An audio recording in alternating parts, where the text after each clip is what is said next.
Hey everybody.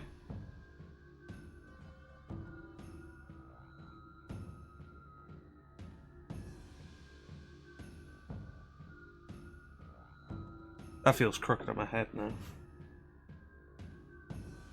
We're back with Digital Devil Saga, possibly the finale.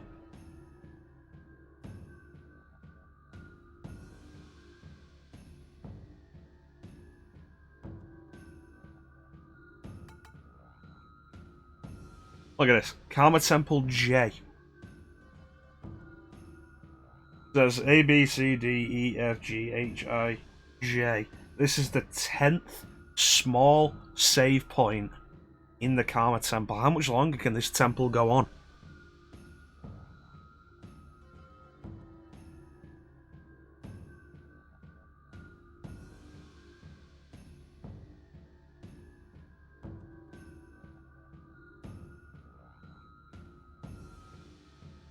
So, we're debuting the widescreen camera now. The camera was always widescreen, but now we're actually doing it a little wider than I usually do. So you see a little more. I'm doing it like this specifically so it fills up the area on the display. So it looks better that way, I think. So you can see a lot more. There's the mic here. You can see there's a curtain. You'll be able to tell the time changing as it steadily gets darker outside.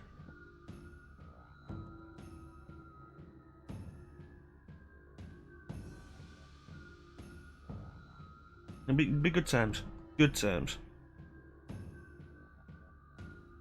Also working on a new layout for the widescreen stuff. That is currently in the works, but hopefully we have a bit of time before I'm doing more widescreen stuff.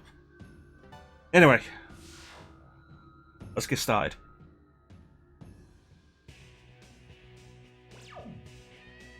Alright, where am I?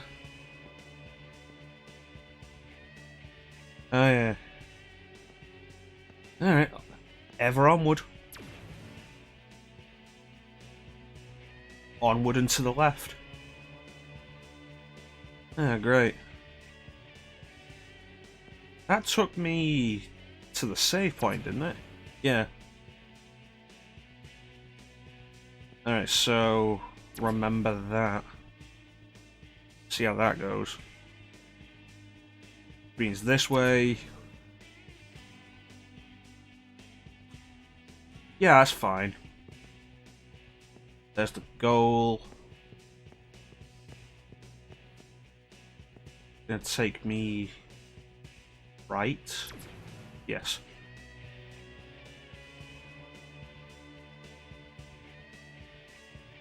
And what about this one? If this one takes me right, then this might be it.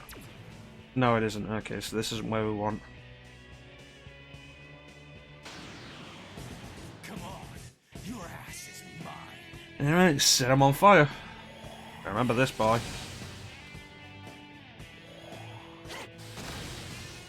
Oh, dying skills. I do love your absurd power.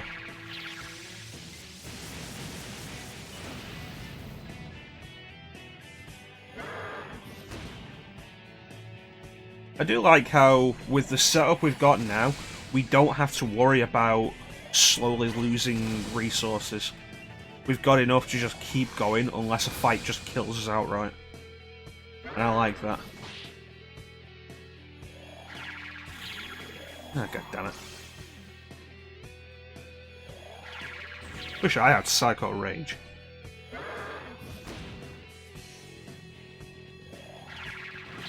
The trade-off might actually be pretty decent for it.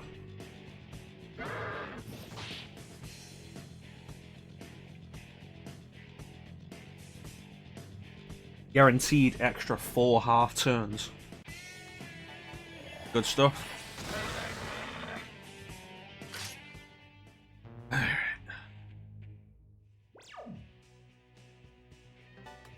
Argilla heals everybody and then recovers that magic pretty quickly. It's gonna go right. No, it goes left. This is actually the way. Easy as that. Up the stairs. Is there another route I was supposed to be going? Went there. Oh, it looks like we have actually explored everywhere so far. Which is good. I can usually trust myself to do that.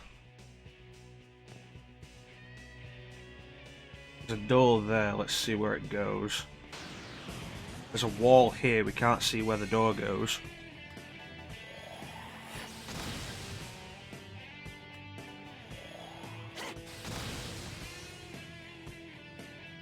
Alright.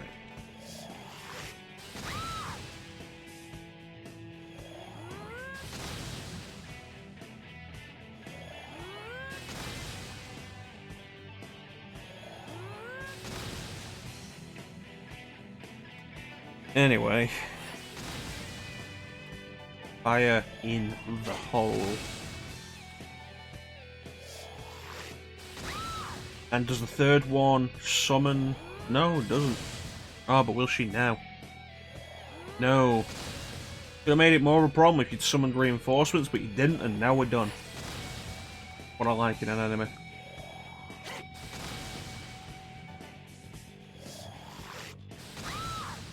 Alright.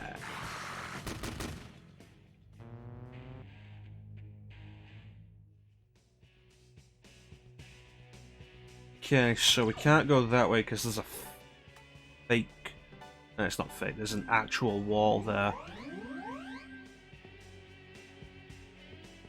Means we have to figure out a route through this. So let's just hit every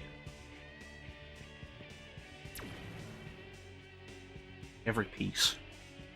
See where it takes us. Is this going to take us right? Yep.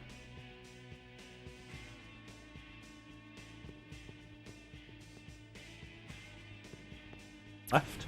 Yep.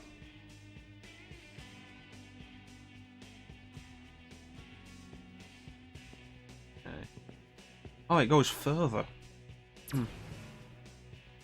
What's to the left of this? Red wall. And an escape if you don't have the red key. Which we do because I am a fairly diligent explorer. Do make sure to explore. In a game like this, exploration is rarely ever wasted. Even if you find nothing, you'll usually come across battles that will allow you to gain a little extra something.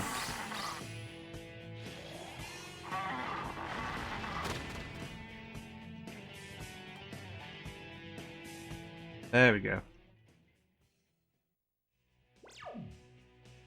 Wasn't really a problem.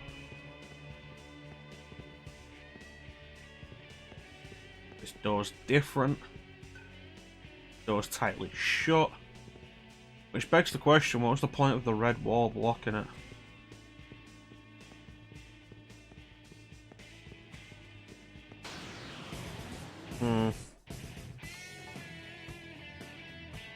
As we established last time, these things are not worth fighting. Not for the problems that you'll have fighting them.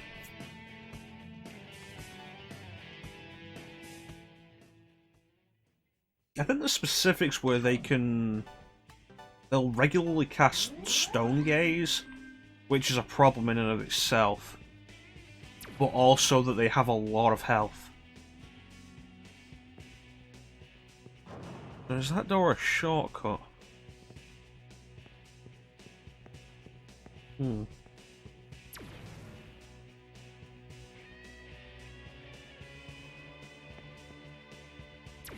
Takes us left.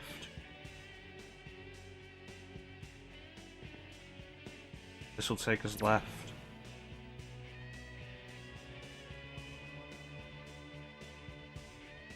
Nothing back there. Just a clear path.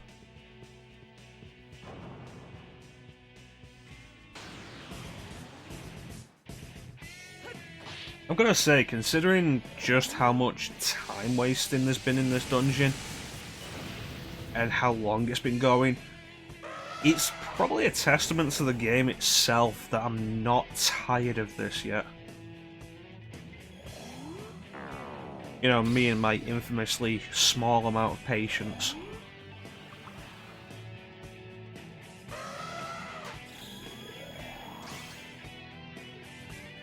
Sure, cast 2 more turns.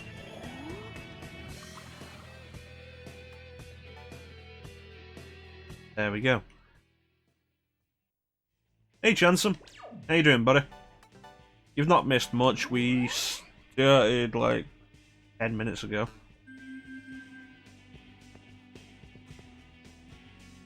Still going through Karma Temple. It doesn't show any signs of stopping. I'm sorry. I'll make this quick. Well, ah.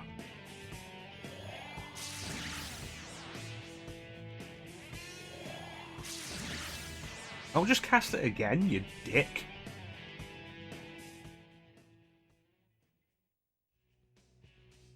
Was it a good kind of slept in? Did you feel good when you woke up, or was it the kind of like really groggy slept in? It felt terrible when you woke up.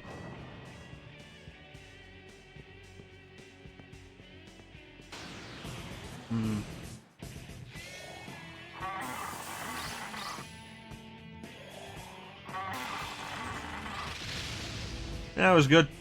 Good stuff.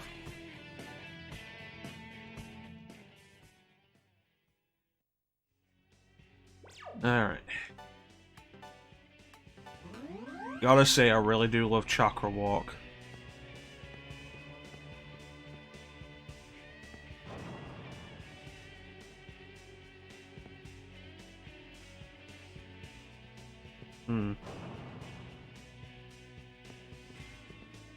There's the trick.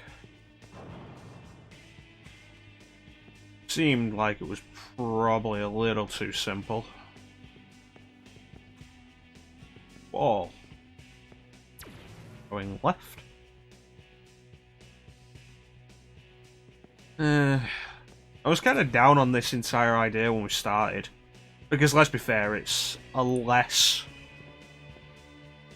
excessive teleport maze than you'll usually find. But that's the thing, it's less excessive than you'll usually find, so it's not that bad. Once you start to get a feel for the logic, you can usually predict which way you're gonna go.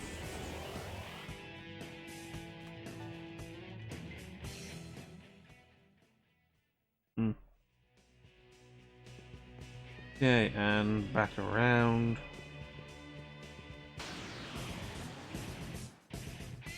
Oh sweet, a fight I'm actually gonna do. There's just a few enemies in this dungeon that aren't worth fighting.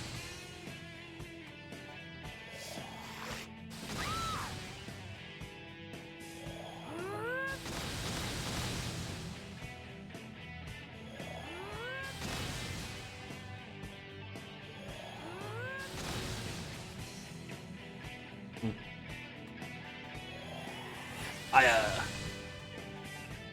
Fire! Fire!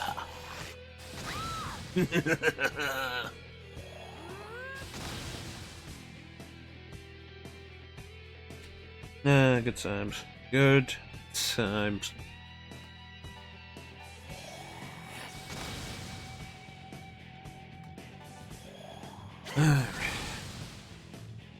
You know, if we finish early today, because I honestly don't have, I don't have a clue how much more we've got left of this.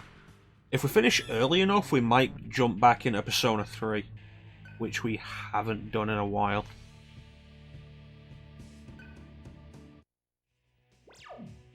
Okay, heal, and Gale just got Agidine, which is going to be worth setting. There we go. There we go, the dying skills. What have I been doing with Gale? Okay, we went that way. Where does this go? Left? Nope, goes right. And that's a dead end. This has to go left. Really? It goes right? Where am I in relation to where I started?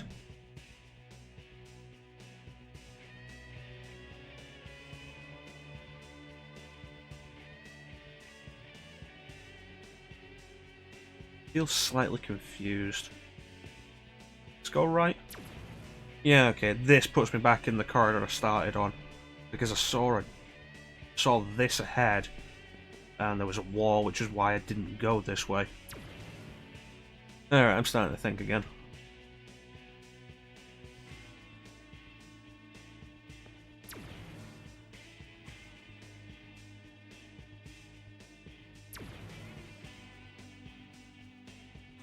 Yeah, making mistakes here isn't too bad because that doesn't waste too much of your time. And I think that's why this isn't so bad. It doesn't waste too much time if you get it wrong.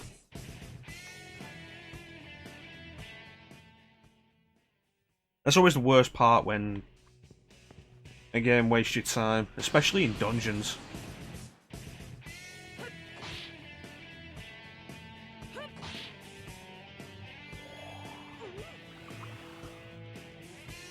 Yeah, you know what? I'm not dealing with these. God. When one of them has calm death.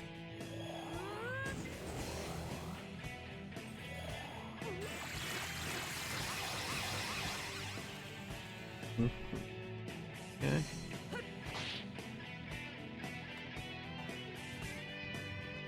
Alright. Alright. Diorama. God, Chakra Walk is proving to be so worth it.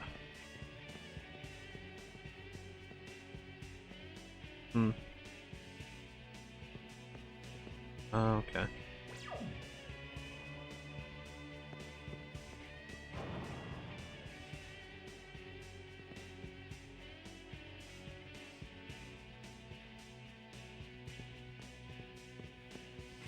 Yeah, I was not expecting to make it to this door. And there's the rub. That was a dead end. Alright, left or right?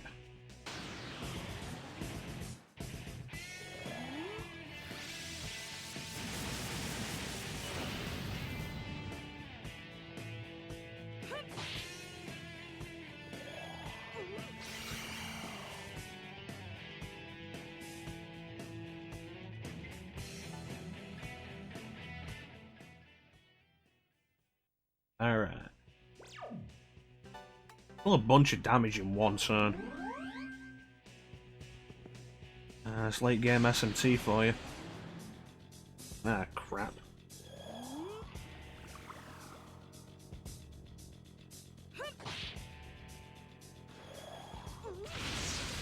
Ah, crap. Oh, yeah, no. Weaknesses don't apply in human form. That's okay, then.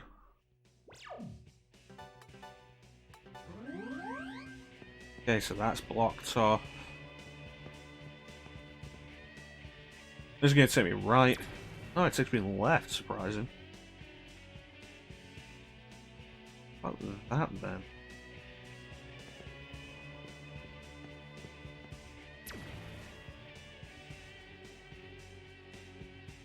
Right, it takes me here where this is blocked off. That's fake. Went there, where does this go? To the right, okay. Oh, classic RPG dungeon design.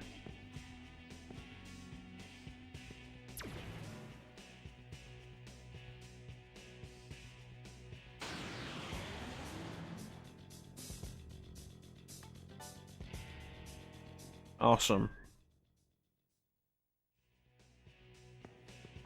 Need to get around to starting Dragon Quest XI. That's a dead end.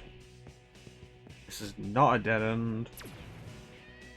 But it leads to a dead end? No. Alright, that's a fake one. Okay. And this leads to a wall.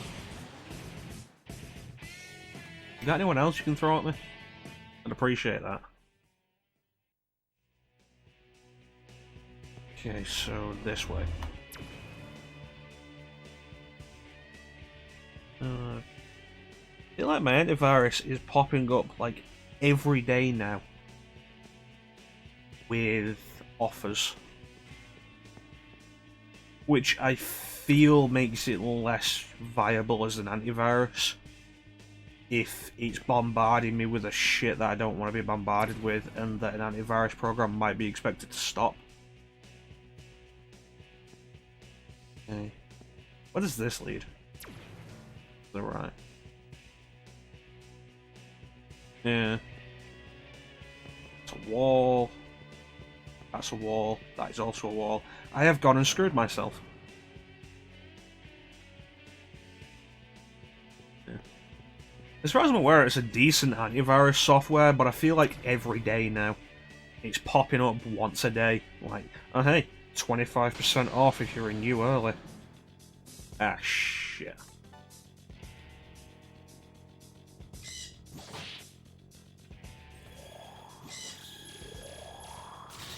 I'm gonna have to restart Tokyo Xanadu.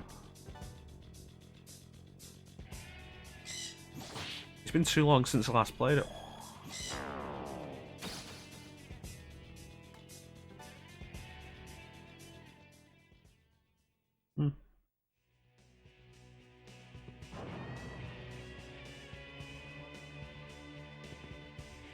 Okay. Okay.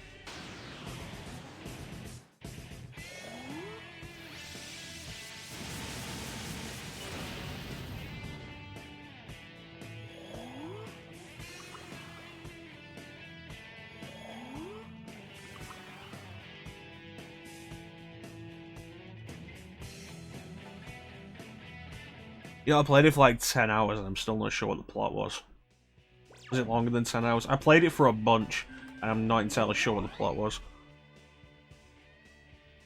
High schooler accidentally wanders into an alternate dimension trying to help somebody he knows from high school,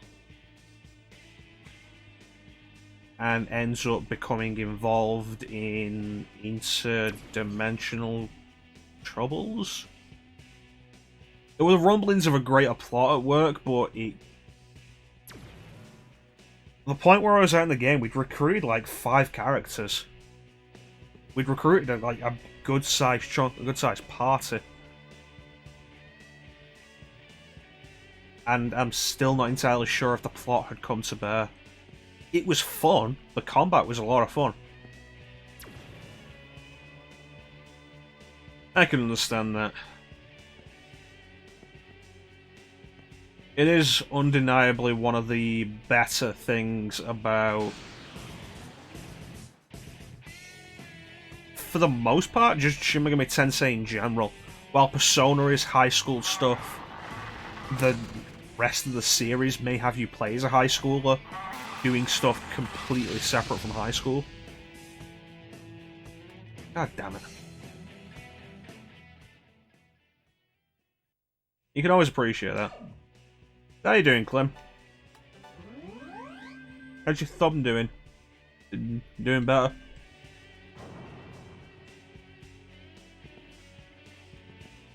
God. That's good. That's good.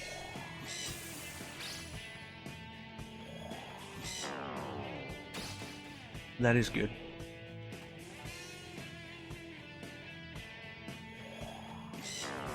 I just realised when I gave you the thumbs up that that might actually be kind of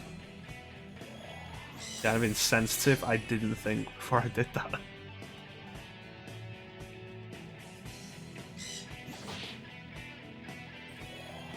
That's good. One day they're gonna let us escape. There we go.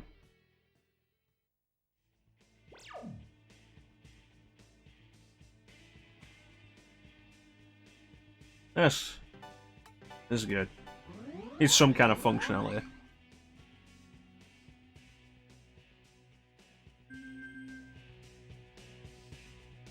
Catch it before it completely debilitates you.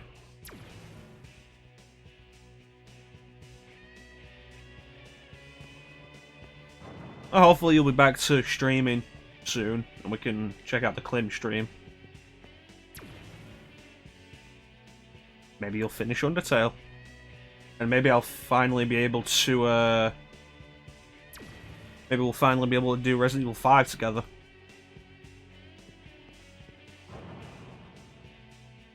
I think the internet's better than the last time we tried it. I've not had any real trouble with disconnecting on the PS4.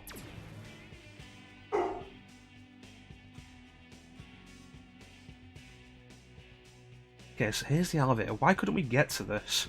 Because there was a big fake wall.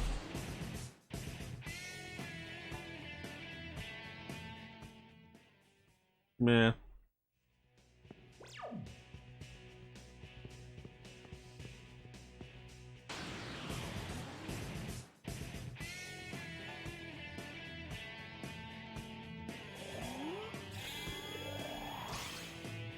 How'd you like the new widescreen?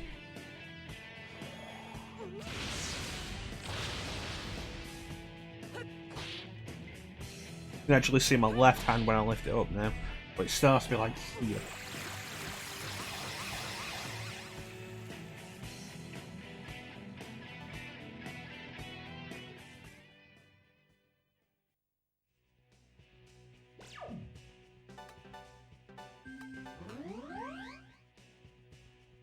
Hey Teak, how you doing? Yeah, now I can hold the controller up like this and you can see everything.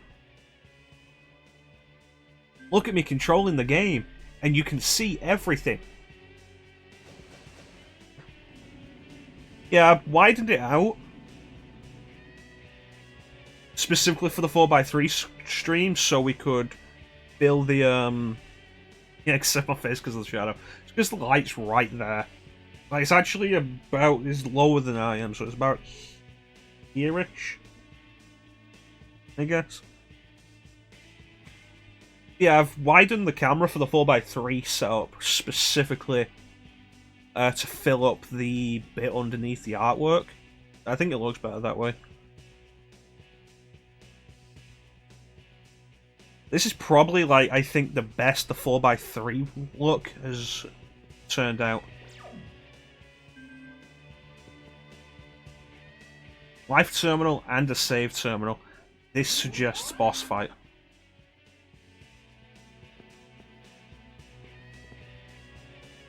Plus big staircase. Yeah, I was always kind of unsure about the the negative space is the better term. I was going to say the empty space. But we still have it set up for the previous way it was. Like that.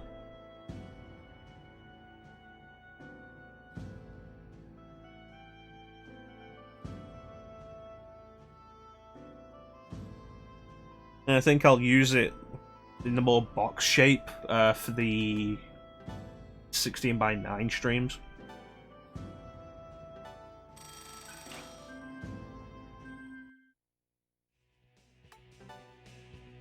Alright. Let's do this. Karma Temple K. How much longer could this possibly go for?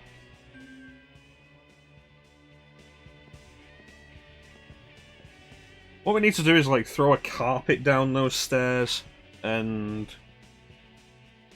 have some organ music playing and basically just play Ocarina of Time.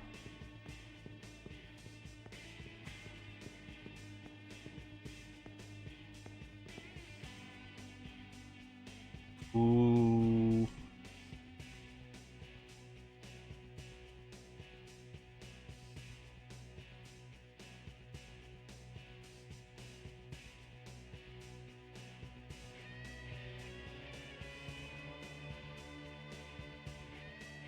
See, this is interesting. Because there's usually something like this to denote bosses in this game anyway.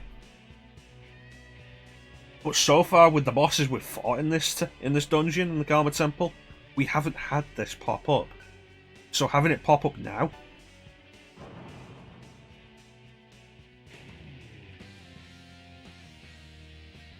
You know what? Never mind. I got hyped for nothing.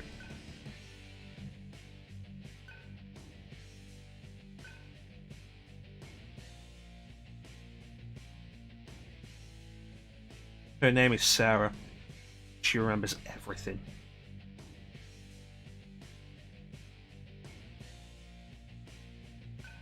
Don't worry, Chansum. We've got this.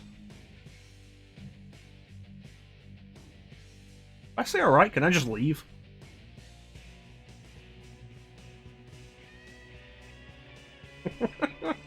Okay.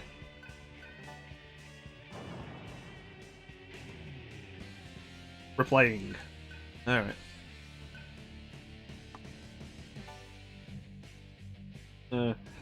Leave immediately. Alright. And then just walk out the door. Alright, let's see how bad this is gonna be. I feel confident that we won't have to do grinding now.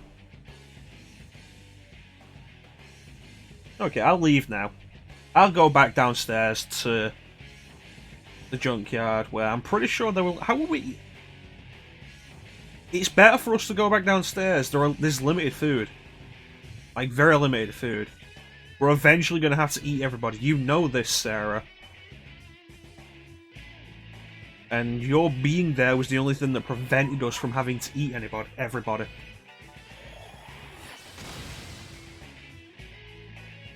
Okay, Aji, Bufu. Terra. Okay, don't do Terra. Okay, Sonic Wave. Let me note that down. Panic. I'm sorry, it has 6 turns.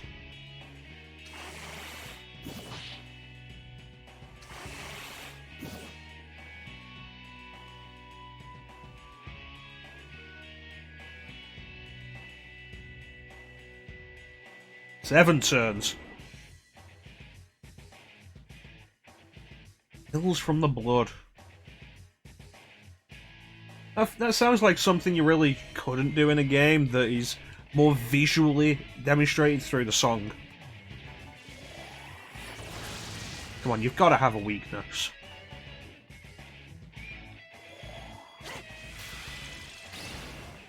If it doesn't have a weakness, we're just throwing everything. Okay.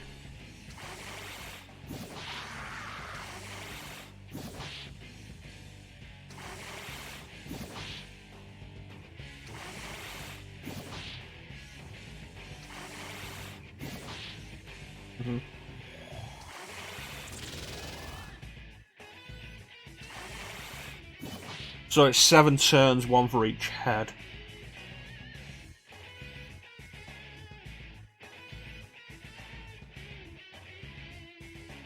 I can't think of any RPG where I've ever found anything that can attack that much in a single turn. Okay.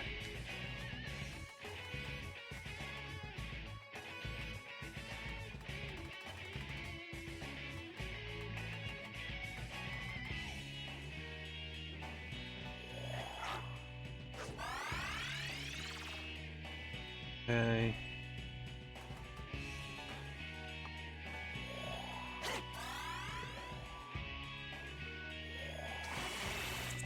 Ah.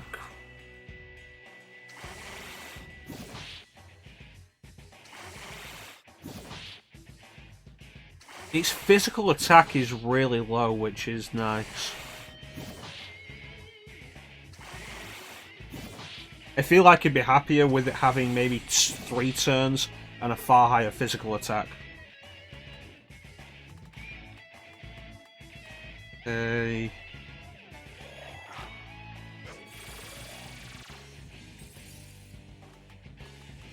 Then just do a diorama on yourself. It doesn't look, so far, doesn't look like it'll be difficult. Sonic Wave notwithstanding.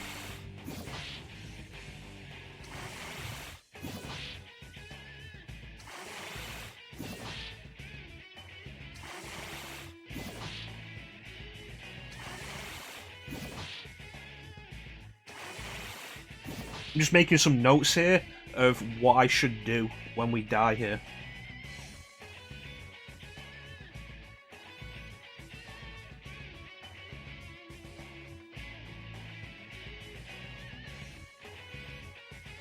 Because like, we could push forward with this.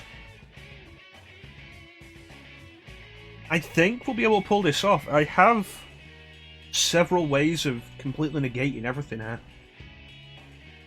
Except Dream Haze. Alright, let's call this.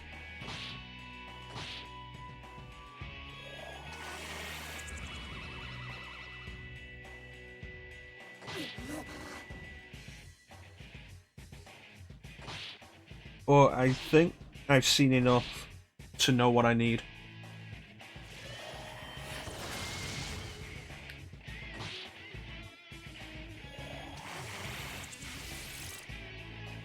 Stun as well. Do I have null stun?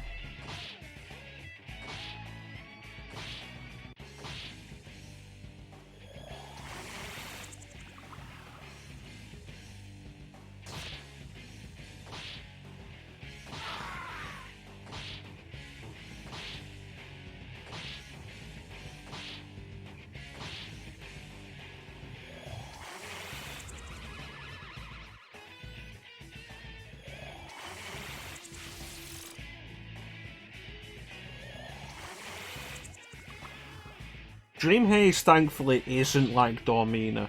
Dormina targets everybody. Dream Haze is single target. Even with Power Charge, only 115.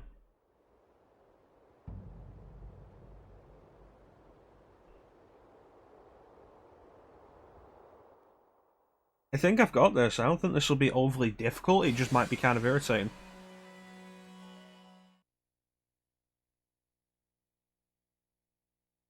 You know, I should have known going into an SMT game to set up the death counter.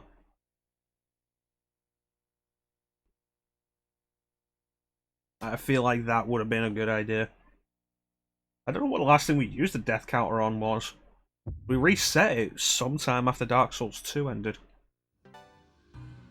And the last I checked, it has 6 deaths on it. I don't know what that's from.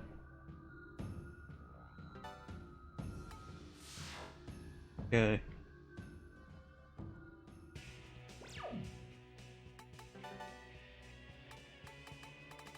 So, we take off Atma bonus.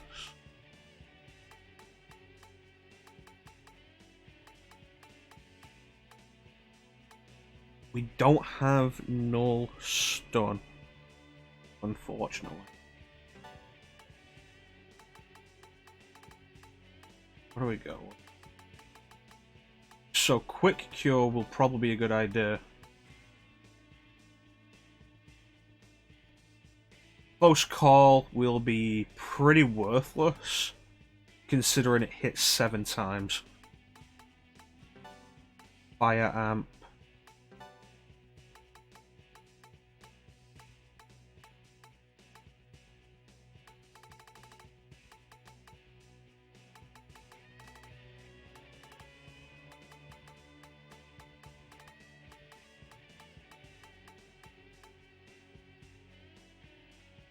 And we want Recalm on it.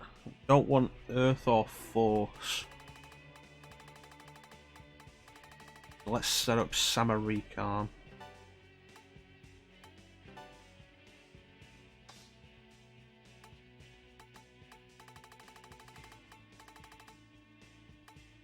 No panic. Quick cure. Fire Amp.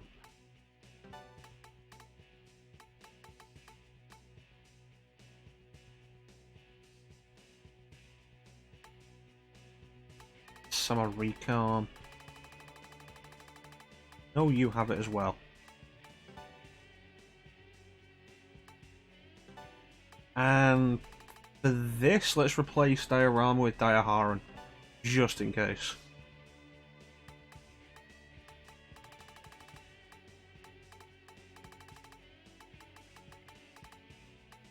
No panic. Quick cure.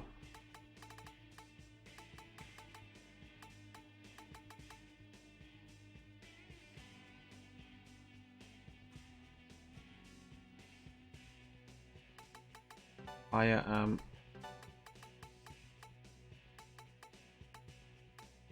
there we go. Void physical.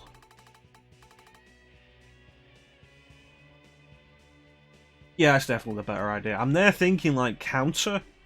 She's going to attack 7 times counter. No, void physical is the far better idea.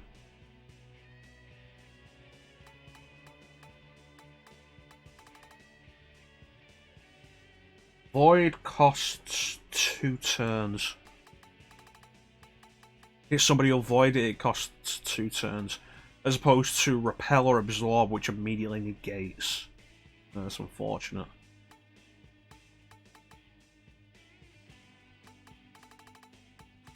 Okay.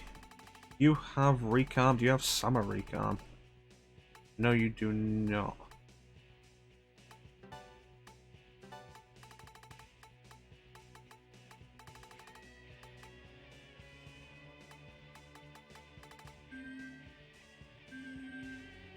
Alright.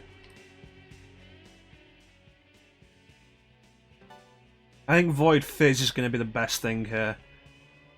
But if the enemy catches on to that and stops doing physical attacks, that could just make things worse. Because that leaves her with 7 turns where she's not hitting us. And what is she doing in those 7 turns?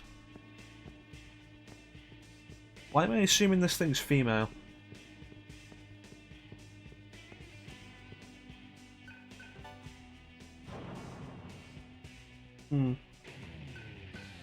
Okay, da-da-da-da-da. Alright. Kill it with fire.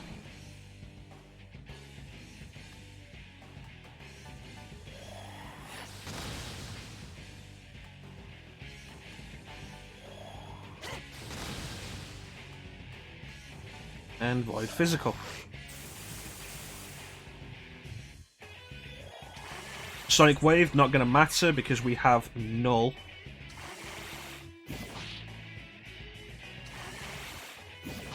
Void Fizz. Void only counts for 1 hit. God damn it. It's good, takes 2 turns off it. Slows the problem down. Alright.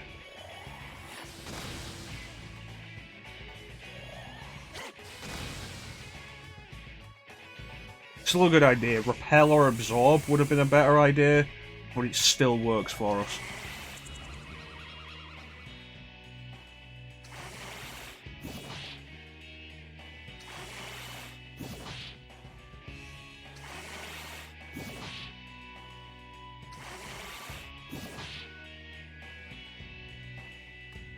And she died. I think this will work unless she pulls out something I wasn't expecting at all. Diaharan is a guarantee that we can go closer to the death level than before and still walk away from it. If she's going to keep doing Sonic Wave, not a problem. Stun Wave's a little trickier. But that's why we put Quick Cure on.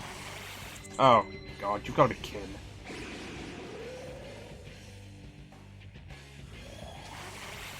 See, this is what I was talking about with the possibility of realising physical isn't going to do that much, so she's going to do something else for 7 turns.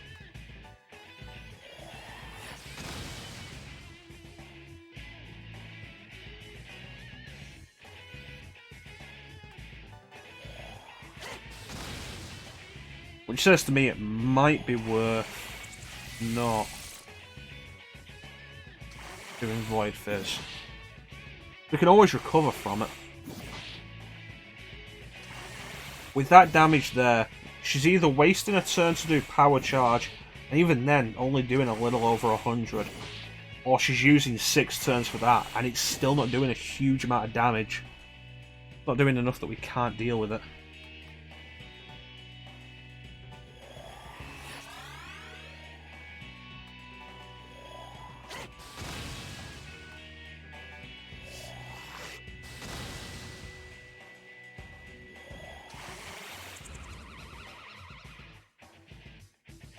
So it'd be nice if Quick Cure would take effect. I'd appreciate that. That'd be good.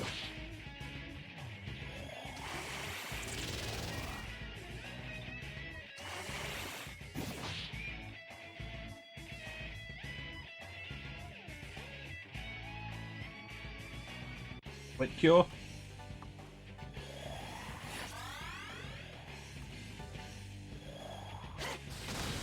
This is always my problem with increases chances.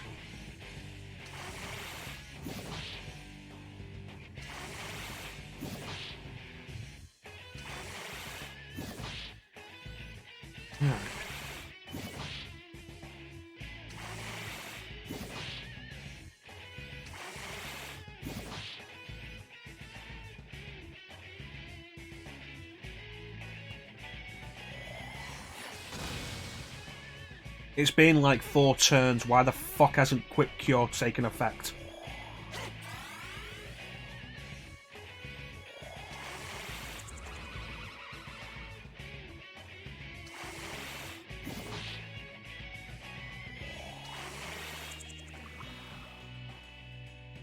My plan is still mostly successful.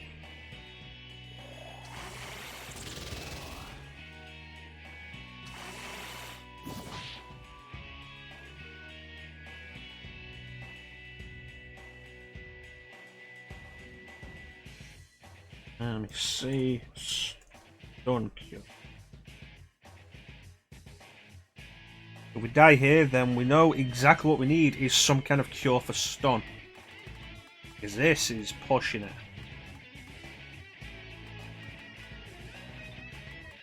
Of course, I ran out of disc stuns.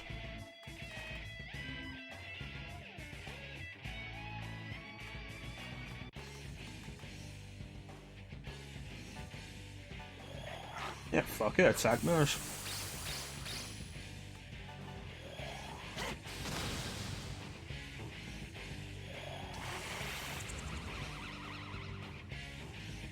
With how little damage it's doing, probably not worth it. Yeah, sooner or later that was gonna kill.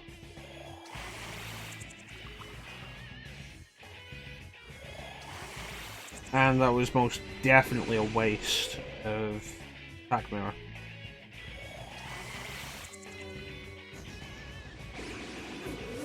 I'm gonna call bullshit on a boss that gets 7 turns and just repeatedly casts death until it works. Like, the fuck?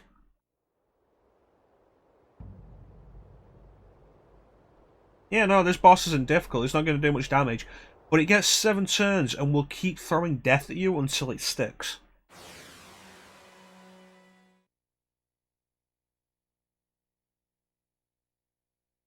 Back in the day, I would have called that a boss that ends the game. It's like, yeah, no, it doesn't matter how good you're doing, the boss might just decide to throw out 7 Mudos. And at that point, I'm like, why the fuck should I care then? But we've come this far on the stream and we're not stopping. Let's rework a couple of things. Void Fizz is not worth it. What do we got? Void Death.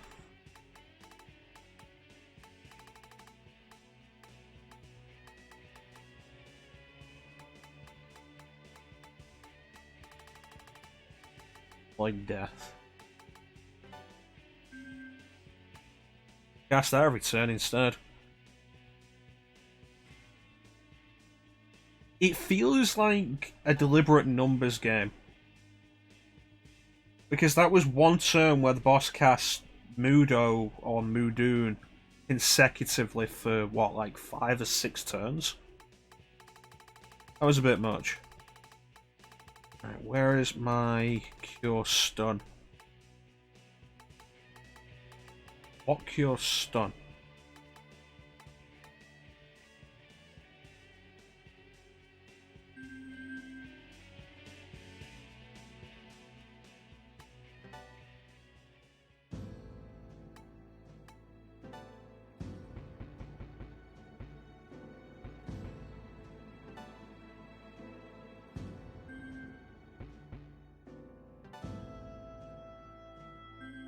Okay. Death resist.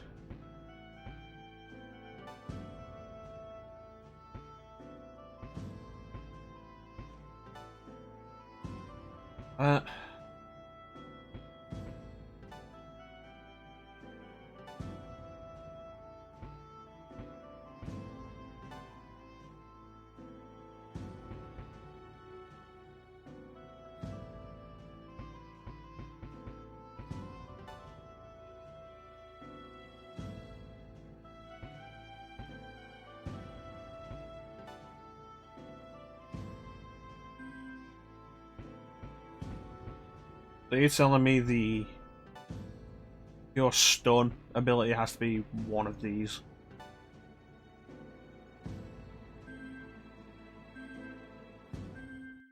Well, I guess we're just hoping we don't get stunned, or that quick cure works.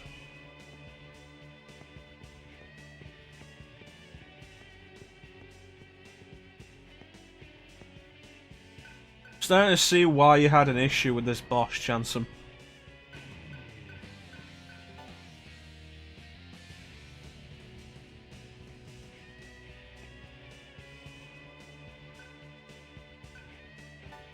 Particularly in the way that I've come this far and I don't have anything to deal with stun, it seems.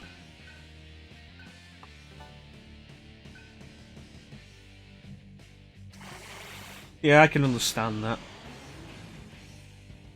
It feels cheap.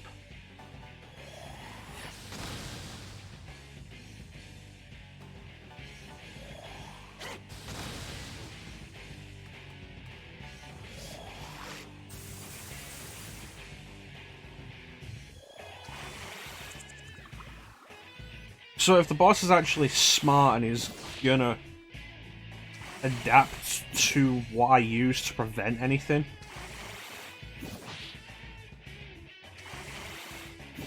then that means using Void Death will mean it won't cast Death at all. Either way is a win-win. It is, it feels very cheap with 7 turns.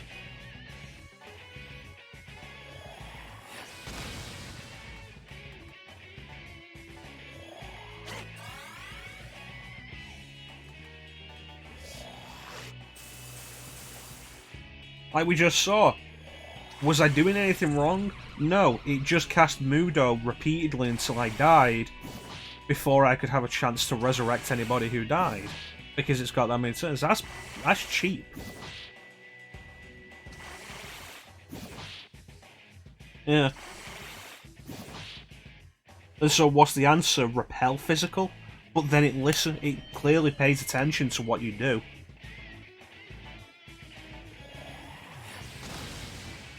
Repel Death, it hasn't cast Mudo since I started using Void Death. How do you cut down its attacks? Apparently you really can't. Best we've got is Null Panic.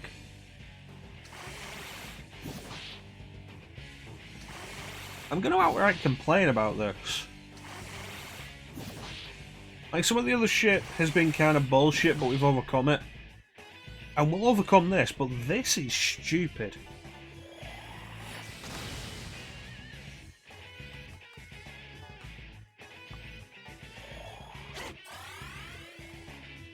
Alright, so if I don't cast Void Death...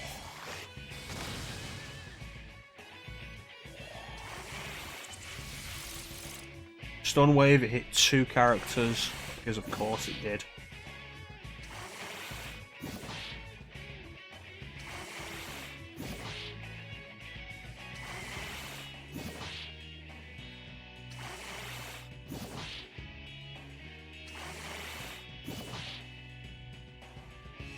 Okay.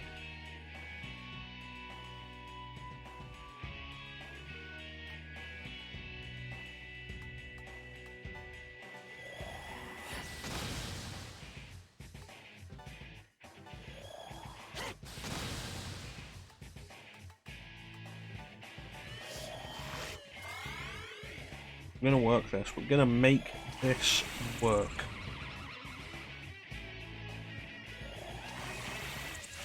So we got null basically everything else. Where is null stun?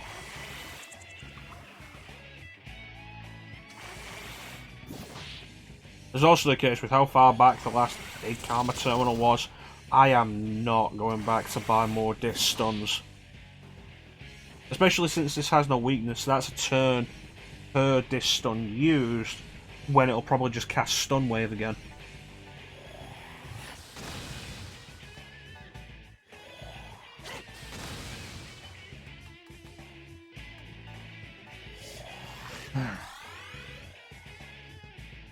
I've said before how a bunch of SMT bosses eventually feel like luck, whether or not you win or lose.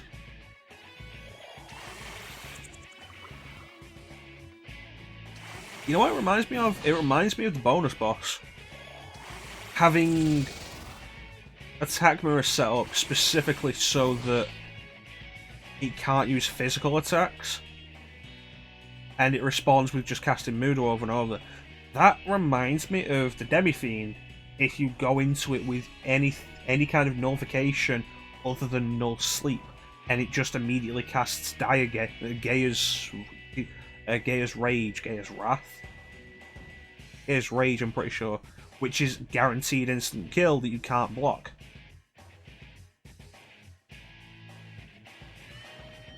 That's what it feels like.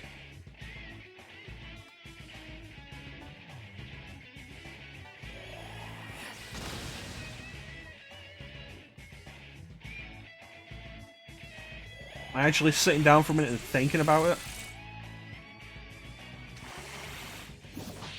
So, Quick Cure very clearly just doesn't work with stun.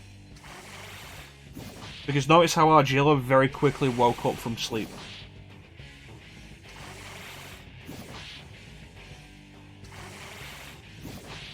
Meanwhile, both Surf and Heat do have Quick Cure on as well, but are still stunned.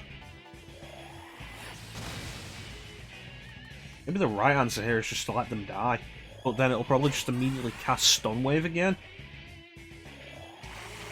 And sooner or later, Argilla's going to get hit with Stun Wave as well. Like right there. And what now? We just have to hope.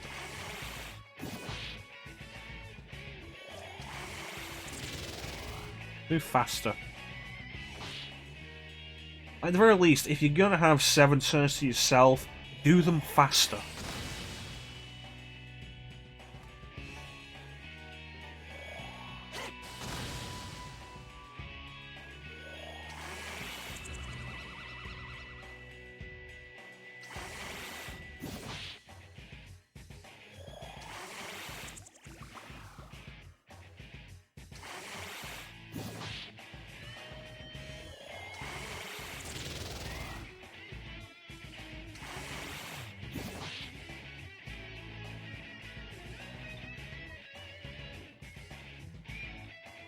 Alright, let's do this.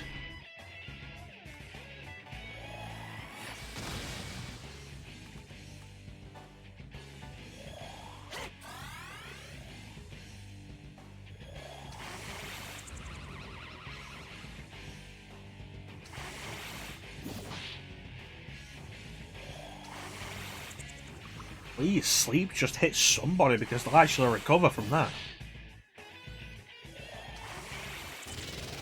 This whole thing of stun not wearing off, and I remember that stun doesn't end after battle either, it carries on after battle, suggests that stun is actually kind of possibly broken as a status effect.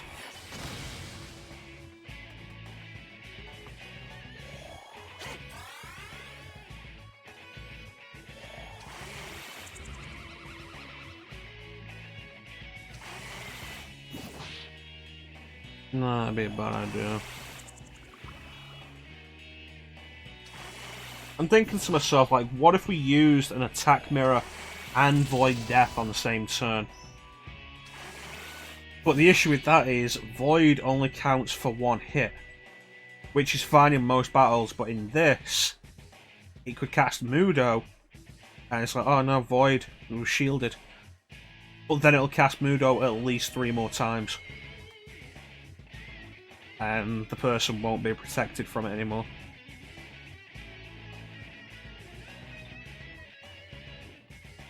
And something like Death Resist just feels worthless. Lowers the chances of you being killed by a death spell. But it's a chance-based attack anyway. And in all honesty, chance in games like this always feels fake. Never trust it.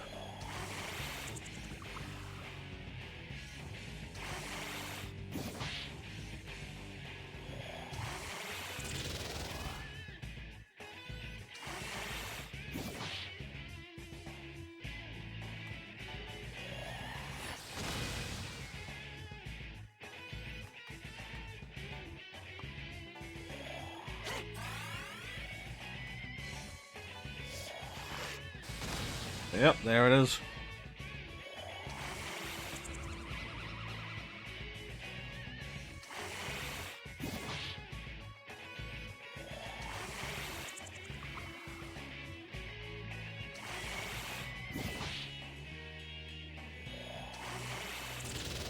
You know, I've said a few times about a boss that isn't difficult, but just takes so damn long to kill. And I think this is the first example we've ever had on the stream. Unless you count something like the Gaping Dragon. Which, yeah, you could.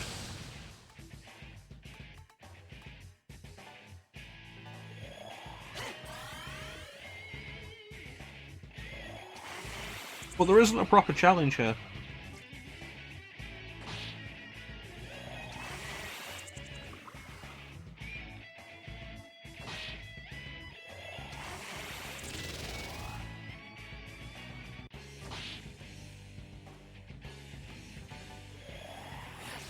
It's basically a Pidgey that's kicked it's just gone and used Stand Attack. And now we're just trying desperately to kill it. And this can go on for ages, because I have a lot of Chakra Souls. I have enough Chakra Souls that I will win this fight. We won't run out of MP, I will win this fight. It's just a question of how long is it going to take.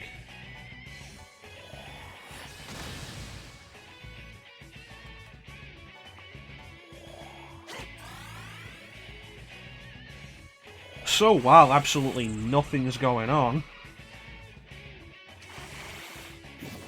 is there anything interesting going on?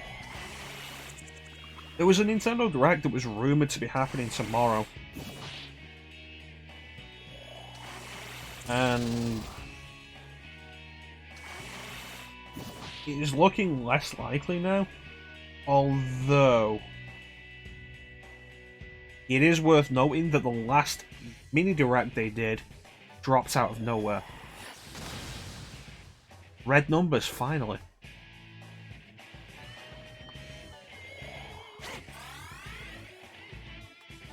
A Nintendo Direct would be nice, just to say like, hey, we've got some cool stuff coming, look forward to it. Oh hey, Metroid Prime Trilogy is coming to the Switch.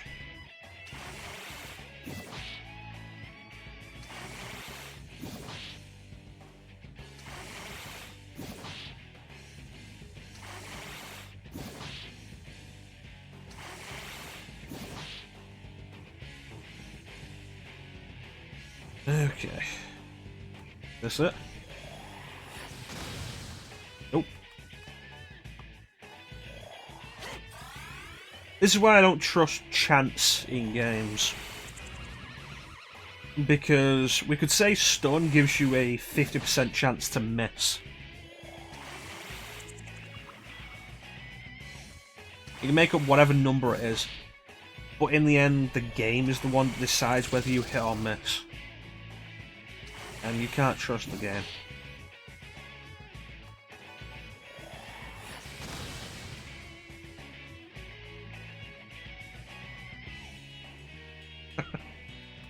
You can't trust chance in-game. That's good. That's a good one.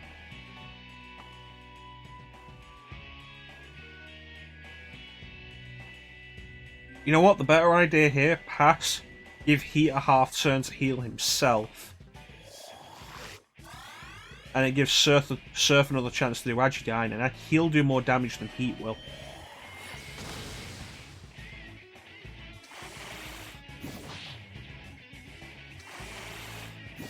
Yeah, I hope there is a Nintendo Direct soon.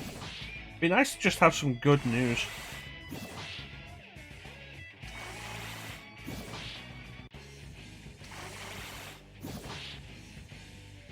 I'm gonna say that any Direct that happens is probably not gonna have Metroid Prime Trilogy for the Switch on it.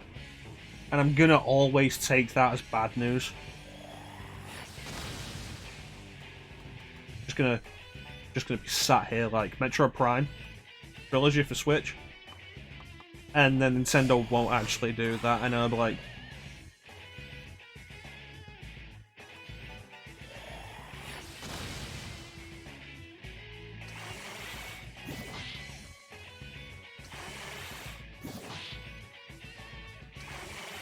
I need to sit down and actually finish some of those games I've got on Switch rather than hoping for a game I've played before to come to Switch. Can I heal Argilla?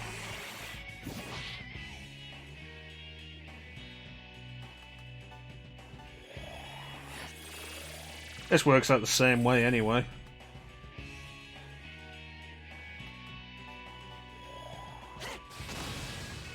And she's not stunned because she died, so it immediately does stun wave. Which is exactly the reason why I wasn't willing to let a character die.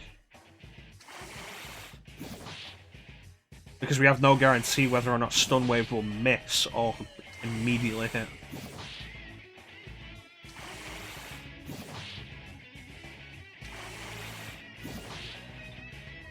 Yeah, you heal yourself because Argilla has an almost guaranteed hit.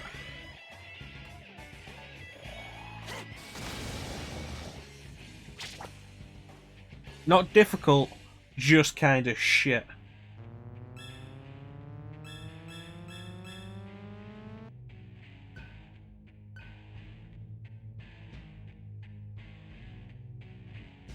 Let's have a quote.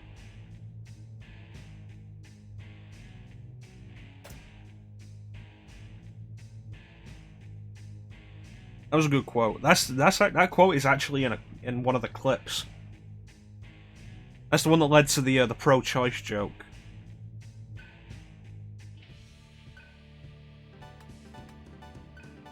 To this day, I still wonder if that was actually a bit too far.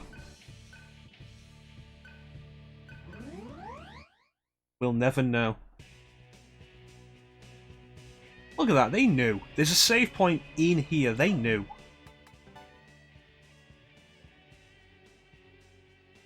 Gonna have to go and hit the recovery terminal. I don't think any other boss has had a save point outside the room and then one in the room.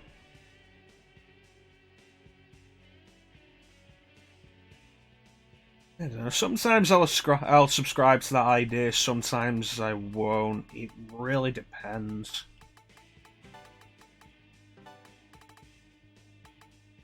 There is the question of, there is the whole thought of everything's okay or nothing's okay. But sometimes you just have to think a minute, see how that goes. Don't need that. So what did I have?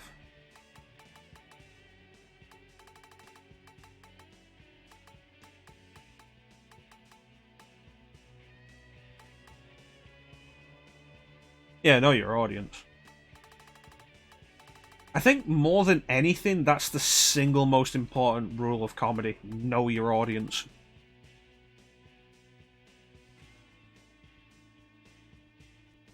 I can believe that. I can believe that's a quote from Michael Scott. Oh yeah, we were using Atma bonus, weren't we? Ejidine, Bufudine, Pterodine, Anma, Donga, Pterodine, Diorama, And Chakra Walk. Terror Flare. Shouldn't that be Terror with 1 R? If we go with Mega, Giga, then Terror, shouldn't it be Terror with 1 R? Ufu, Zio,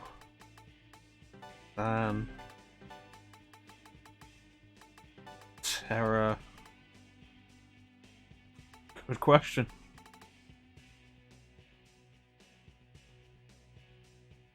I was actually talking about it yesterday. I know you were here, Clem, but I don't know how much you were actually watching, or you're just throwing us a lurk for the support.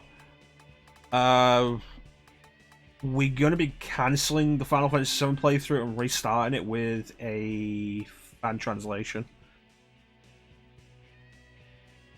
No, I feel like you're right, and it is spelt with 2 R's in Final Fantasy VII. I feel like that's how it is. Yeah, I got a fan translation of Final Fantasy VII that looks pretty interesting. Seems like it works to improve a bunch of stuff.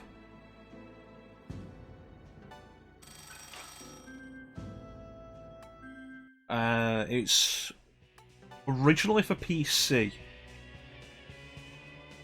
Yeah, many things in Final Fantasy VII were just misspelled. It's originally for PC, but somebody took it and worked it into a patch for the PS1 version. So I think we go back to Final Fantasy VII. We're just going to do that. It's got some interesting stuff, some visual changes. It's not just a retranslation. There's also the possibility that it fixes some bugs as well. I might fix the spirit bug.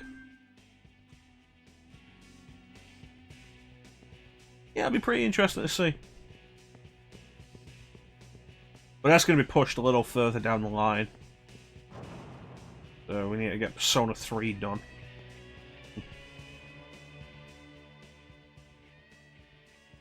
Nothing can make that happen, Clem. Nothing outside of ROM hack. There probably is ROM hacks for that.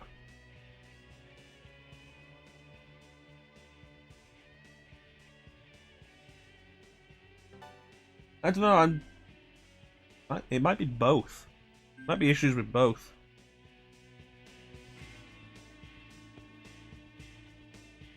No, we never go back to where we send Aerith away.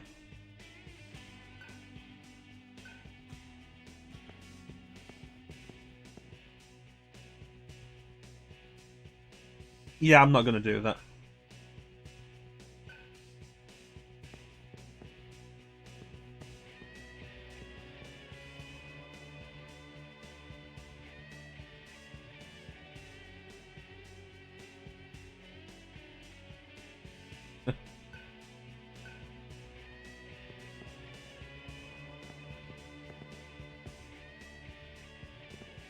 I was thinking, is that going to be an elevator all the way back down?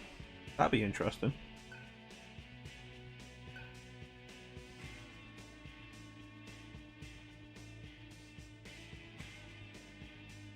Point of no return. Yeah, you should never read into those legends.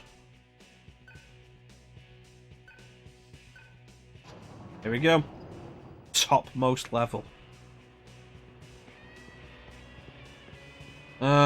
Persona 3 flashbacks.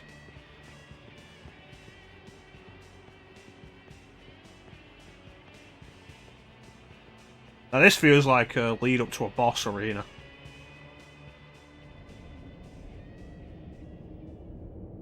Well, we're over 15,000 feet now.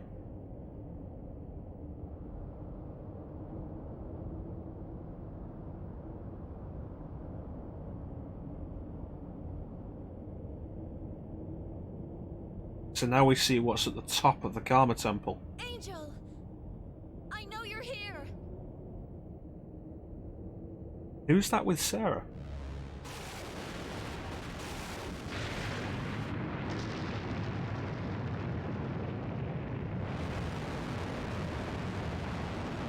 Oh, is that a Rakshasa?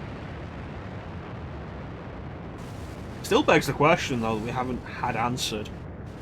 Who was Angel? Thanks to them, the shell has finally cracked open. You caused me quite a bit of trouble. Interesting. If I go back, will you leave the junkyard alone? I do not like wasting time. Do you really think I'd agree to that, knowing what I plan to do through you? No. I can't do such horrible things.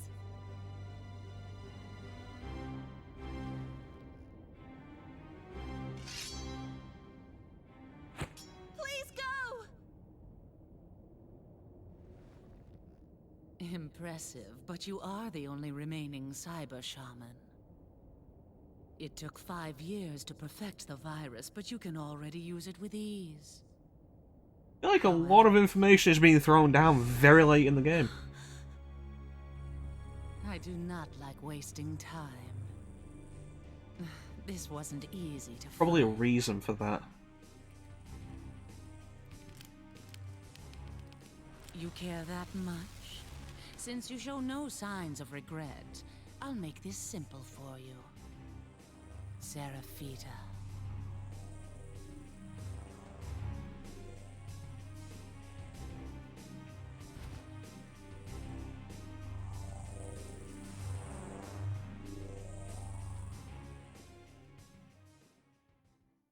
Meanwhile, downstairs.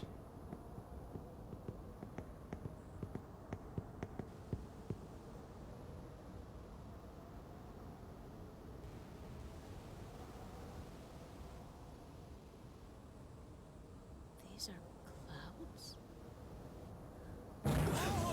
I don't think clouds are hexagons.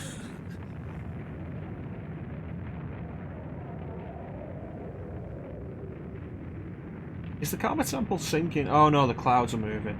If the Karma Temple was sinking, I was going to be very unhappy that we climbed the entire thing just for it to sink. What the hell?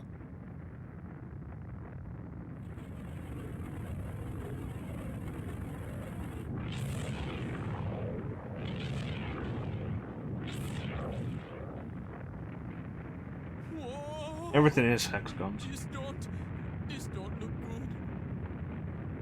Well, it's a good thing there were no more named characters down there. It's a shame Ninja's not here. Ninja wanted to see the turnout for this. He's not online.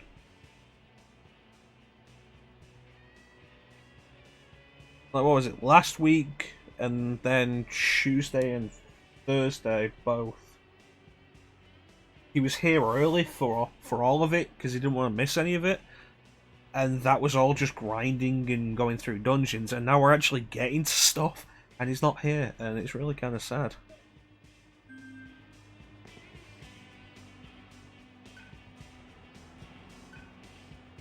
It's okay, Argilla, none of them had names. Yeah. We'll just have to tell Ninja what happened when we get to DDS2.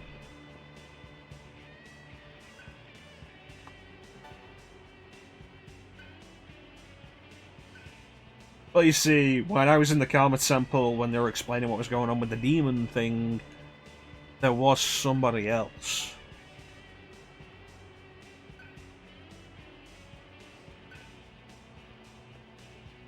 Because we still don't know what Angel is.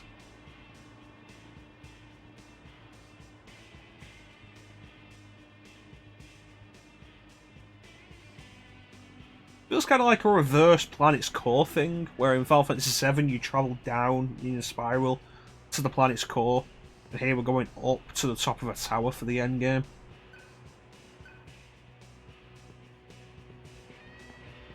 Alright, let's go do this. Stop! I'll do anything you say. Please, don't delete What up, bitches?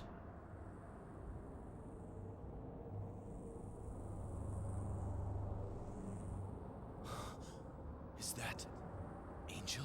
How do you know her? Thank you for coming. There's always intended on bringing somebody you back, but playing plans have changed. Final This Fantasy matter VII. no longer concerns you, so why don't you be good little children and leave? We've had enough of your damn orders! We are taking Sarah to Nirvana. So get your snobby bitch ass out of the way! And just like that, Heat Saga. became one of the best characters again. Stay back!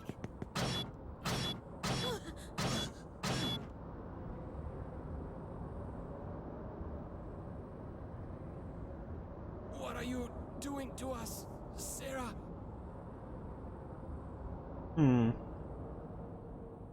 I'm glad It's a good line. that we could say goodbye.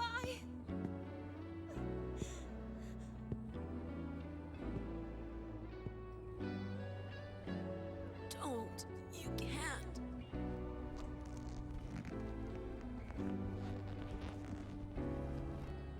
There's one thing you didn't seem to count on.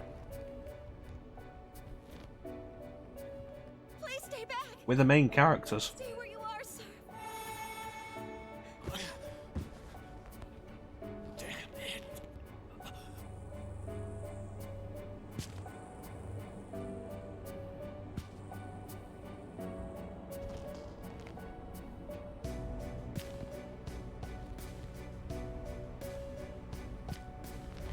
Why is it every time I get a close look at the character models there are zippers in places where there shouldn't be zippers?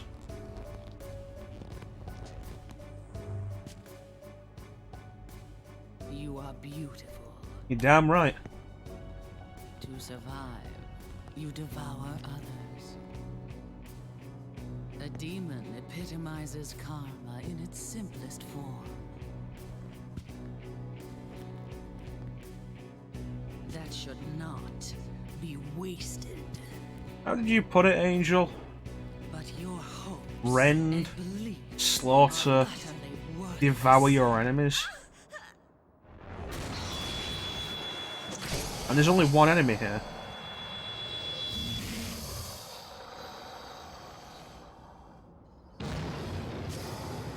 At last we shall see the maturation of the seed I have sown in you!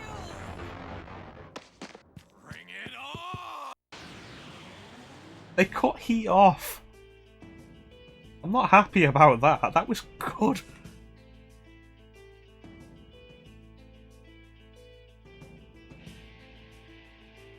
Who would be this? Like, Heat would probably be the simplest character because you never see his back. Or Cielo, maybe?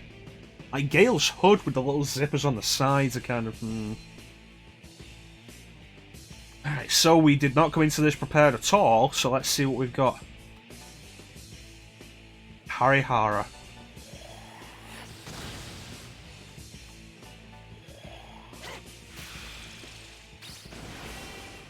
It's not going to be weak to anything, I don't know why I'm trying.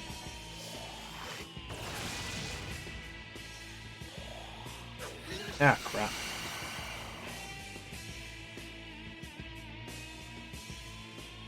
Which character did you cosplay, Chansum?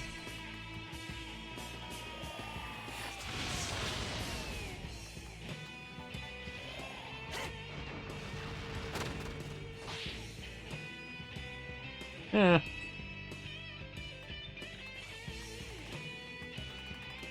Okay, Dispoison.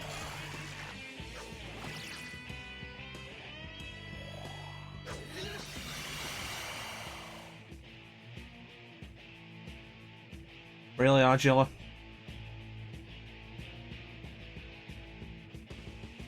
You know, if there's one thing I really hate about charm in basically anything, it's that you can't get rid of it.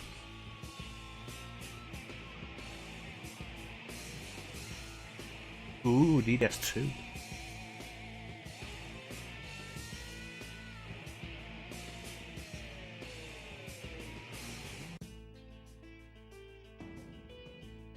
One thing I've really got to give credit to, at this end point where emotions are actually emotions, the voice acting is pretty good, and the character models are pretty good.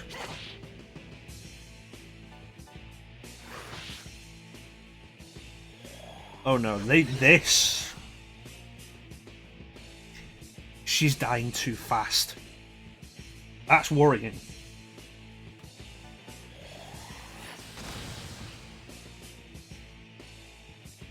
That is always worrying.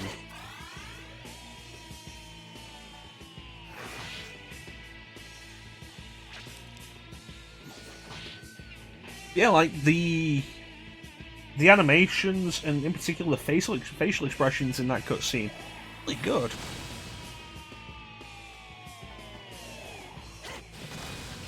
See, reasons like this why you don't put diorama on characters. Diorama is enough for us.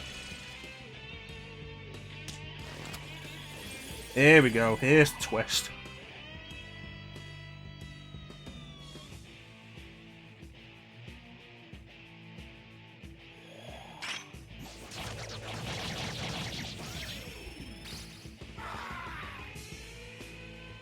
That's a lot of damage.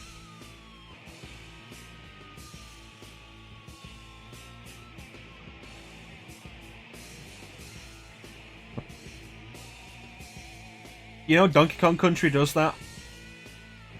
You beat King K. Rool, he goes down, the credits roll up, and it says the Kremlins are responsible for making the game. And then King K. Rool gets back up and you do more of the fight.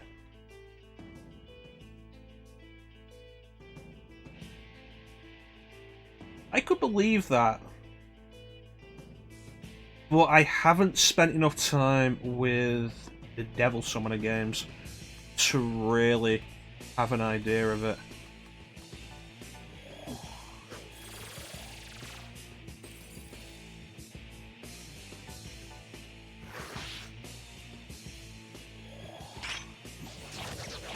This does too much damage for us to survive. This is an instant kill. Which is probably why she only gets one turn.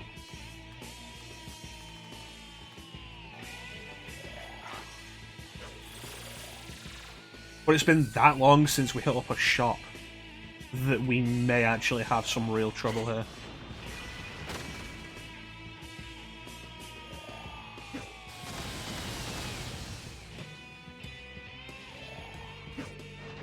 She's gonna hit us with everything.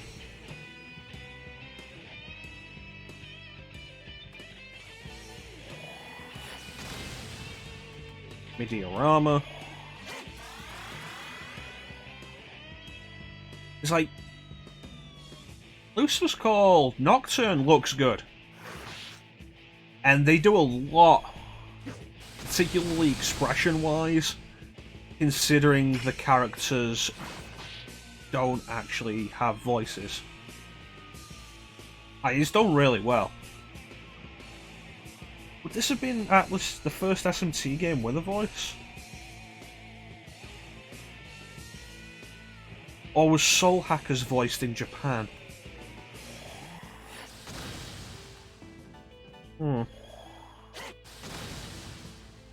Again, she's dying too fast. There's going to be another form. Like, Soul Hackers on 3DS has voices. Just don't know if the original Japanese version was voiced.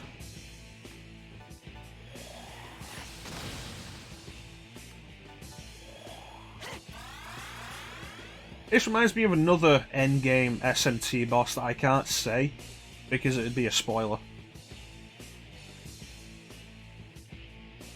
But one thing I will say is, fuck, I hope this thing doesn't have 13 forms.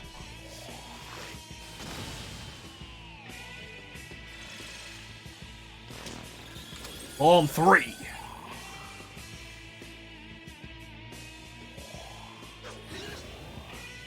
Or is it just the first form again? Okay, did you up your magic defense? Yeah. The 13 forms is a giveaway, but like not saying specifically what the game is helps.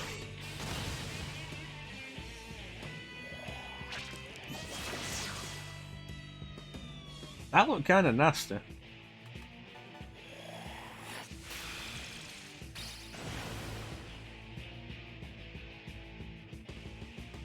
Two forms, alright.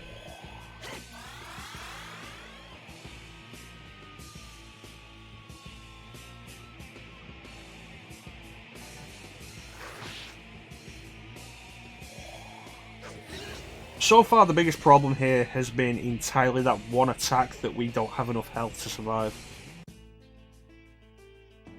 And that's only really a problem because I went into this without recon, despite it being very obvious this was going to be a final boss situation. The entire lead up those stairs basically said, oh hey, final boss. Or at least, oh hey, major boss. And I did not, I just didn't put anything on.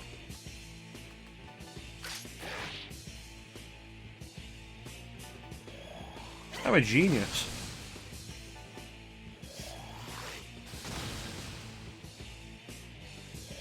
So as I end up doing far too often, I am now winging it. Okay. You know what? No. Do as you die. Use a dismute on yourself.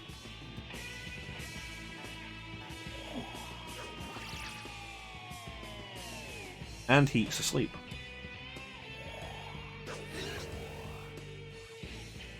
I'd be worried about that. About it buffing its physical attacks. If it wasn't for the fact that that one physical attack was killing us anyway. That doesn't really matter.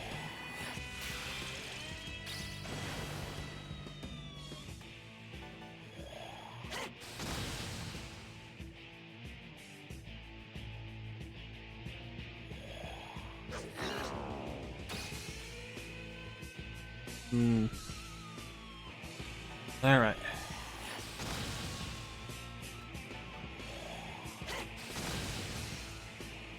It's weird how long she's gone without actually doing an attack.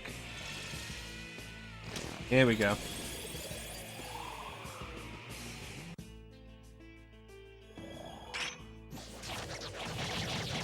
That was going to be an instant kill anyway. Holy fuck. It was going to be an instant kill anyway, but that's more health than we can actually have.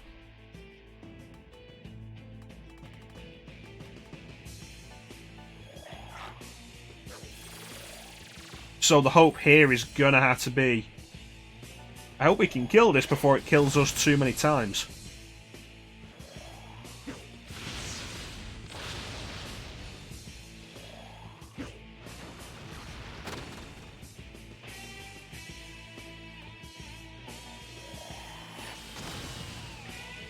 Okay, heal.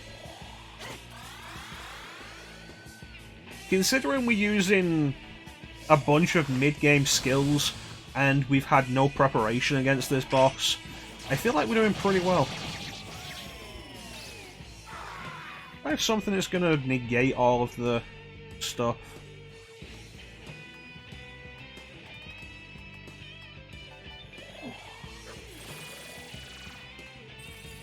I have something for that.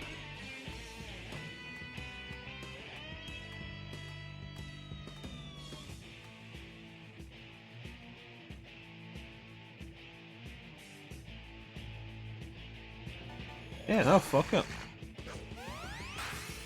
I mean, that's normal, you little bastard. Hey!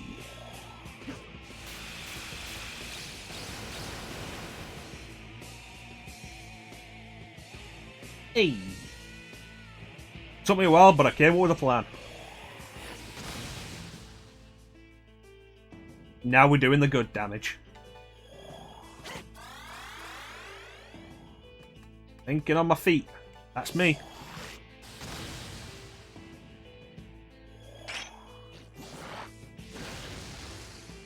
You know, for an attack called Genocide, that wasn't as dangerous as I would have expected. You might as well have called it Light Wind. Watch out, she's using Light Wind.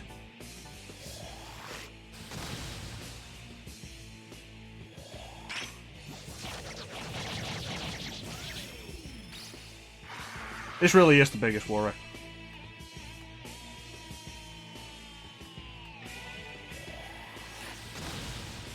Because I am low on healing. I am low on revivals.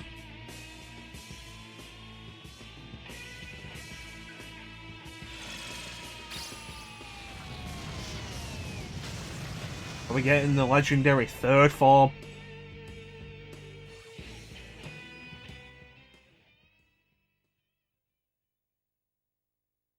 Or is this going to be a cutscene?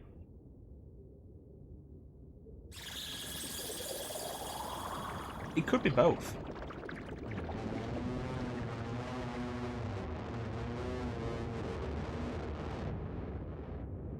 Wow, you look bigger.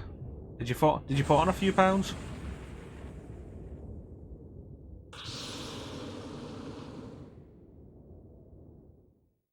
This is going to be painful, isn't it?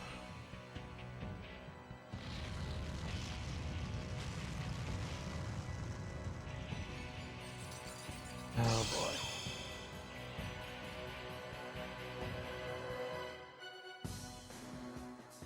Alright, let me just try and figure this out.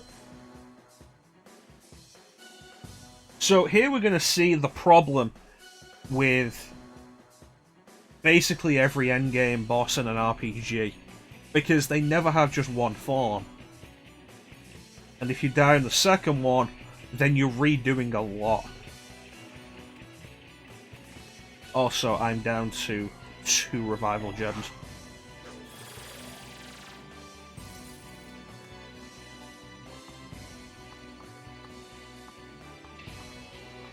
So what's the gold core?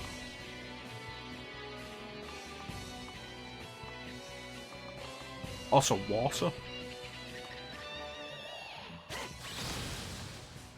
Okay, that doesn't work. Okay, she hits everybody. Okay, 7 turns.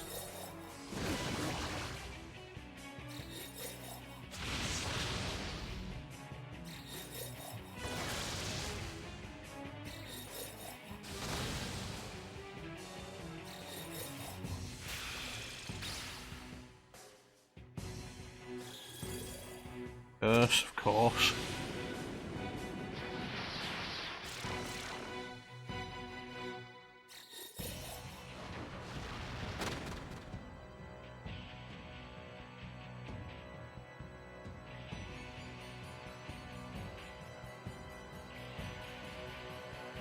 Okay, what if though?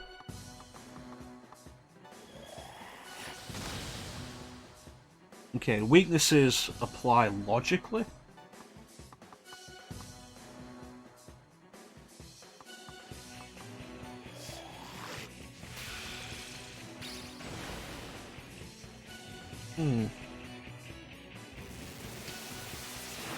Hunger Wave is problematic.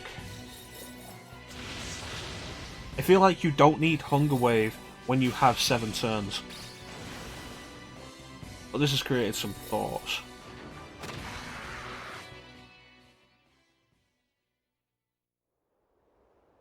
Alright, so now we can prepare.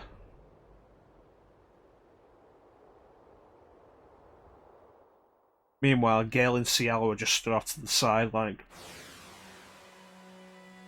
Can you do? It's a good thing I didn't immediately let myself die to the first phase. And the way that all works out says I'm gonna need a good mix. There's no specific weakness, but I'm gonna need every element. Yeah. Which creates interest. Work this out. But we definitely need Summer Recon.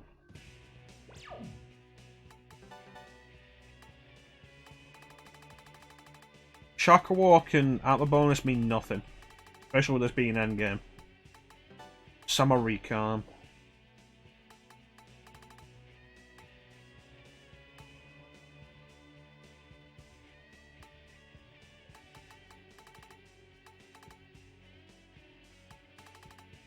We'll do a drain. If they go in the same order, physical that one? Ice, fire. You were wind, so that was force, electricity, earth. Earth repel?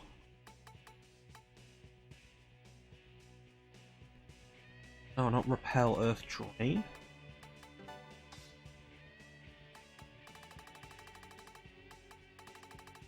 The single biggest thing there that said we weren't going to win was the lack of revivals.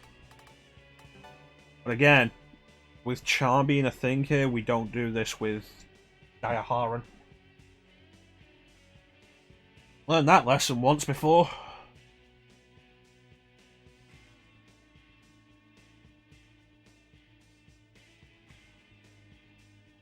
So if it always goes there, there, then that means Earth always comes first. We take the physical hit, then Earth. It goes face, physical, Earth. And if that's how it goes, then Earth Drain means we cut down their 7 turns to 3. Unless this boss learns from that. This is probably not going to be friendly.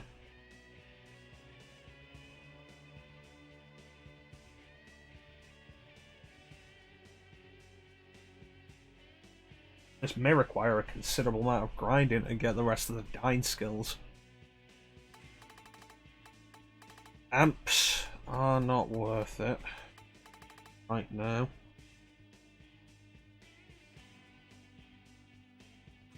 Yeah, having media armor is a good idea.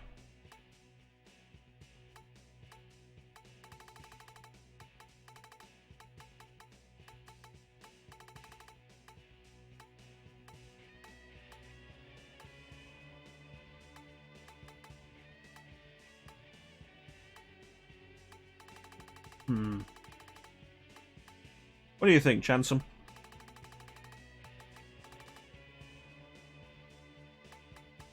Okay, work this out. You just have recalm. Summer recalm, just recalm. Just recalm's better than nothing.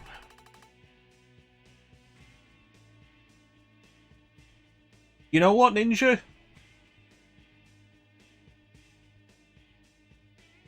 We were just up against the final boss.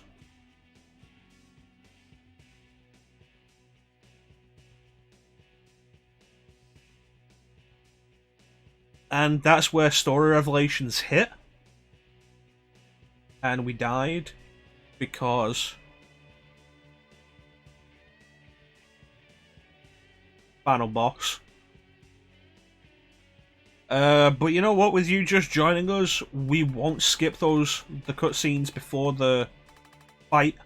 We won't skip those cutscenes. We'll go through them again, so you can see all the stuff.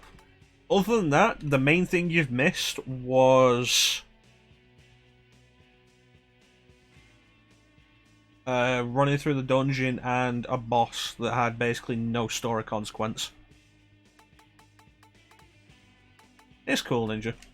I was saying earlier, like, the last 3 streams you've been here early, specifically so you don't miss anything, but nothing's happened. Story-wise, nothing's happened over the last 3 streams. But now, story's actually happening, you weren't here. But we'll do the story stuff again.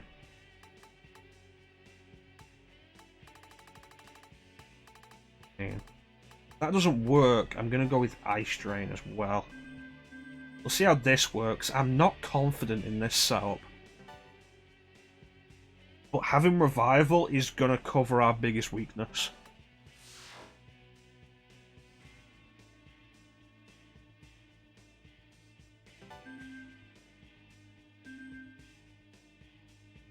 I feel like the smart thing here... Wait a minute. No, it's still not. I feel like the smart thing here would be for there to be an elevator here that you can access that will take you straight back down, so you can do whatever grinding you want to do. And it's weird that they've got the shaft here, but no elevator to go with it. Where was the last large Karma terminal?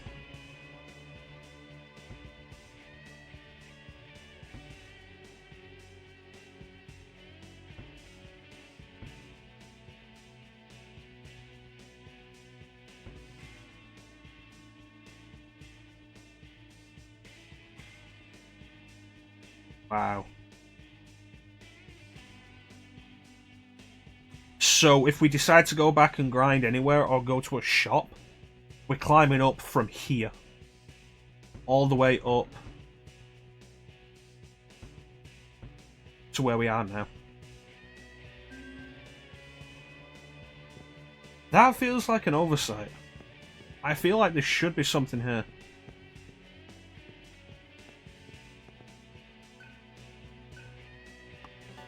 Alright, let's do it.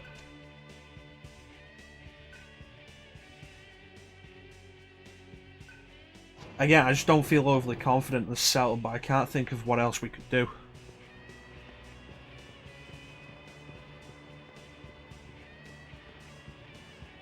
Or there's no specific setup we need, and it looks like we're going to need a variety of elements anyway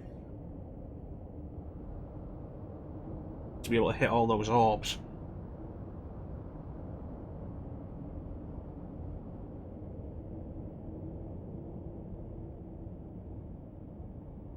Angel, I know you're here. You know, Summon the Gru is a better comparison. I was like, this reminds me of Final Fantasy VII when you're going into the planet core, except we're going up instead of down. And it's like, no, Summon the Gru makes way more sense.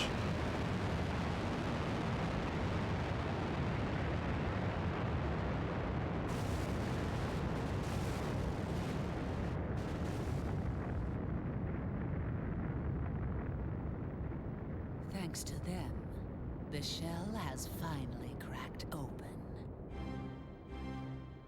You caused me quite a bit of trouble. Angel.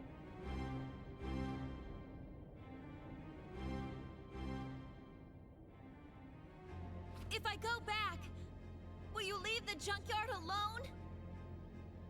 I do not like wasting time. Do you really think I'd agree to that, knowing what I plan to do through you? No. I can't do such horrible things.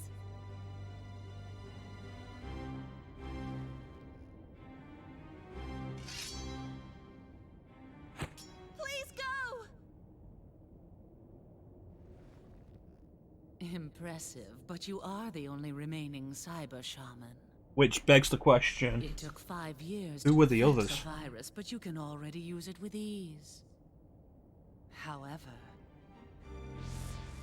And where did she come from? I do not like wasting time. This wasn't easy to find. Interesting. You care that Hackers have much? found a native Since you show no PS1 signs emulator of for regret, PS4 I'll make this simple for you. contained in the Medieval remake. It's actually used in the Medieval remake because you can unlock the ability to play the entire original game, which is kind of neat. It turns out it's not specifically some kind of port of Medieval. It's a PS1 emulator running on PS4. There's compatibility issues with other games though, but it's interesting. There's the options there for These are clouds? PS1 emulation on PS4. Oh yeah, DDS2 is going to explain so much.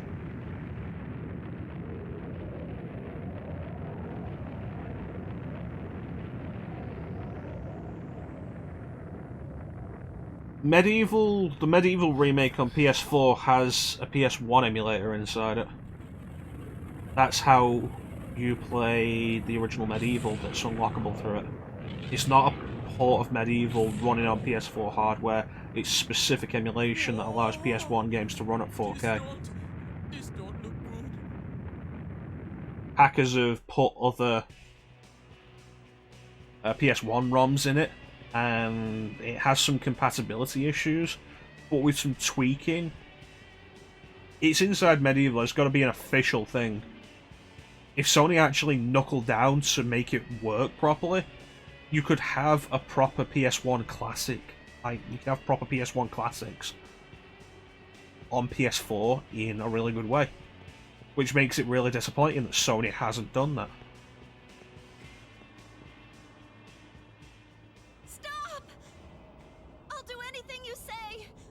Please, don't delete them. Sarah!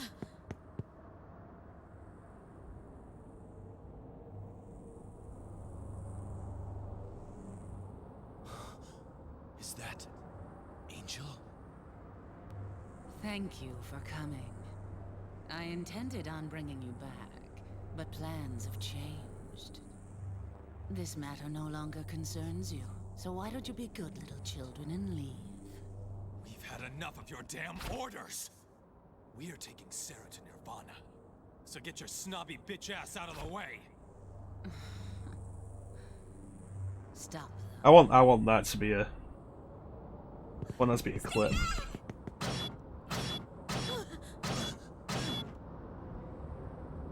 My thought, the large price tag for the PS5 is probably specifically for the hardware. They're pushing the whole thing of like the solid state drive, which has to be sizable, and SSDs aren't cheap to begin with. Say goodbye. On top of all of its revolutionary tech. Don't. You can't. I very much doubt there's going to be a specific PS1 emulator on PS5. Especially with the patent that came out recently. Please stay back. That Sony is looking at streaming PS1, PS2 and PS3 games to PS5. Which basically just says PS Now again. Which, that wasn't a good idea when they did that.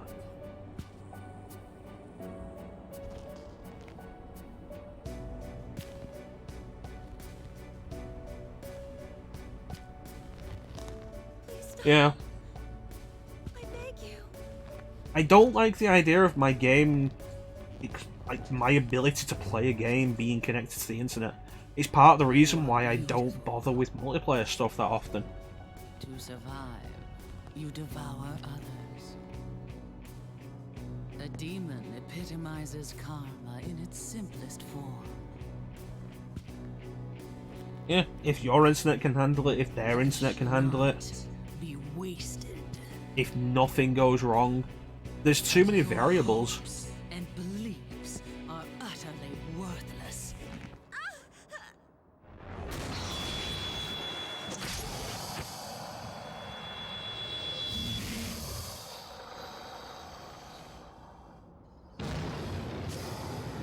At last we shall see the maturation of the seed I have sown in you! Bring it on! Again, I don't like that they cut Heat off there. I like that Heat's over-the-top dickishness, and like, yeah, no, I'm really cool and angry, is actually being used for a good purpose now. I don't like that they cut him off there. Stadia was always going to be a problem. Especially when you consider just how much of the US doesn't have that kind of stable network connection.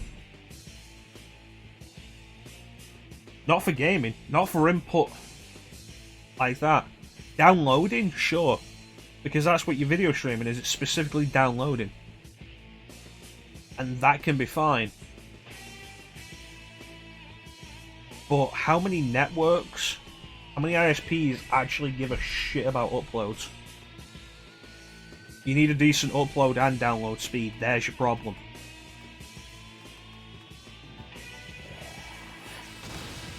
Oh, it's not actually clipped. I couldn't think of a good word for it. Just that bit where Heatsol says something about Angel's bitch ass. And I was like, you know what, that's good. I like that.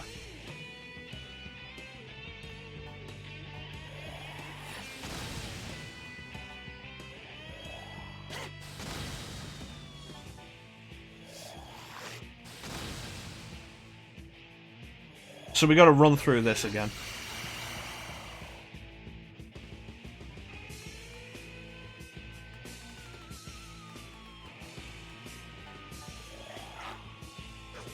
Are you underwhelmed, Ninja?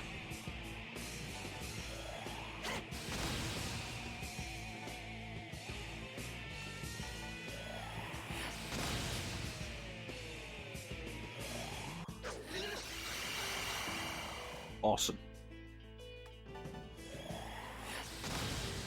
There you go, get your snobby bitch ass out of the way. Thank you, Chanson. It's a good line. I like that he said it. It wouldn't have had the same effects if, say, Argilla or Gale would have said it. She does have a very angular design, doesn't she? Specifically the dress.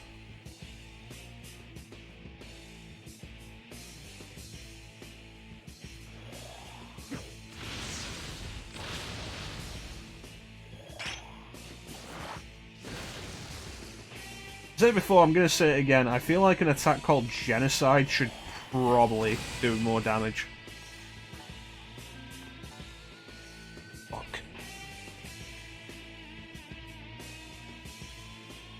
That's not what I was after.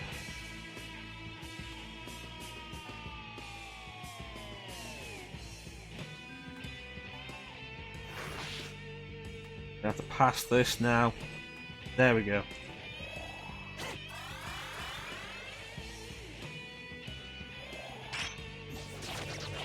Well, we should know by now, Ninja, that the demon designs aren't exactly conventional. Which is probably a good thing. It makes them visually more distinctive.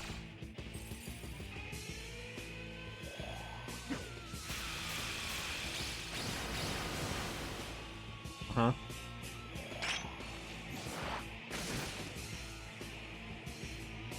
Between the Thigh Master.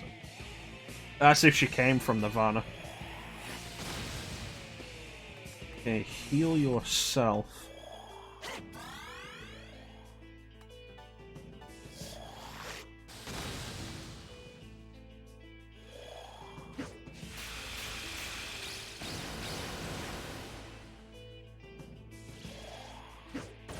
I was a little concerned earlier on that we might finish this game maybe a little too early. As like, we've been going for 2 hours, we usually aim for about 3. And it's like, you know what, I feel like we're not going to end this before the 3-hour mark. Alright.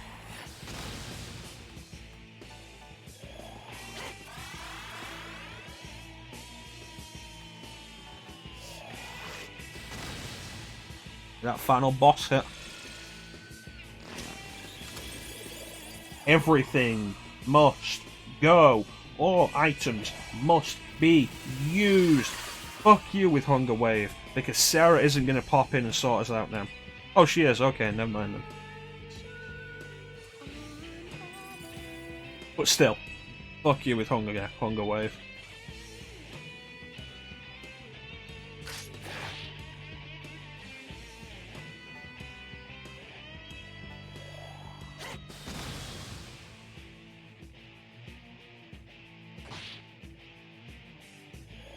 Okay, here we go. That's a problem.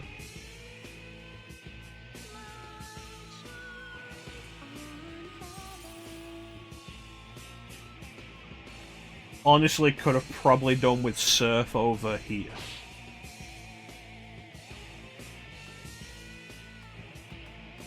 And Argilla being muted is not good. Good thing I bought a bunch of medkits. It can cover for me diorama in a pinch.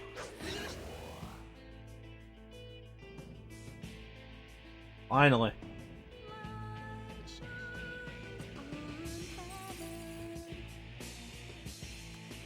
Now, burn the bitch.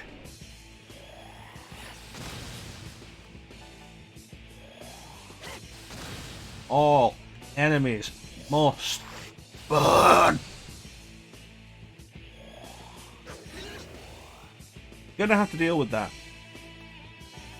Can't have her just using Kaja all over herself. Because that will come back to haunt me if I let that happen.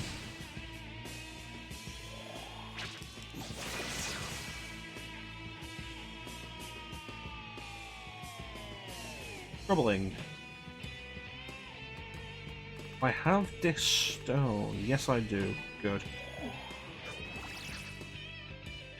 Burn them all is generally a pretty good tactic, I find, in any situation.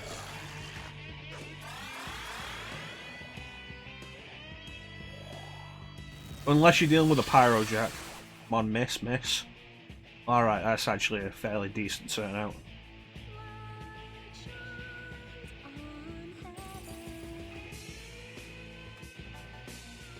Okay, this turn should send her back to the other phase. And then just smack her in the face. Bam. Transform.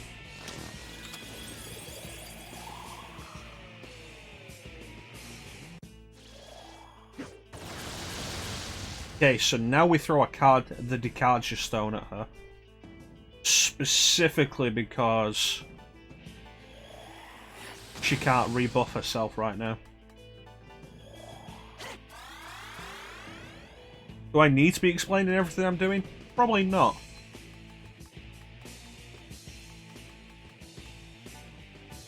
But I feel like it isn't a bad idea.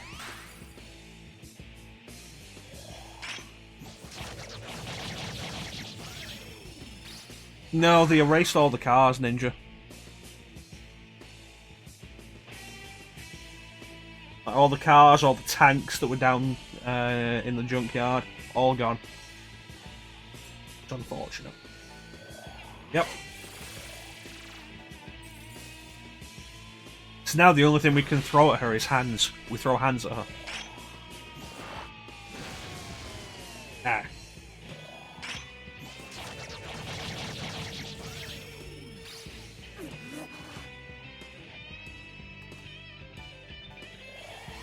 Get back up. I was like, with how quickly we did that and how slowly she fell down, it was like she dropped down on a trampoline.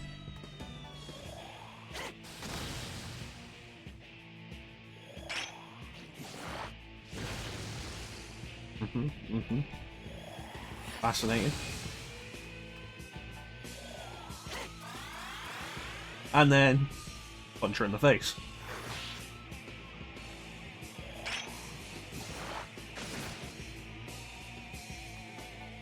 Nice.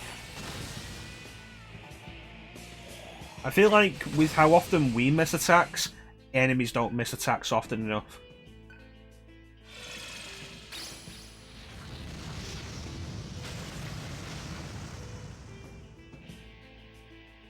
So Ninja, did you think that's what I died to? Because it wasn't.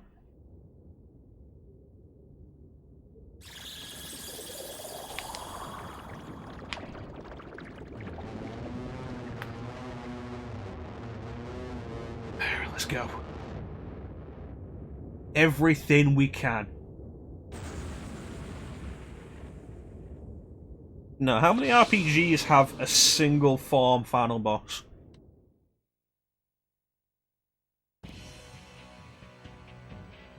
Let's go.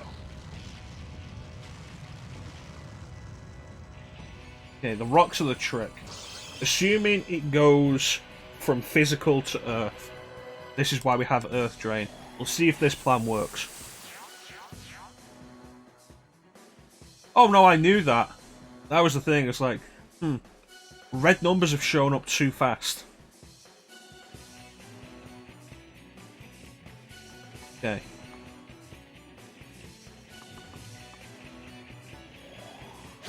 Let's try and take care of this.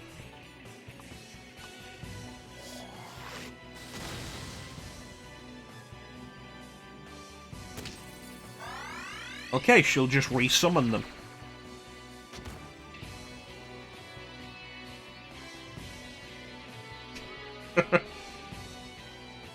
Got this place with some sort of weird fucking castle. Ice Repel Shield. They don't go in order. It creates a problem.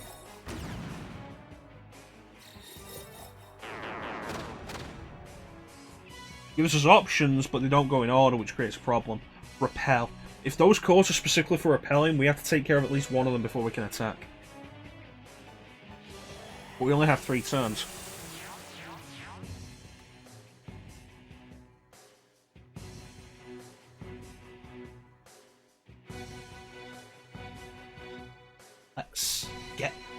dangerous.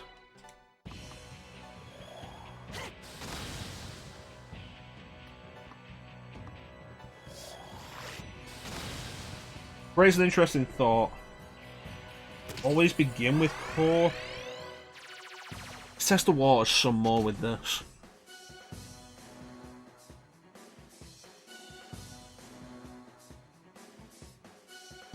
Ice repel.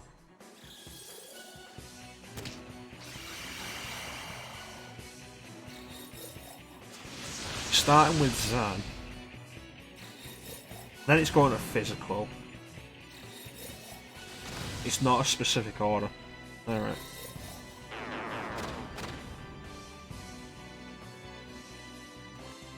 Earth Drain. If the course is specifically set up to prevent all elements, try physical. Repel. Okay, I'm going to assume that works with everything. That gives us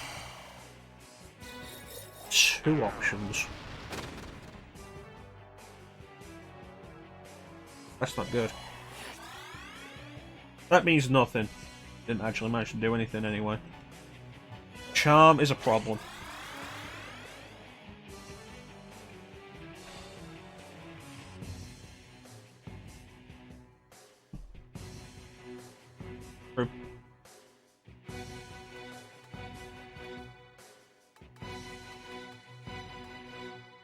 Okay.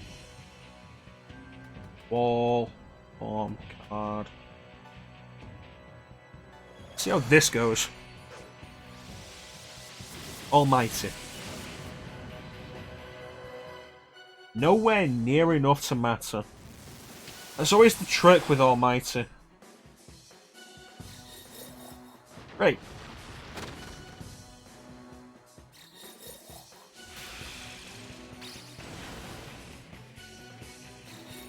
That's a dying skill hit with a weakness. The actual physical capability of these is all really low. Interesting. Hunger Wave is redundant. Moron.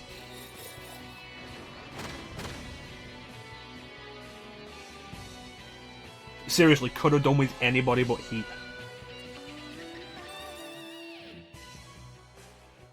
Raise a thought.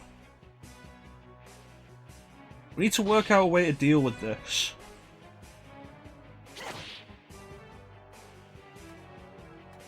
And I could have done with Surf not being hit twice there.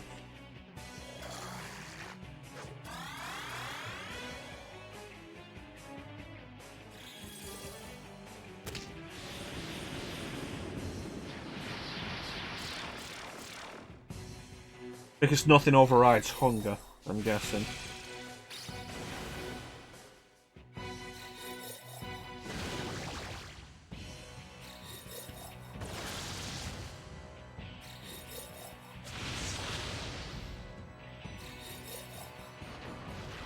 There it is, starting to add up.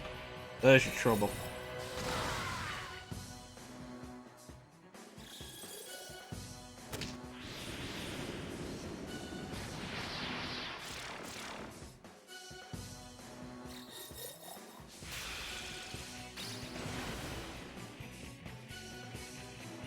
What's the key to this? There's a trick. There's gotta be. The question is, do I figure it out? Or is the trick survive and then something happens to allow me to deal with this?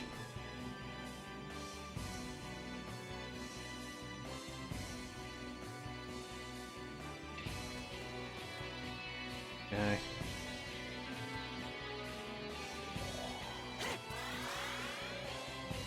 And then you. Oh god, you don't have Samarikam. God damn it. Good thing I have these revival gems. Alright, so let's work this. Because we're basically entirely on the defensive here.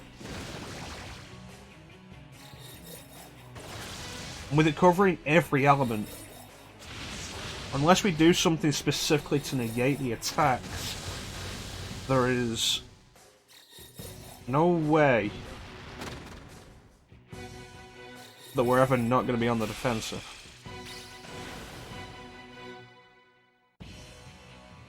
Oh, don't hit everybody.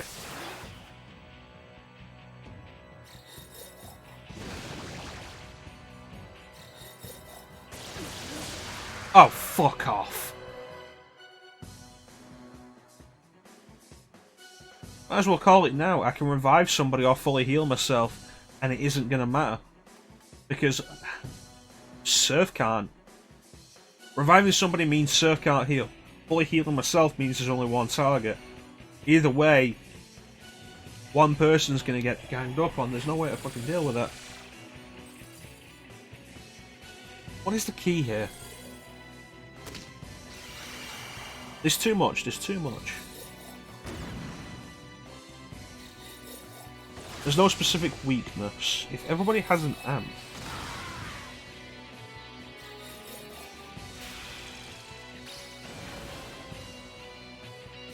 maybe.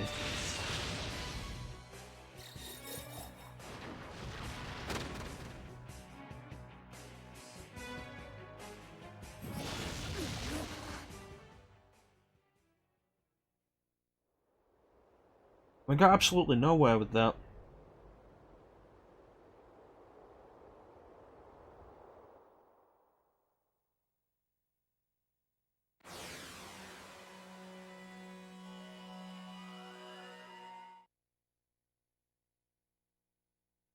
Earth Drain's a good idea. Anything Drain.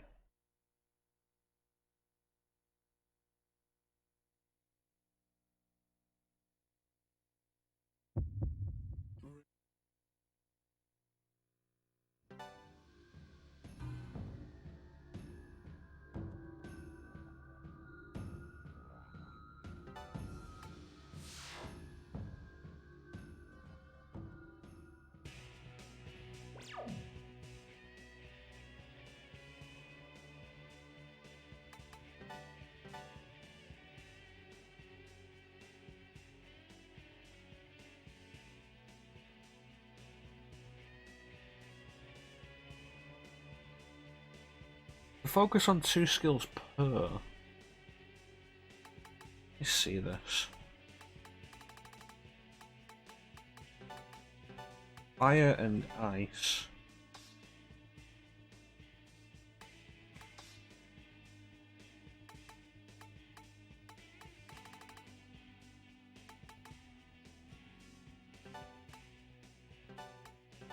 I can force.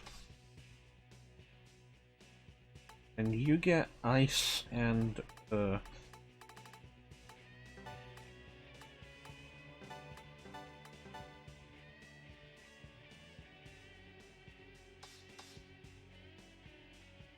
Heat has ice drain, that gives us extra options.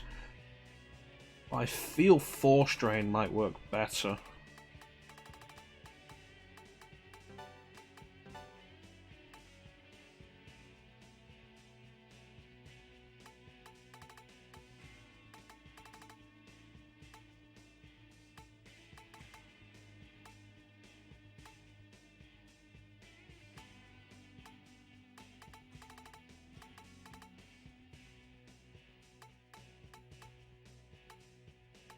Trick.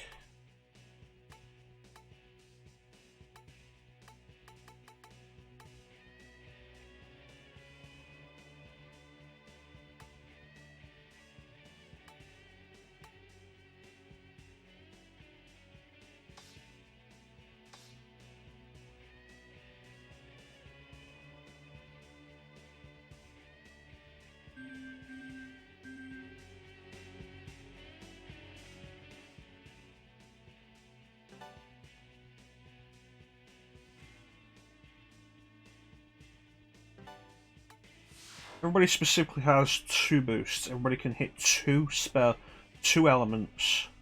2 elements harder now.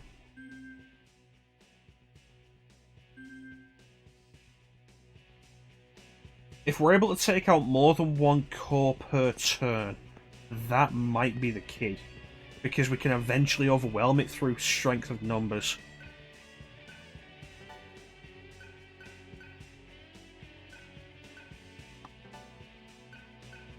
That's the only trick I've got up my sleeve right now. That's all I can think of. Which is why we need the amps.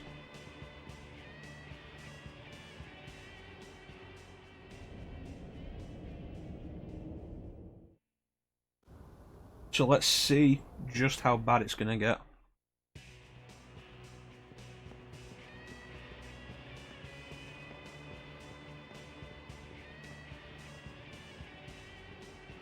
Round 3.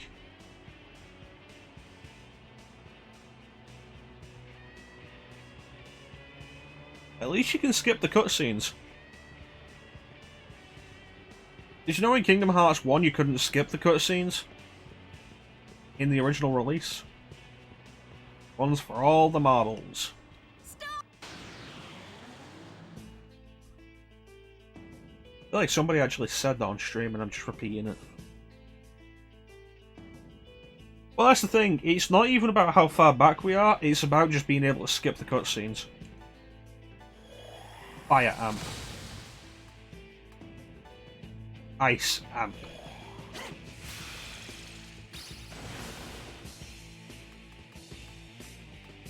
Elec amp.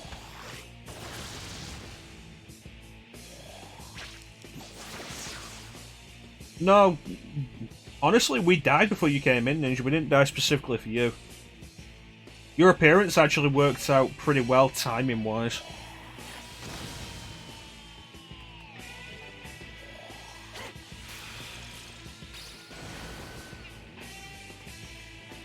And going through the cutscenes again wasn't really a big deal. But if we had to keep going through those cutscenes, then it would definitely be a case of, I'm tired of this now. This is like 20 minutes per fight. Hey, we're arriving an hour early, nothing happens. I said that. I said that earlier.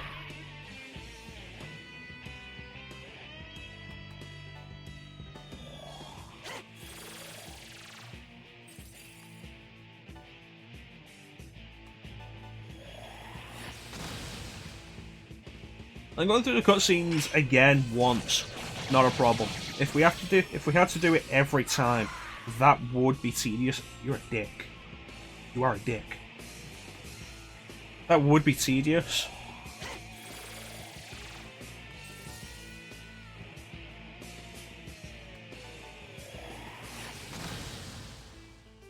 Because it's like 5 minutes.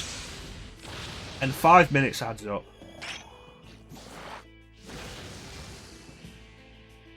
Alright.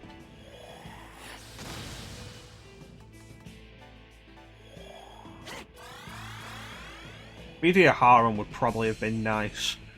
But I can't run the risk, like, even if we had it, I can't run the risk of the enemy charming Argilla, and Argilla casting any kind of Diaharon on the boss.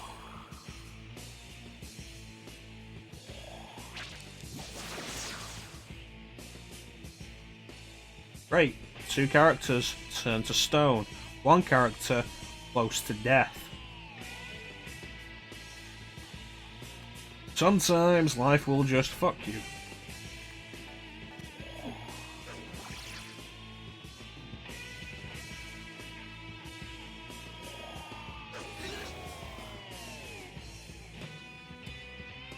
Okay, another disc stone, then Argilla heals.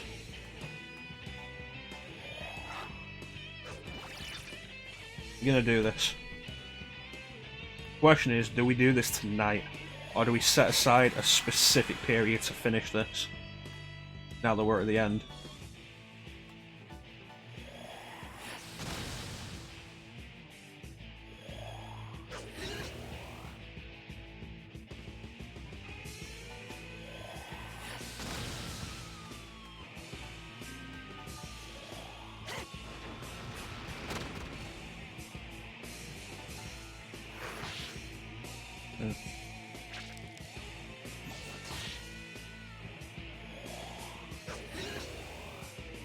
Okay. We can make this. We'll make this work.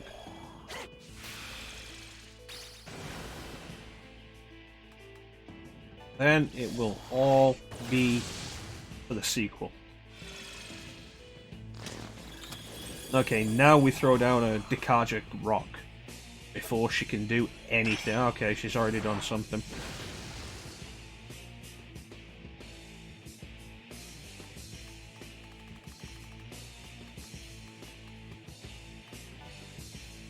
You guys don't have to worry about distracting me though, if that's why you're being quiet.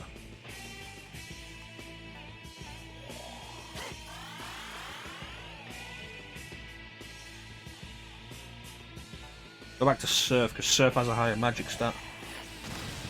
There you go, 259.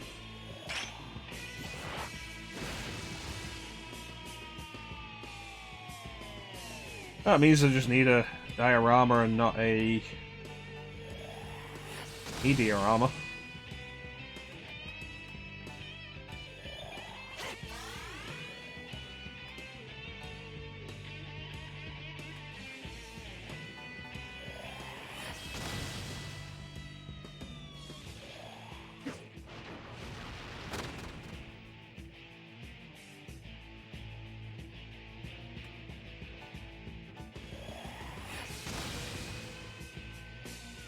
Here we go.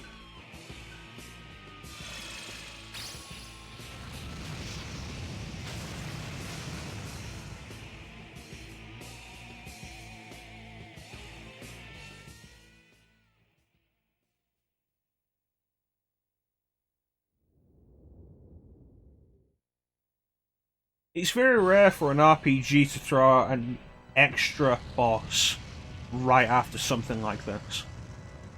Like, if you look at Final Fantasy VII, Final Fantasy VII has the extra fight against Sephiroth, but that's basically entirely scripted. Like, you won't lose that.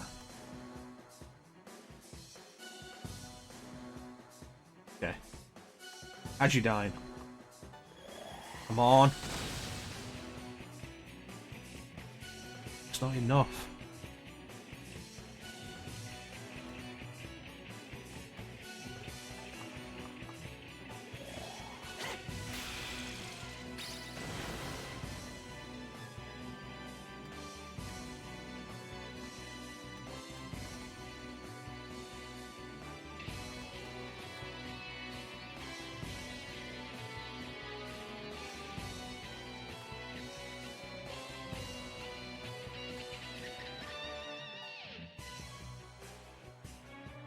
This is probably going to hurt me, but I need to see how it'll work.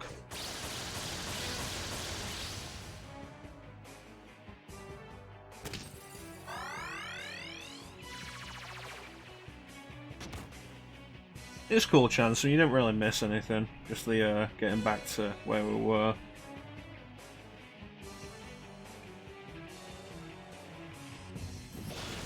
If she'll only do one of those per... It still leaves us with the problem, we don't have enough turns to compensate for this. And it might just be a damage output thing. Heat may not be the best idea for this.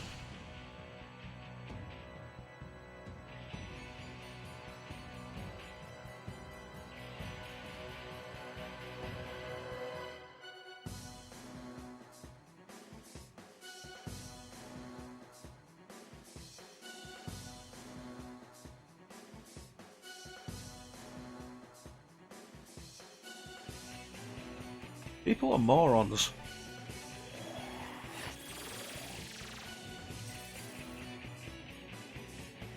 And we do a heal, but this basically puts us back in the same position we were in. And she pulls out another element core. If she's only going to do one of those per turn, we have an idea, but we don't have the damage output. No. Even with amps. Don't have a damage output for it.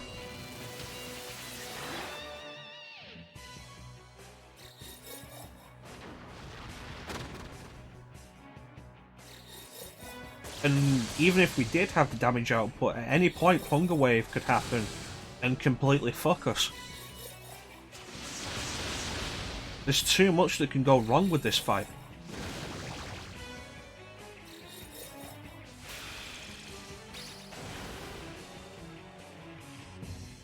And because they hit every element, we're always going to gain at least one turn.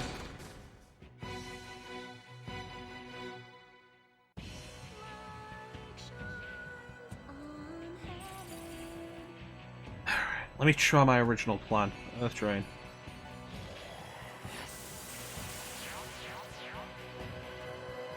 I just don't see the opening to attack.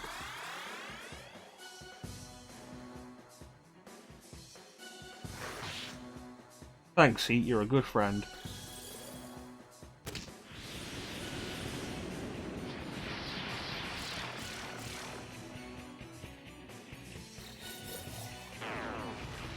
Fucking damn it.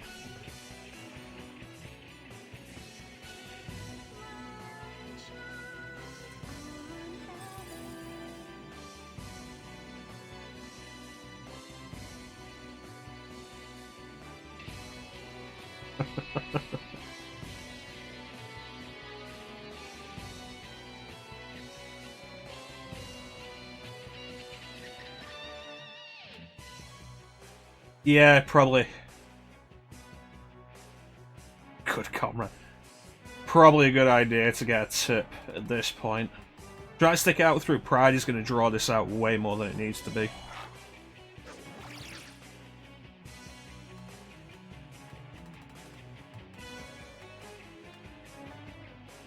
And hopefully it's going to be one of those eureka moments where you'll say what it is and I'll be like, of course, and then bam.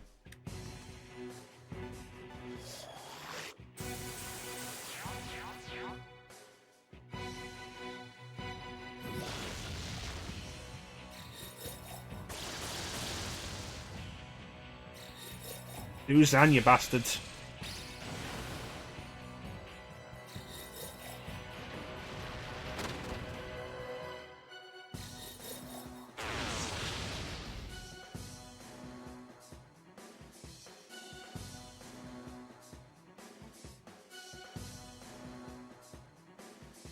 I can't recall the last time I was so thoroughly stomped on a boss.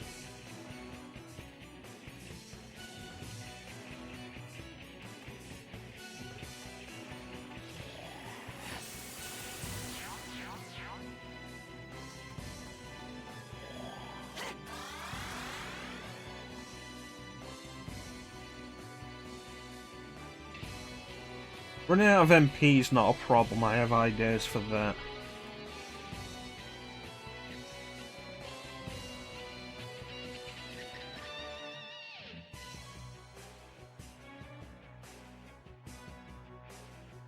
That makes sense, that's a good idea. The issue again is about damage.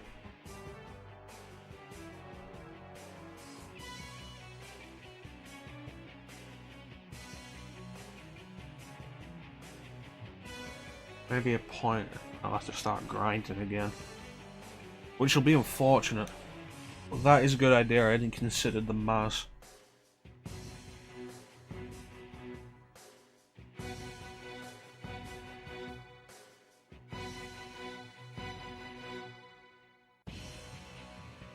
Carry over damage.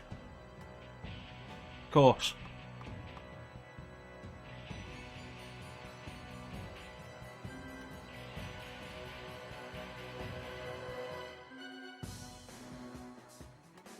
As you take out fire.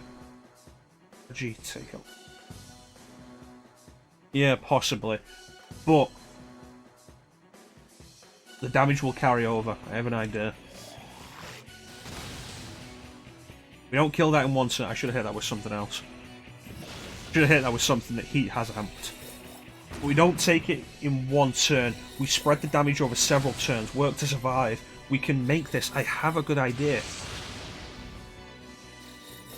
This could work. Alright.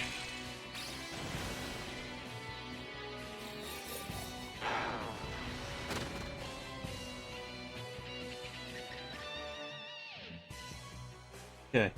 Ice is ready to go down with a shot from Surf.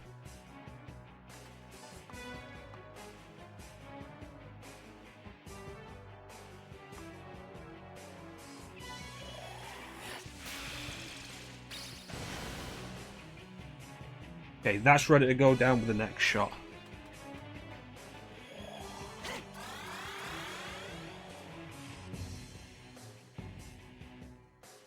One core reflects, one core absorbs. That is counterintuitive.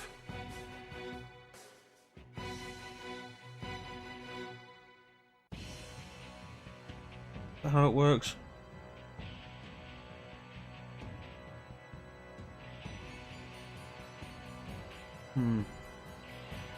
Okay.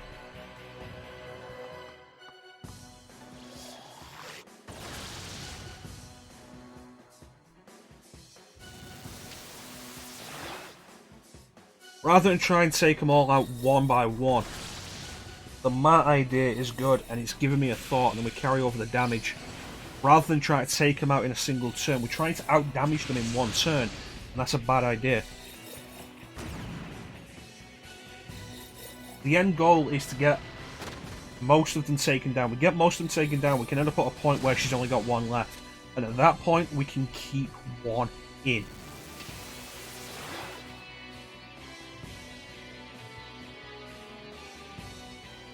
And the only thing that will really likely screw this up is if Hunger Wave hits bad.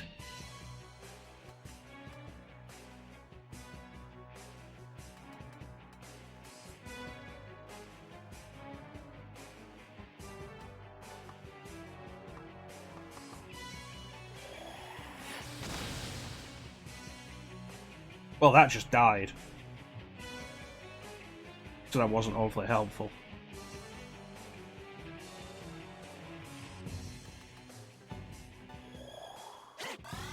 Call that turn a wash.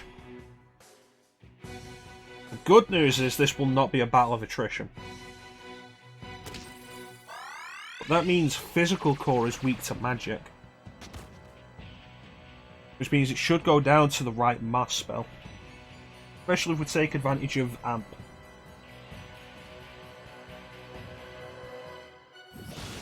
It's a fun thing. Your tip wasn't the exact answer, Chansum, but it has given the Eureka moment. I always love Eureka moments like that.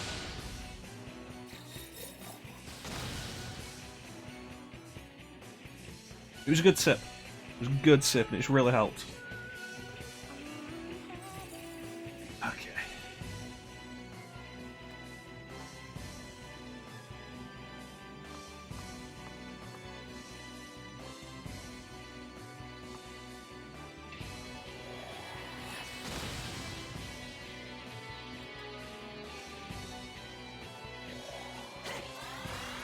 We've got this. We've definitely got this.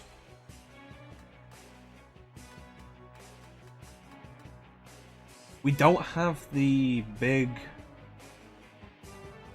almighty, bigger physical game. Okay, and you are Earth.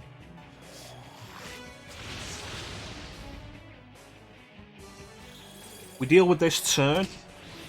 We take one out and map the rest.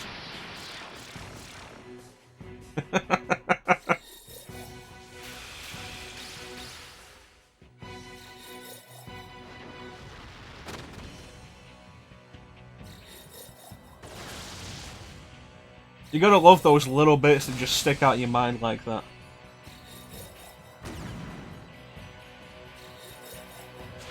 Okay, come on.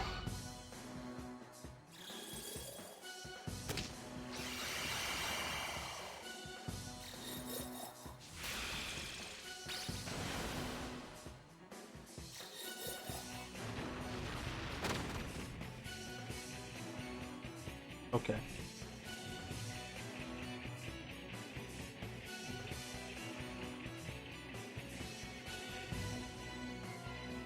I think you said that before, Chansum, and I completely understand. SMT can really draw you in with its story, but its gameplay can be very off-putting. Keep being asleep is a problem here. I can do with him awake.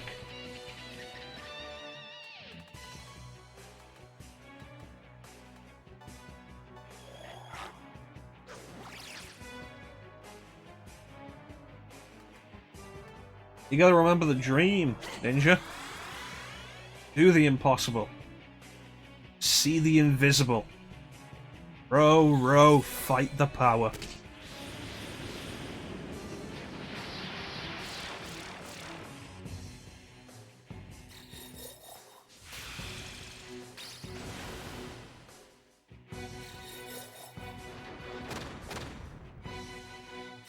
I need heat to wake up this turn.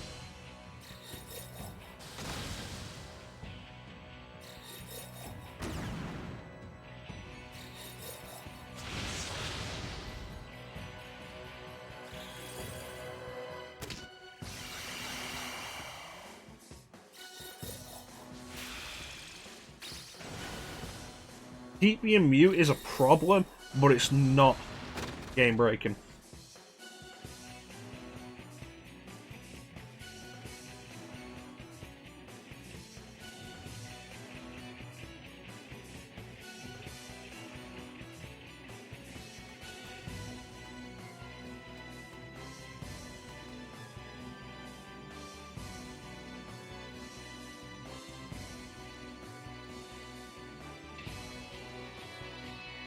You'll need the heal, which means use this turn Earth Drain, recover. If we can cancel out the next turn fast enough, we can be in the position to finally pull off the plan. All we need to do is to get it on the back foot, and then we should be able to maintain the hold.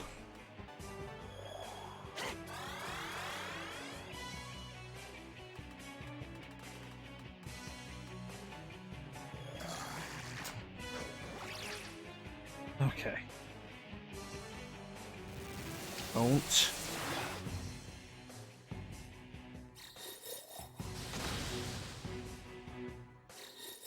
Hey.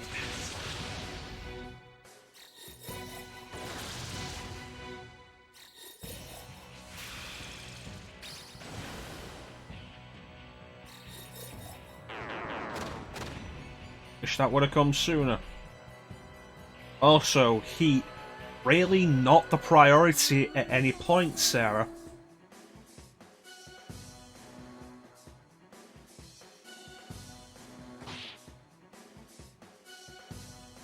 A big problem there. Hunger Wave hit 2 people, and then Sarah sorted heat out. We could have worked the plan out, but now it's postponed again. It's a good thing to put a drain on heat.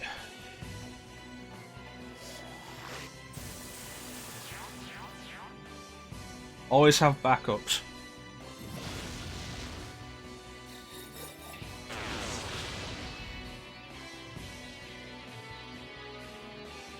It's time. Let me see if I know how I want to do this. We need to take care of fire.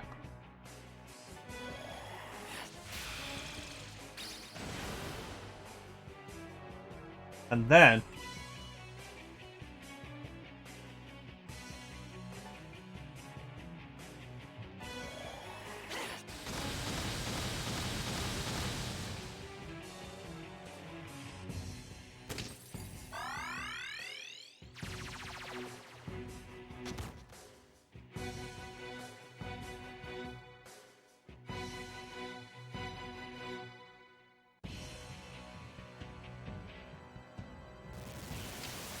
Hunger Wave is gonna be the wild card here.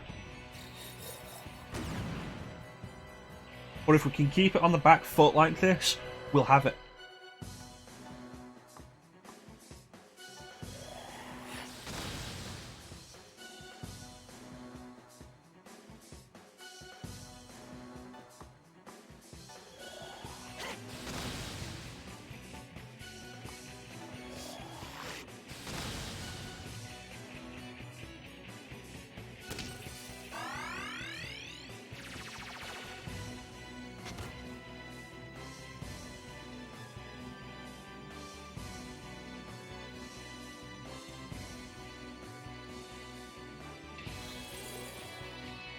So creating a core doesn't take up a turn.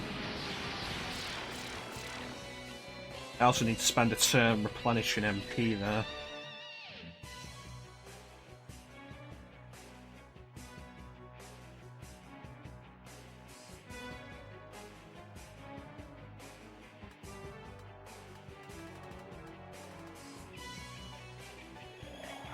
Curse is probably the worst status effect that you can hit him with us that isn't stun.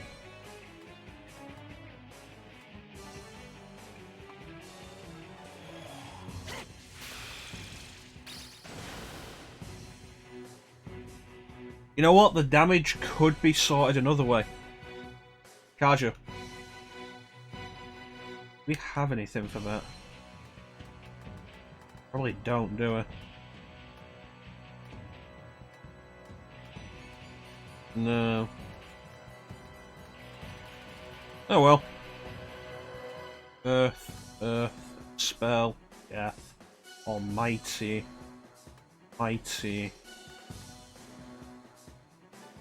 Force. Does it still count if it's item damage? Yes. Alright.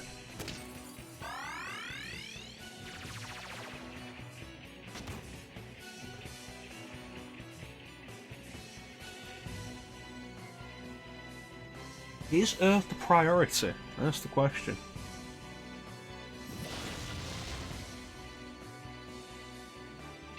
So creating a core doesn't take a turn. Yes. Interesting. Alright. So we're going to focus on Earth core for a minute.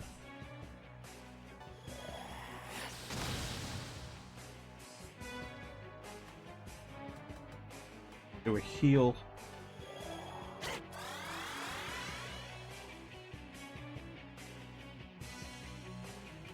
And you need to be taking care of Curse.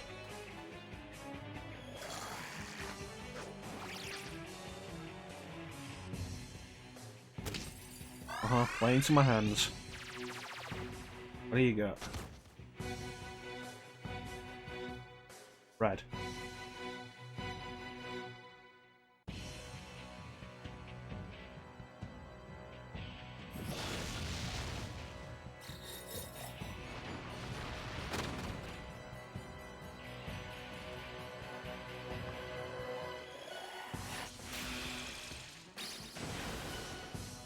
Nice. Full heal. Back on our feet and throw out.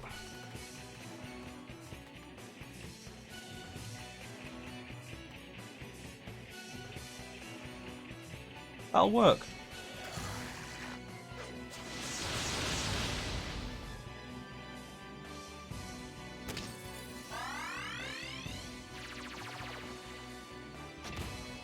The question now entirely becomes, Earth is always the priority, that seems to be it.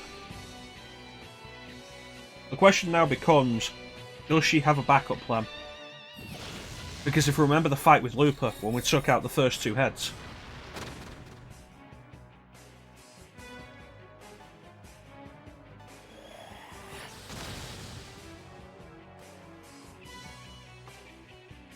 No, you have Bufu.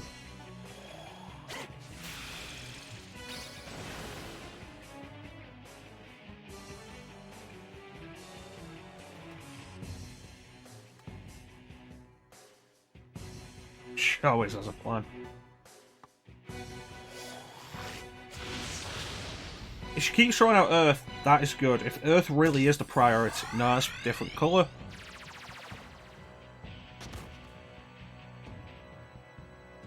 Okay, so she won't keep throwing out the same colour. Because if she was going to keep throwing out Earth, that would have been fine. Because that means that she can't hit our weaknesses. And extra turns will only be bought through criticals. Not the case. Okay. So, do we have something that restores everybody? I so rarely use Somas in this series. But it's perfect. It's exactly what I want. Oh no, we're running out of everything. Good thing I have these that I've been saving for the boss.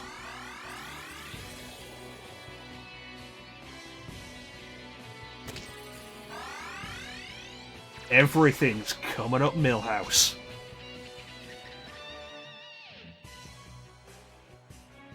No physical, But the good thing is that thing went down faster than the others, if I recall.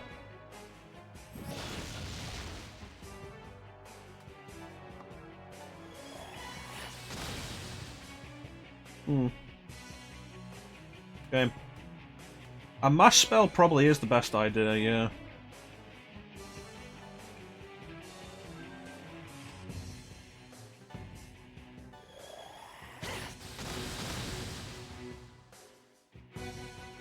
Just keep piling on damage. We've got 4 more Somas. Well, it's the thing. Especially after we got Chakra Walk, there was never a need for that kind of thing. And no battle, except the final boss, ever lasts long enough to justify using a Soma. Here's Hunger Wave. Hunger Wave has screwed us. This twists things. And becomes a case of... Why do you keep going for heat first?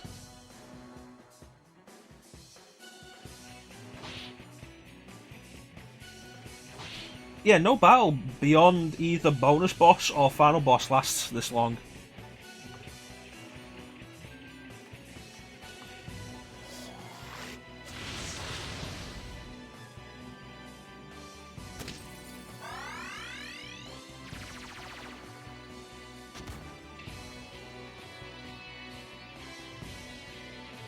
Nice.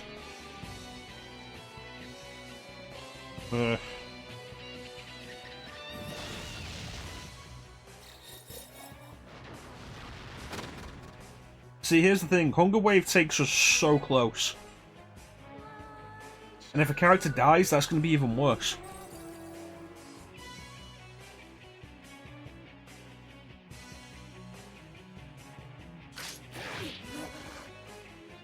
Like that.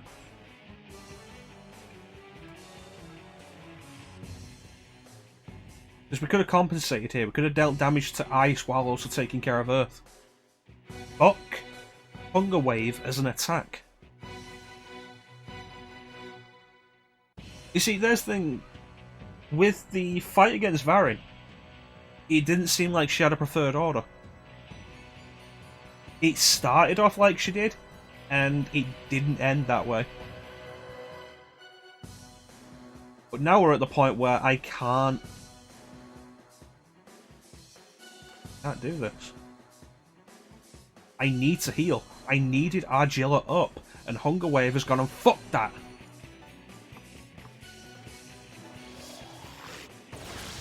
So now this is a case of I hope we don't get screwed here.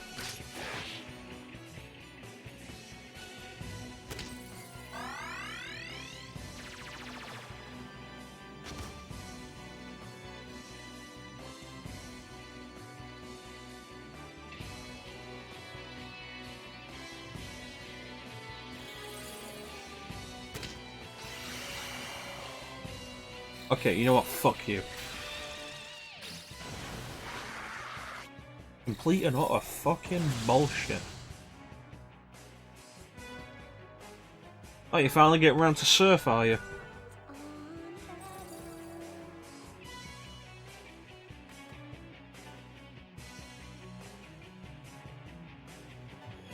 And that puts 3 cores out.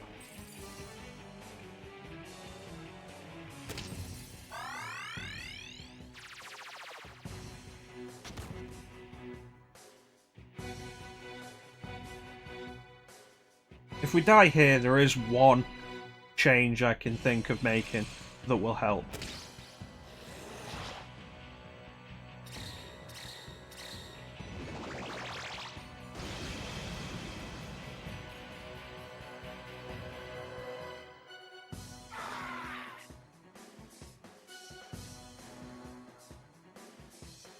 This is going to be the slow death now, isn't it? Figuring out how to deal with this is a good start. This is going to be the slow death now, I can feel it. We're going to desperately try and claw our way back, and it's going to end with us dead again, because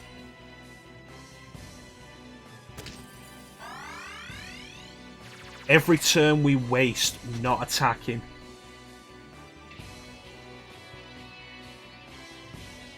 brings us closer and closer.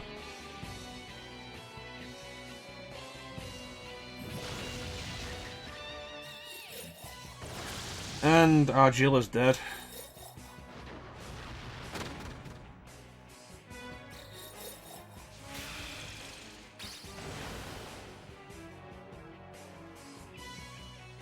Okay. Okay. 4. Try and claw this back. Desperately try and claw this back. There's still a chance.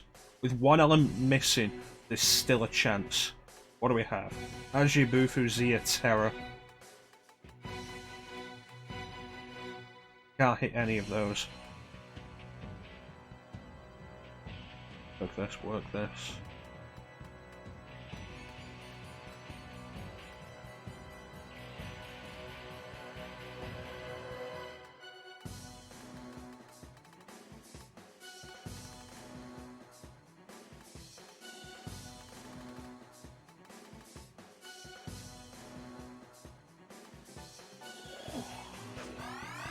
Expend a Soma when it isn't optimal just to pick us back up. We can pull this off, we can do this.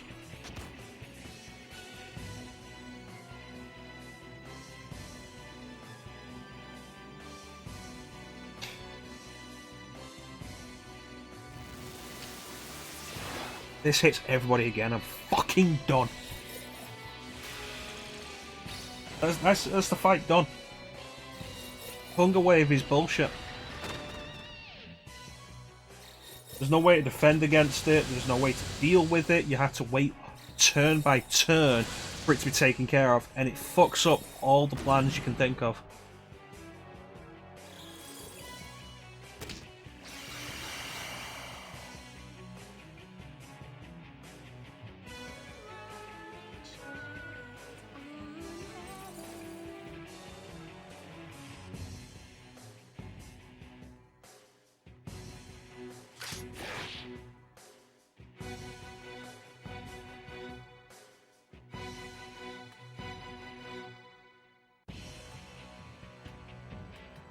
And we're back to square one.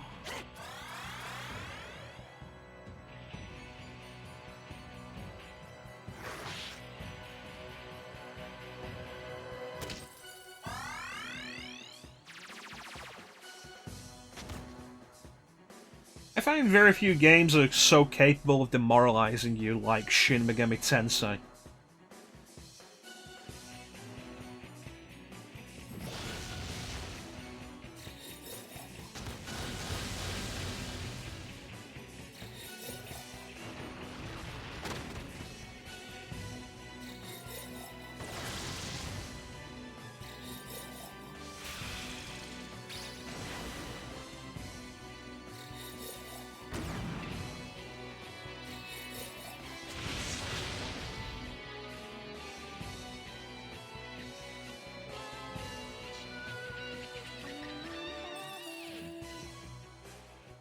Okay, if Surf doesn't kill Argilla...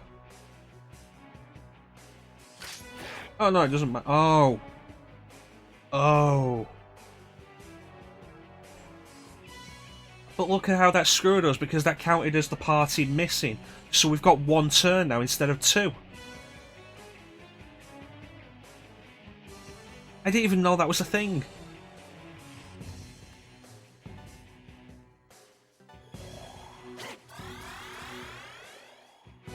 It really is the slow death now. I'm guessing with all 7, this is going to be instant game over.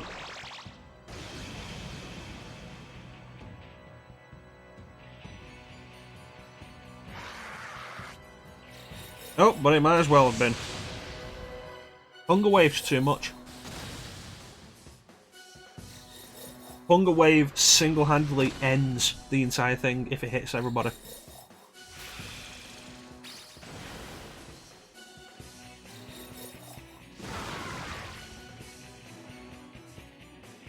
Fuck it, I'll kill myself.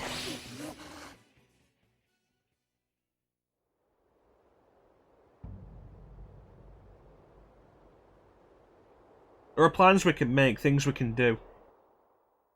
But it all comes to nothing if Hunger Wave hits all 3 characters at once. Which it just did twice in a row.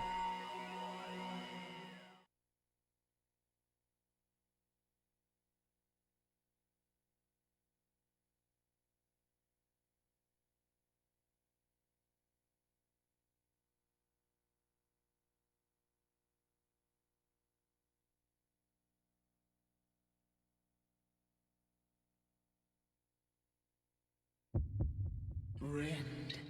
Slaughter. Devour your enemies. There is no other way to survive. Yeah, you have to ask Bane about the Prepare to quotes. sate your hunger. Warriors of Purgatory. This is the last step. Of course, the one thing that makes it worse is Su-Fei's fight.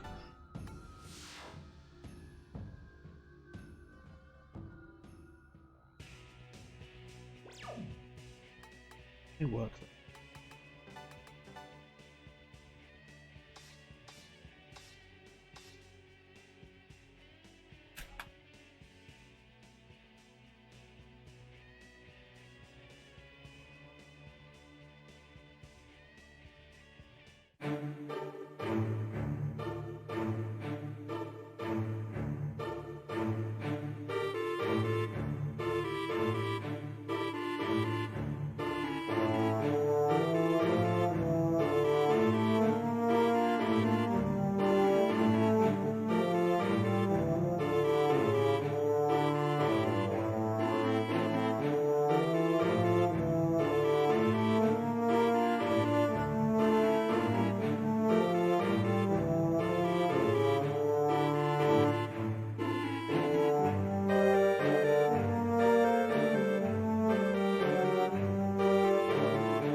Alright, we're back.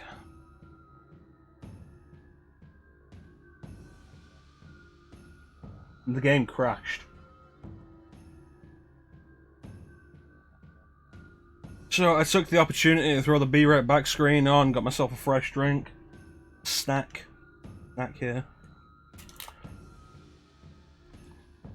We're still on the loading screen because I noticed the save time is 37, 37, 37. I thought it was kind of neat.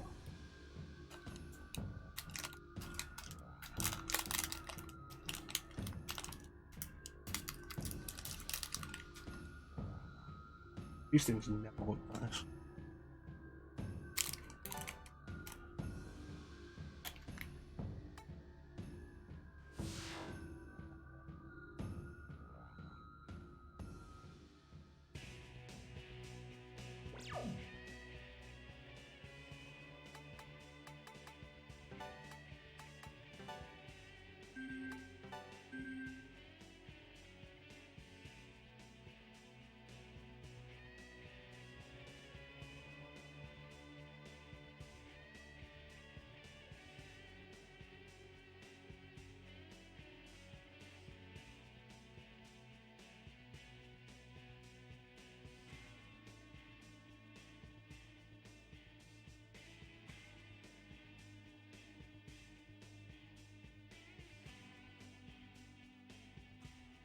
Thank you.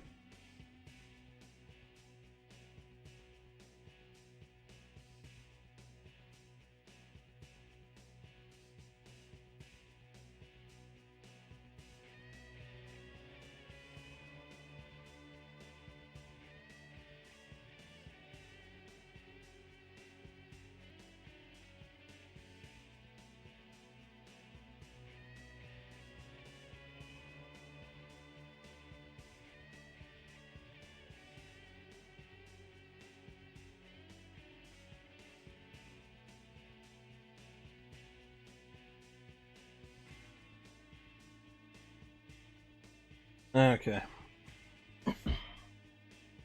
Yeah, I got this hat specifically for the green screen.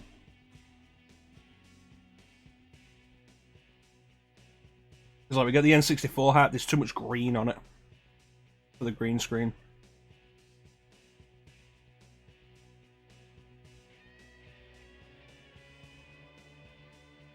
We might alternate between them. We could just do this for a bit. You see it? You see how it is? Yeah. I don't know if it comes across well there like that.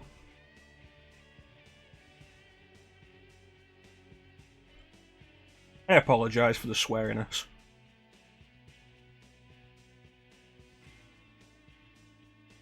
There's a level of frustration I hit. I don't generally talk a lot when I'm playing games on my own, and it's only within the last year or so, with the stream and the Let's Plays, that I've started doing it.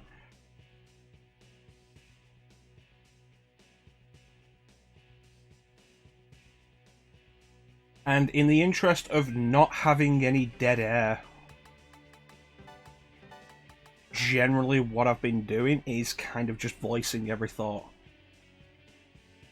Sometimes it comes out sweary when shit goes down, and it's not good.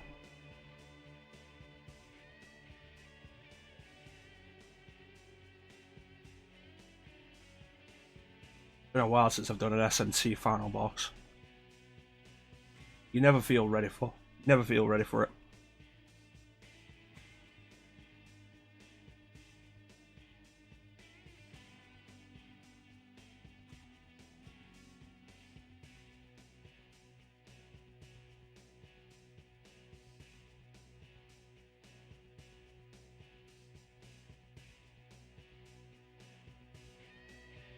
Yeah, I wanted to get a new hat. One specifically for the green screen, because there's a bunch of green on there. I was looking for decent ones. I was kind of tempted to get a PlayStation one. It's like N64, I get one with PlayStation, right? I didn't really like any of the designs. And except for the ones that I did like had, I think, poor ratings.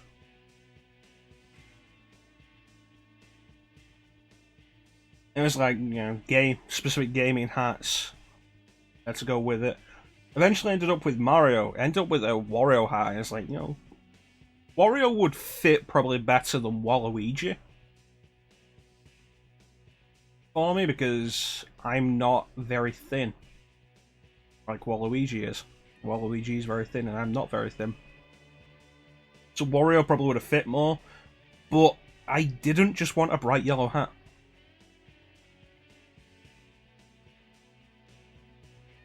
Alright, so we begin this idea.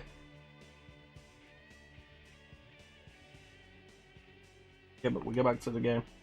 We replace Heat with Gale. Gale has a higher magic stat.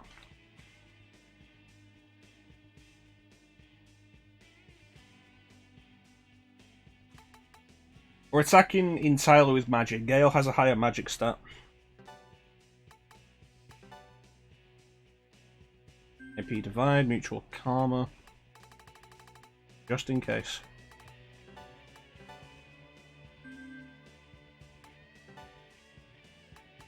Okay, so Dine. You don't have Bufu Dine. Theodine.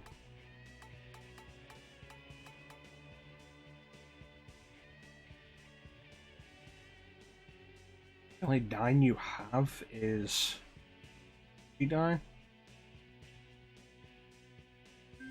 Where's your mantra at?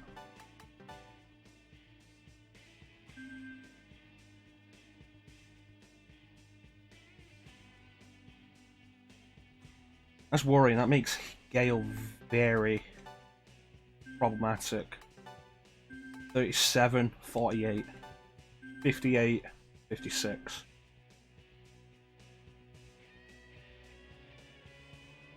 How many magic noises do I have?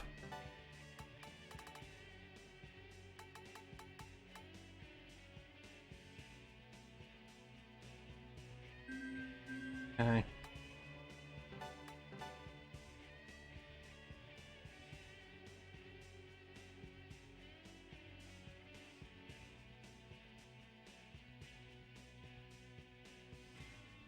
I feel like that's a waste throwing them all at CLM.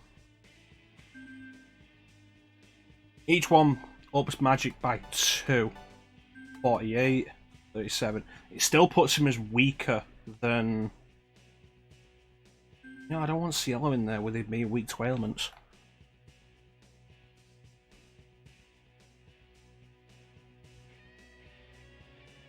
What can we do for Gale?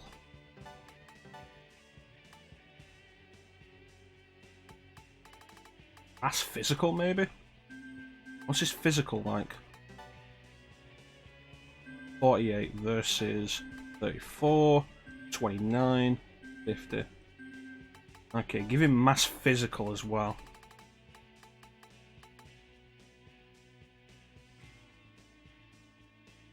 Problem with physical is always the health cost.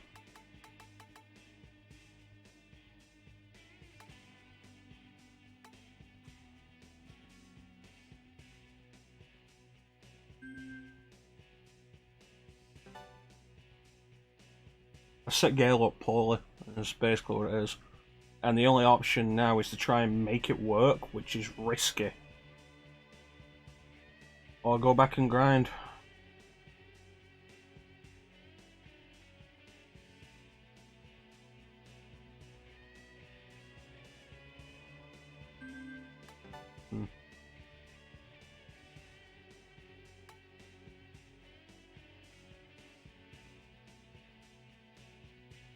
I want to get this done tonight.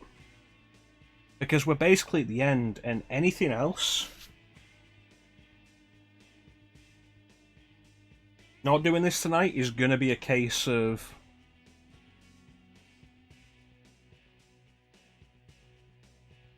possibly under an hour stream.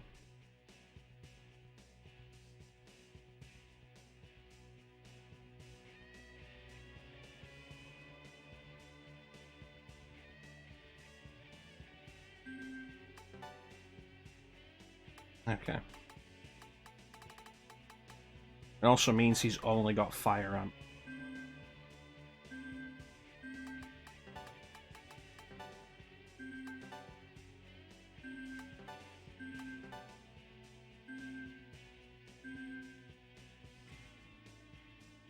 Endgame.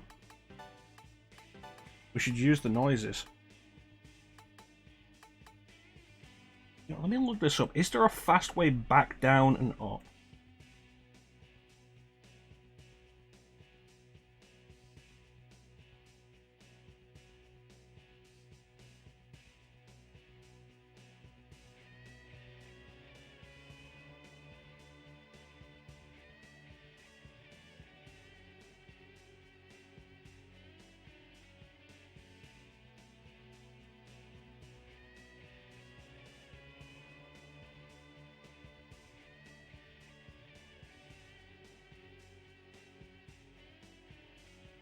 Okay.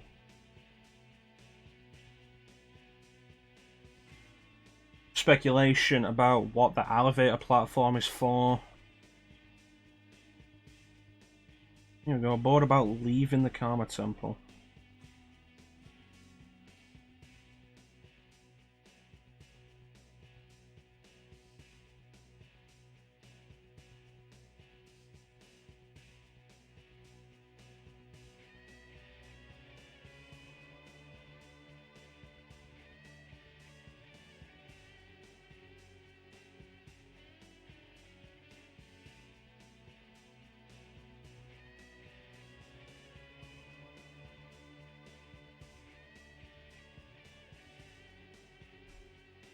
Endgame, though, we should definitely use these noises.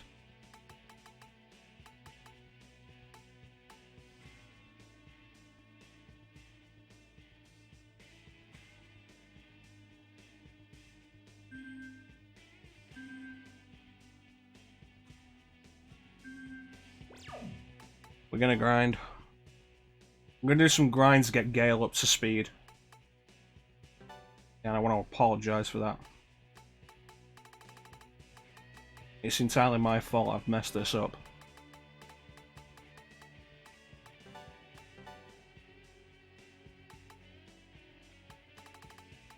I should have scaled Gale way better than I did.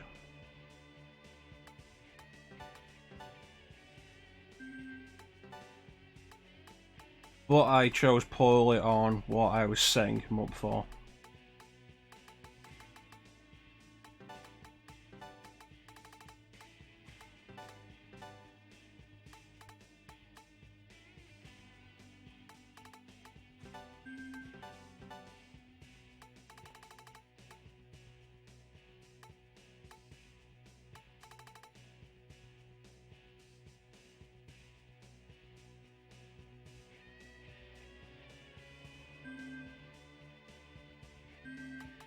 In that case, we can swap Gale out, because Heat has Atma boost, which will make everything go faster.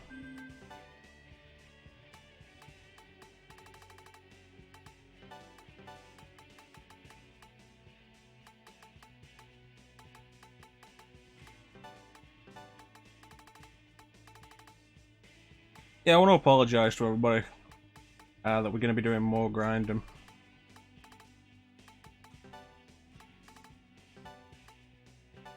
It's unfortunate, but I can't think of a better idea to really guarantee stuff.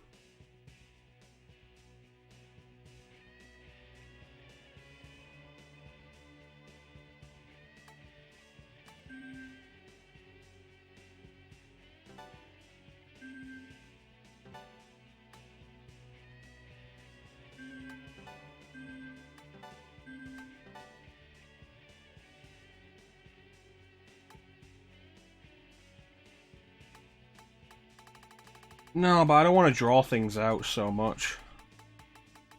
AP divide. We weren't eating anything. We weren't eating anything.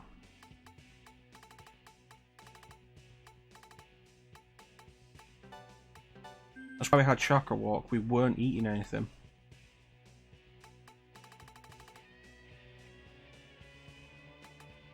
My main concern really is coming back to it and just being a half hour. But it's like I said earlier today, when we were naive enough to think it might happen. If we finish this quickly, we'll jump back into Persona 3 for a bit.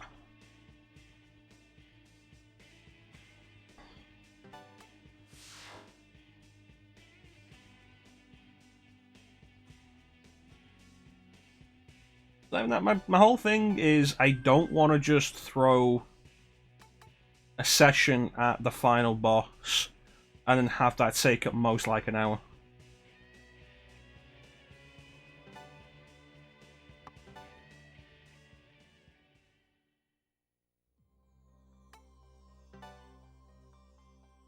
Right, let's go hit up a shop and get rid of these cells we've got.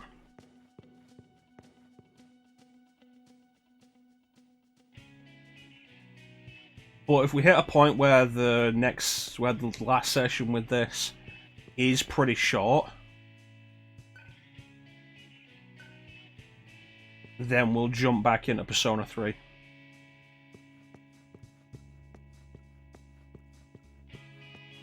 I'm on the fence about cancelling Project Zero. I feel like I should give it one more shot. I was in Rebel's stream like last night, and Rebel's talking about Project Zero, and it's like the third night is the worst. And it's like, oh great, that's where I'm at. And I feel like the story is not justifying the gameplay. So I'm really close to just cancelling that, jumping into whatever's currently winning the poll, which I think is Alex.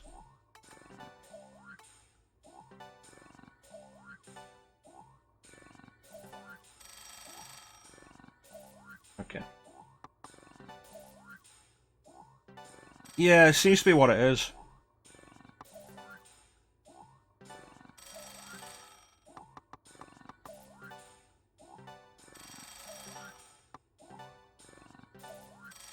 Okay, we got a bunch of money. We go into the Karma Temple, we'll be able to get a bunch more while grinding.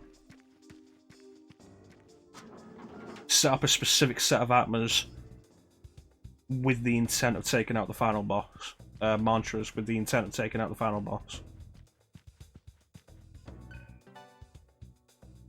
Road to the final boss.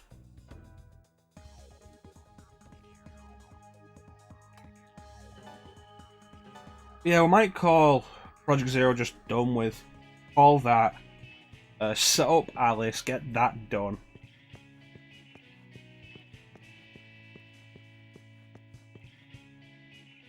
We don't have long until the August Marathon's supposed to start, and I'd like to have everything except Persona 3 done. We can get Spider-Man done pretty quick. We can work the City That Never Sleeps into something completely separate. Why are you doing that?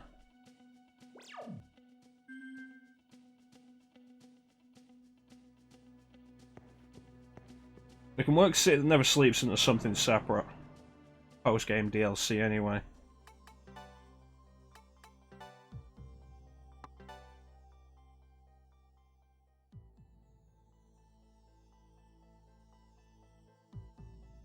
This Spider-Man.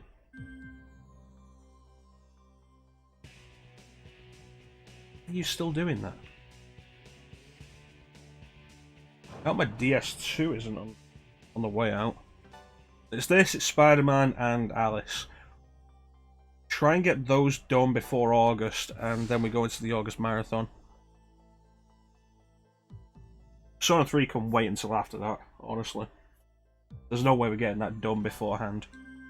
Even if I was playing Persona 3 for myself outside the stream, I probably wouldn't have it done before August. Alright, let's go. I'm sorry. I'll make this quick. So if anybody's got any fun topics, now's a good time.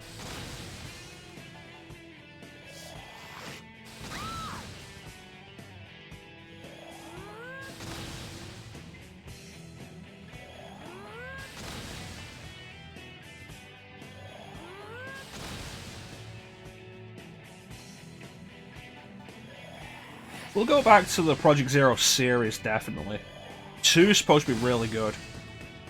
And gameplay-wise, there's always 2 Wii edition, the remake for the Wii. Which should massively improve it. As far as I'm aware, it's a case of, like, Metroid Prime. Metroid Prime 3, god damn it, Heat. Metroid Prime 3 was really good, control-wise. So they put Metroid Prime 1 and 2 with those controls on the Wii. And it seems to be a similar case with Project Zero. Okay, you know, we're that close to finishing that.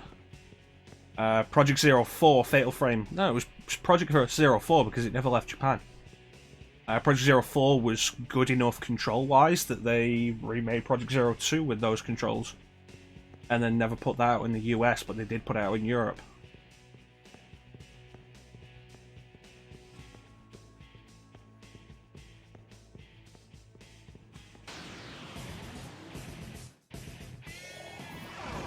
So we can do that.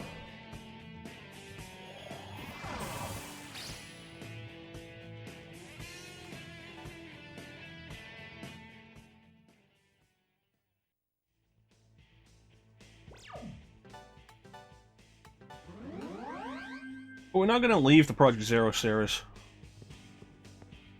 We're going to do something with it at some point. Although, now I'm feeling kind of bad, because if we do cancel Project Zero, then that's 2 games in the backlog that we've cancelled.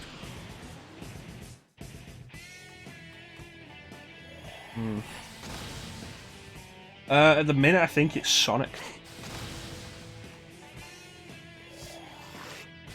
And if Sonic wins, I've not gone all the way through with it.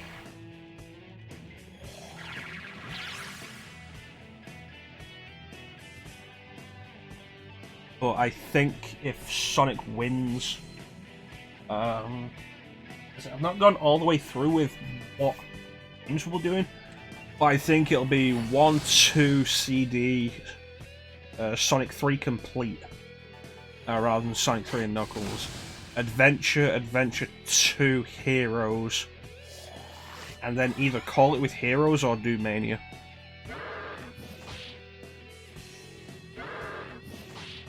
See how we feel.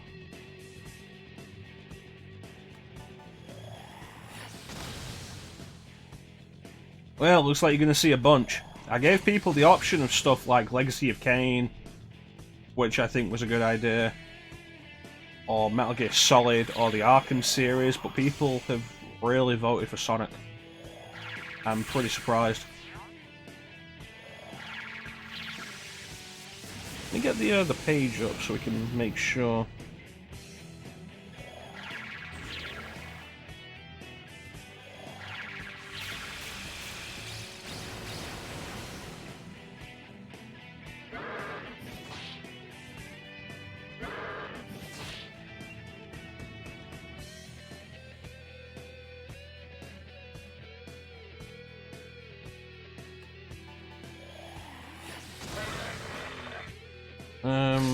Alice is winning the blind playthrough poll by 1 vote. So there's still a bit of time if people want to push for Snatcher, which is a Hideo Kojima game developed before Metal Gear Solid. I'm pretty interested in that. If you have no idea what it is, there's a trailer that I've put in the Discord that looks really good. But Sonic is winning by a good amount on the August Marathon.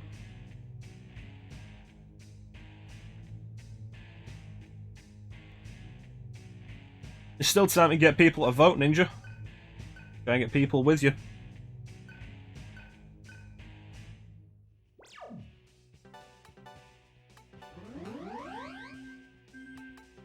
Okay. I might be the tiebreaker. I'm undecided.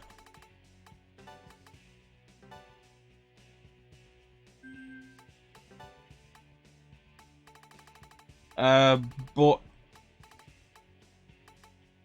I really doubt there's going to be a tie between the August marathon.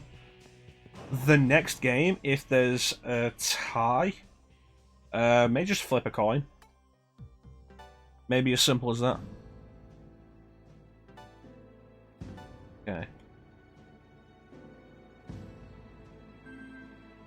What is this? Just resist. And these are 350.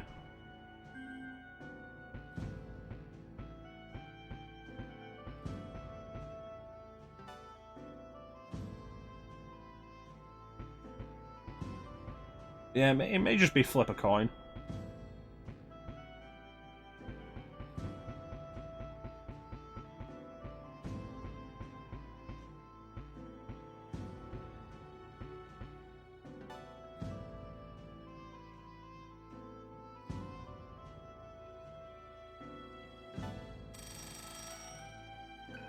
Vote A or B now. I find often when you ask people to respond to something in the chat, there's the issue of the delay, but there's also a case of a bunch of the time people don't respond as well. Alright, see how that goes.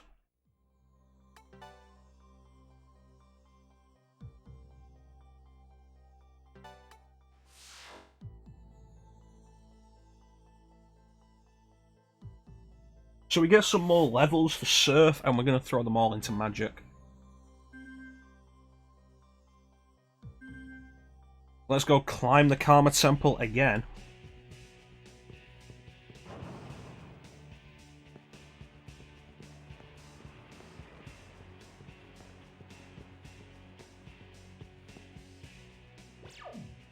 Wait a minute. It's the other way. What am I thinking? I thought we had to go through those again, but I was like, isn't that the other way? But like, was it mirrored? Or was I just confused? It's like, no, I was thinking the wrong direction. But yeah, if the Sinking City ties with Alice, that'll be interesting. I expect the Sinking City to be longer than Alice. So that might be a case of the Sinking City waits till after August. But I am pretty interested in that. I enjoy my Cthulhu-inspired games. I enjoy Cthulhu-inspired stuff. I feel like there's not enough of that. But there's also the case of, in recent years, there's actually been a bunch of it.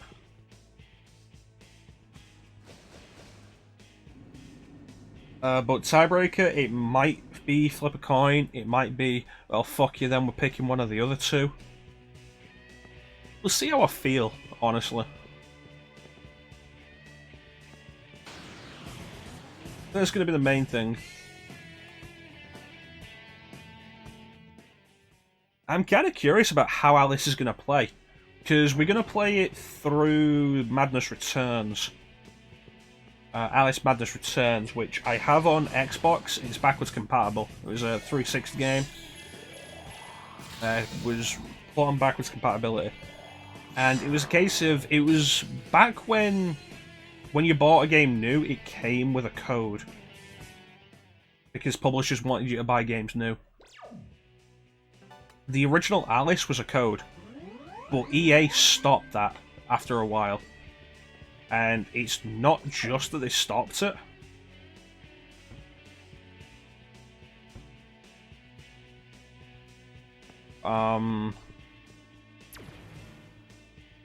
They made everything in all their games that required a code at any point free. Which is neat.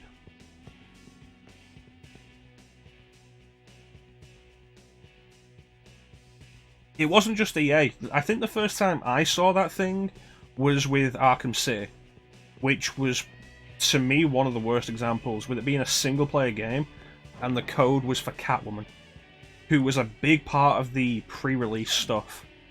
They made a big deal about having Catwoman in the game. And then Catwoman was made into code, launch day code DLC. And this was in 2011 as well, when it was entirely possible someone might not have their system connected to the internet. So, you know, that was more bullshit. But a bunch of companies did it, and a bunch of companies still have it set up. Yeah. Like Namco Bandai never stopped it, never turned it off.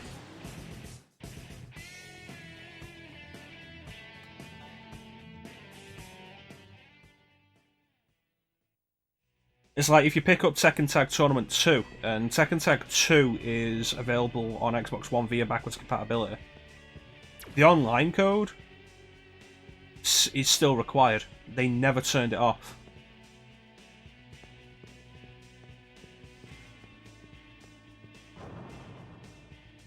But after a certain point, EA, in one of the best moves they ever made, consumer-wise, made all of that stuff free.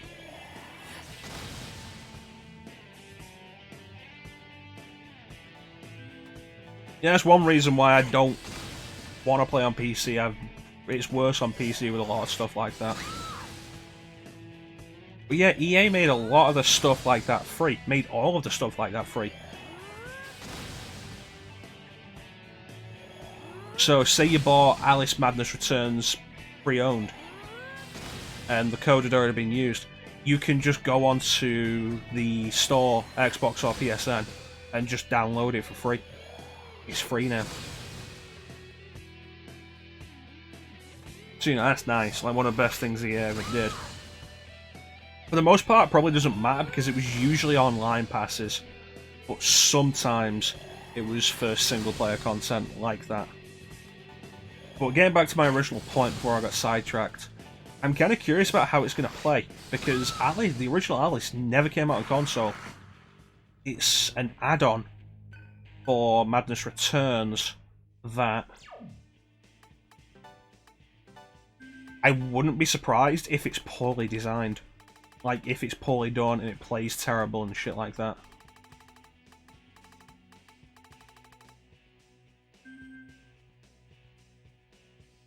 I've never played Alice. I have a friend who has been trying to get me to play them for years. Boy, you know what my backlog's like. Yeah, see, oh, it's Cielo. And they're looking at Gale like, what's going on?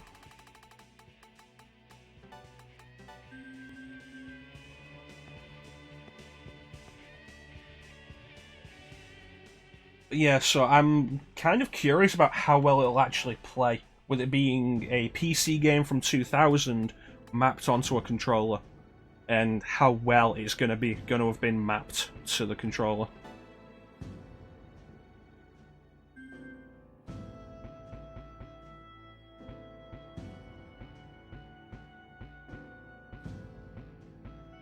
Everything's so expensive now.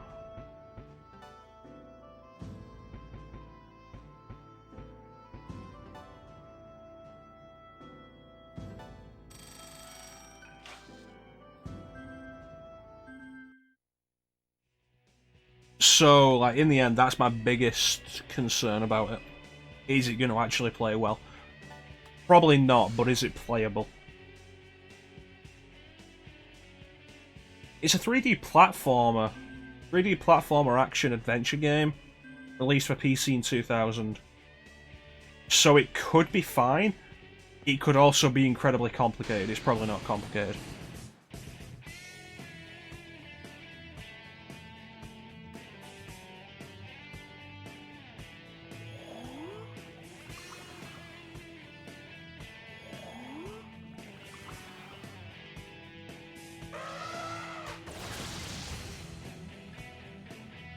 Feel like I should have woke him up.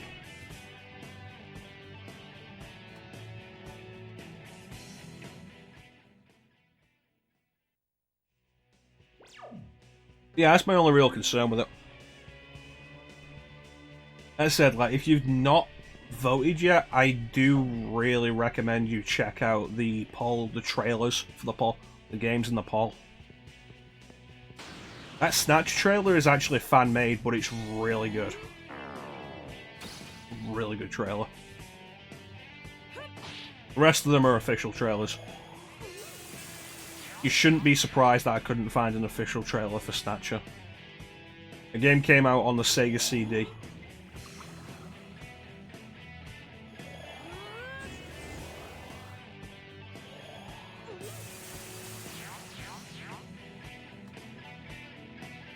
Oh, for fuck's sake. Yeah, Alice is generally remembered as like the only good game American McGee ever made. It's the weird thing, American McGee's name is probably still kind of fairly well regarded. But the only game he made that anybody actually liked was Alice. I mean, Bad Day LA is kind of infamous as like one of the worst games of its generation.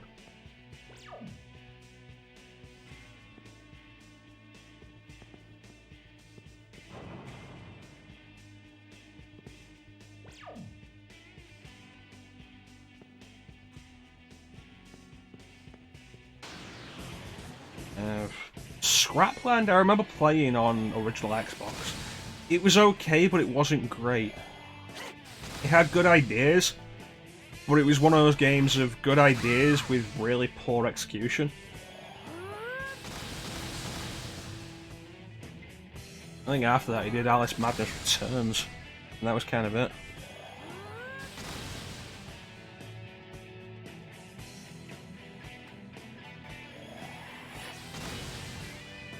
Only to the finest of music.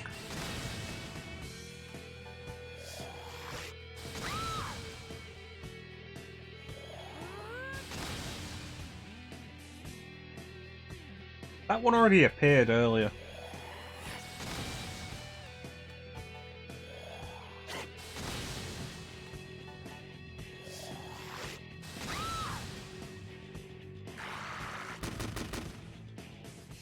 Carmen San Diego is cool.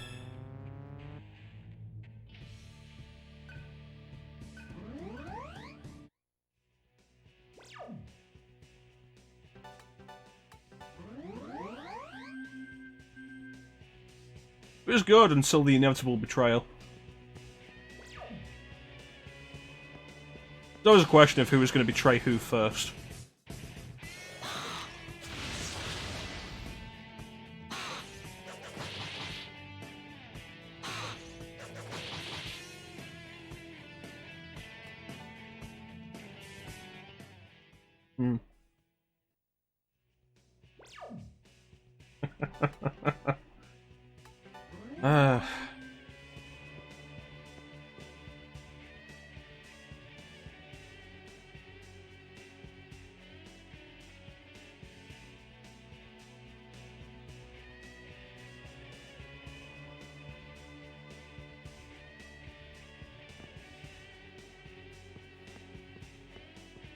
I had to read that a few times to actually figure out what it said.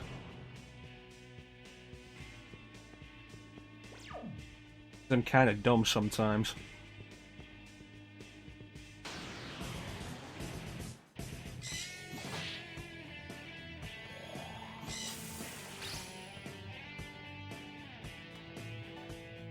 I find the idea of streamers having merchandise to be really weird.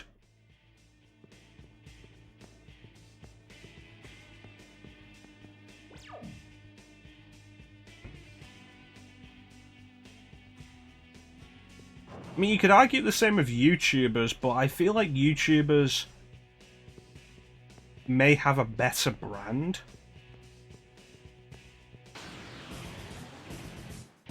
Like, YouTubers will only really do scripted stuff. I had a Brental Floss t-shirt once, but it was a birthday present from a friend. That's like the only merchandise I've ever had of anyone like that. You know, I still never got around to watching the Green Lantern animated series. Another sacrifice to Teen Titans Go.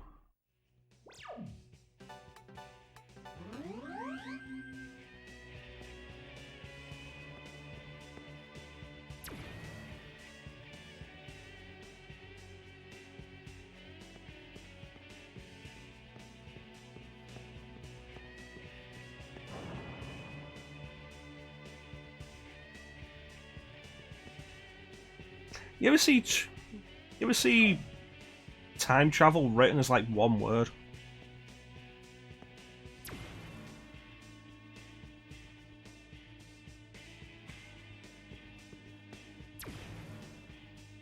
Oh, this is new.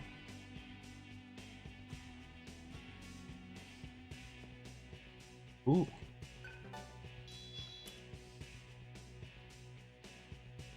Ah, it's another cell we could sell.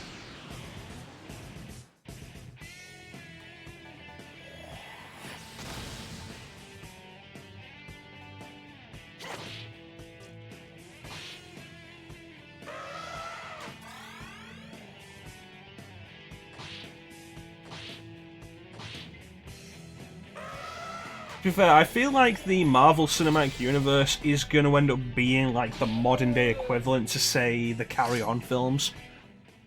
They're going to go way longer than you think they would.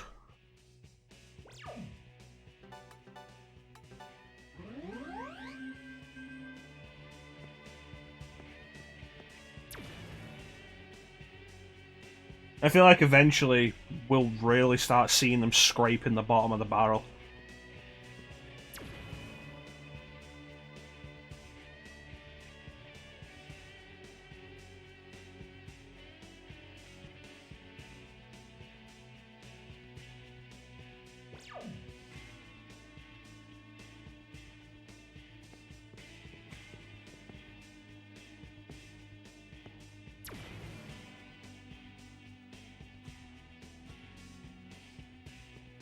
To be fair, the Nakatomi building is a real building, it's just not called the Nakatomi Plaza.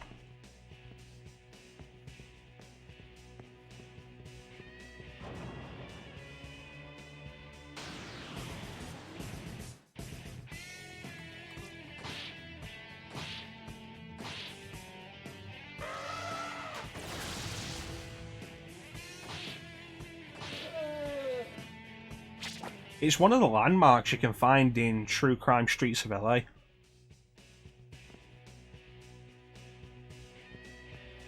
How you doing, Sina? Dude, you've seen my attempts to grow a beard. I can't grow a beard for shit.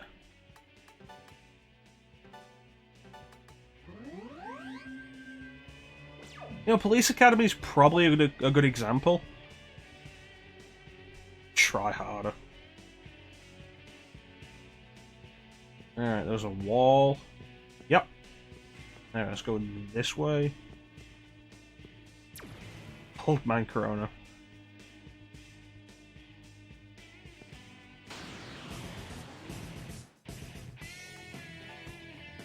How you doing, Sana? To be fair, Police Academy went bad before Mahoney left. There still was entertainment value in it before and after Mahoney, though.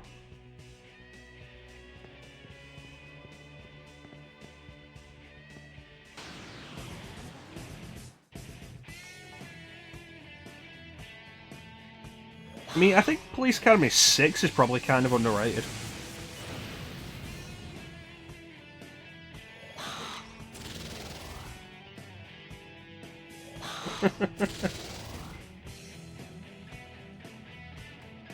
I feel like that has already happened.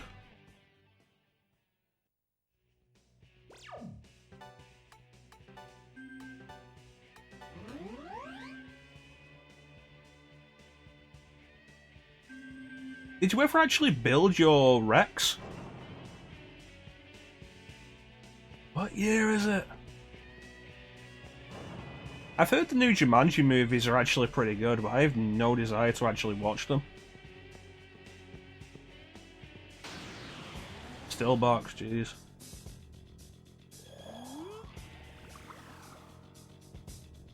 Rex is my favourite design of Metal Gear.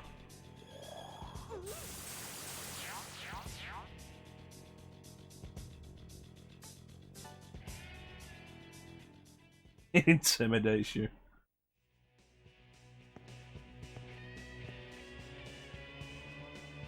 Like, Ray's neat and everything, but I love the boxiness of Rex.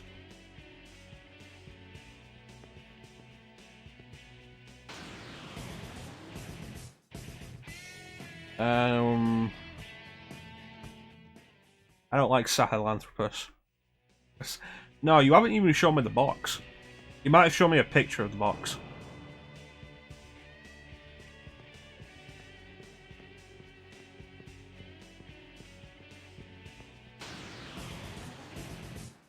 You can rectify that. Alright. No, you're thinking the Shagohod. The Sahelanthropus stands up tall. It's the one from Phantom Pain. And it really is a case of, like... Okay, so... Rex was at the forefront of its tech. And then Ray was at the forefront of its tech. Why is Sahelanthropus so much more advanced than both of them? In the 80s.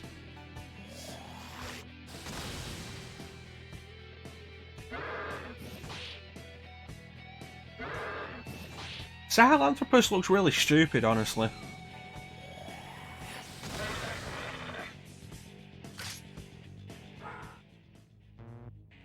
Tell you what though, if Metal Gear Solid won the August Marathon poll, we wouldn't be doing Phantom Pain.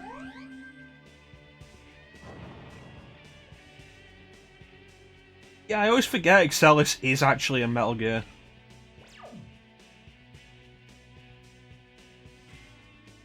Selkus. Like, the biggest problem with Phantom Pain isn't that it's a bad game.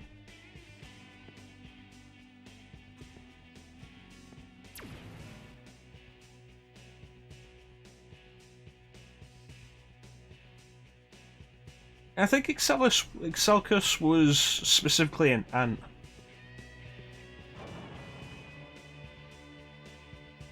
Like, Phantom Pain's not a bad game. Phantom Pain is just exceptionally long and drawn out. And has no story to really pull you through. Considering Metal Gear Solid was a series we all got into for the story, Phantom Pain fails on every level of why we were into Metal Gear Solid to begin with.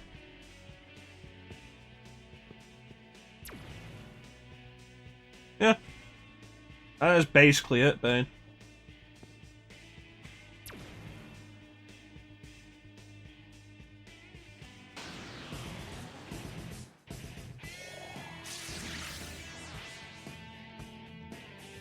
It's also very clearly unfinished.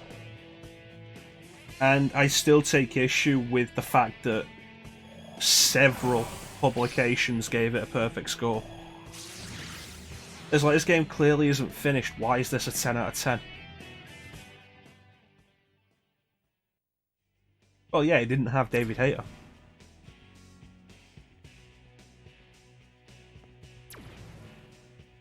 But in all seriousness though, like, the gameplay for the most part is good. If the gameplay was applied over a game that actually meant anything, that'd be nice.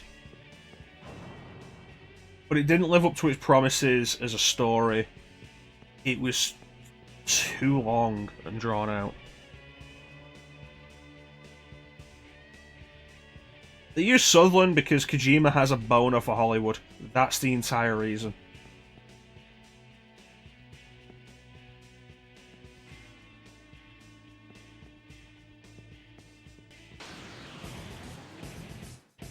In the end, I'm not that bothered. I think it was bullshit the way they treated David Hayter for it. And the fact that after all the hullabaloo of it, they barely used Kiefer Sutherland. It's like, what was the point?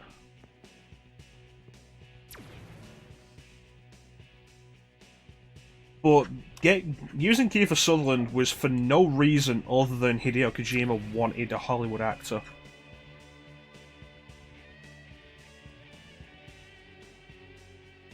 Alright, let me check this.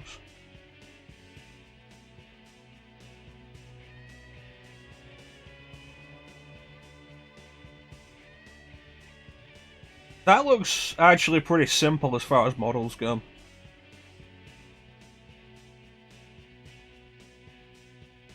a lot of steps, but overall actually fairly simple as far as models go.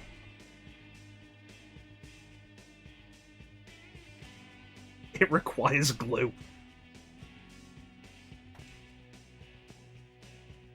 Why just in the same place I ended up last time? There we go. I haven't built a model in years though.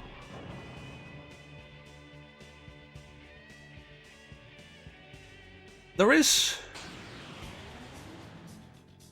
something to be said with how very divisive Death Stranding was. And I have no interest in playing it because it doesn't look fun or interesting.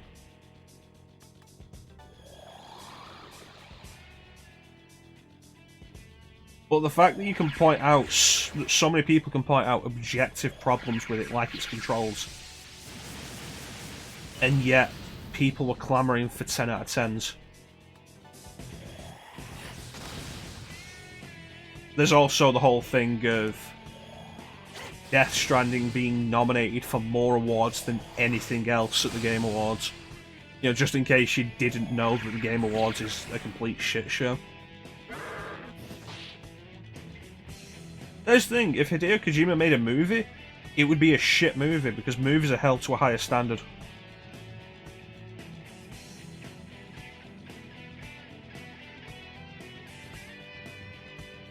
I feel like you missed an opportunity there, Signer, not to put a Sniper Wolf quote. It's like, you look at something like Heavy Rain, and Heavy Rain got a lot of critical praise. But if Heavy Rain had actually been a movie and not a movie-like game, it would have been critically pulled apart. There's a lower standard with video games.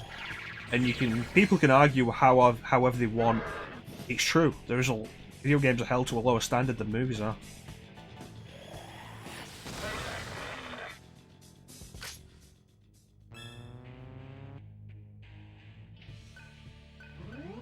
There is a thing, like, you can enjoy trash. I enjoy a bunch of trash movies. You can enjoy trash, but never fool yourself into thinking that trash isn't trash. There's a mistake. No, okay.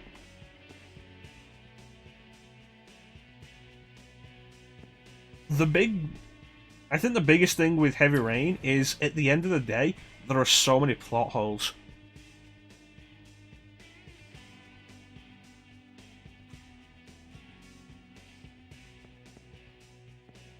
Honestly, I would have argued it's sad that we didn't get a Metal Gear Solid movie at a time when David Hayter could have played Snake. Because David Hayter was a physical actor.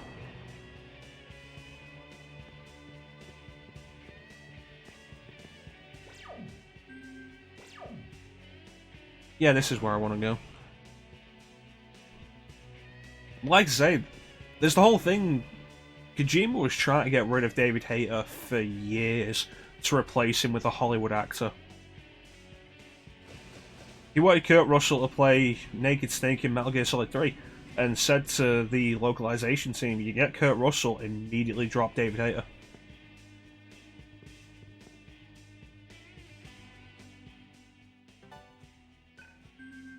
And you want to argue that that's not what the case was? The Japanese voice actors didn't change.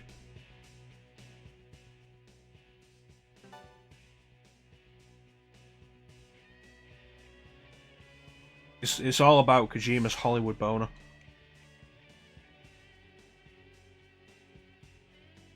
He actually did get through that much faster the second time.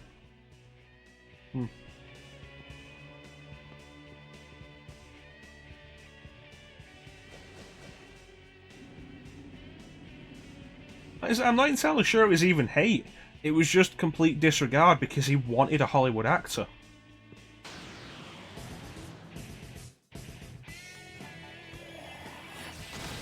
Kojima's infamous for his love of Hollywood. And if he could actually get an actor from a movie he liked to play Snake instead, he would have been all over it. And I think that was always the case.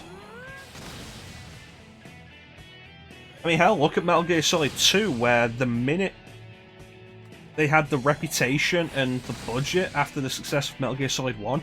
They Hollywooded it up. Like Harry Gregson Williams. It's like, yeah, no, Metal Gear Solid did incredibly well.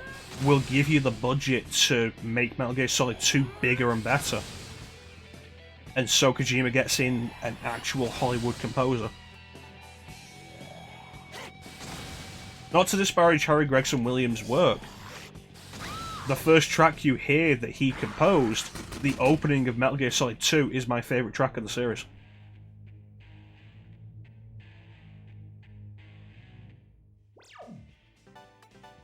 But it was always about Hollywood with Kojima.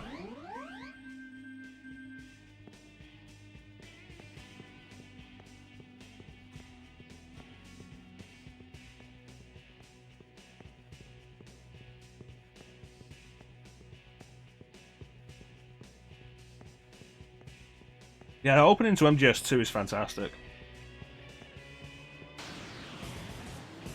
Yeah. I was so happy they opened with Castlevania.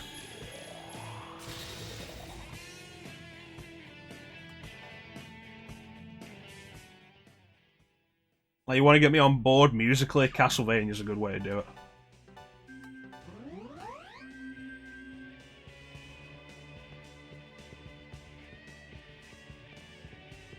Theme of Laura was fantastic. No, when was it? It was a little while back, actually. I think I ended up posting it in Discord rather than it being on a stream. Well, I listened to Theme of Laura for probably no real reason a month or two ago. And I was like, you know what? We're doing Silent Hill 2 for Halloween this year. It's just that good a theme.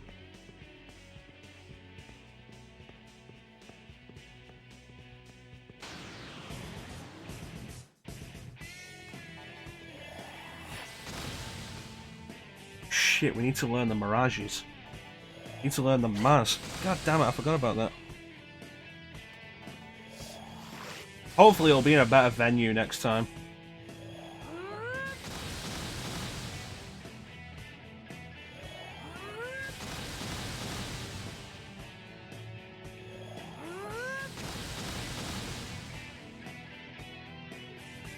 Yeah, having a stand for the entire thing was not great.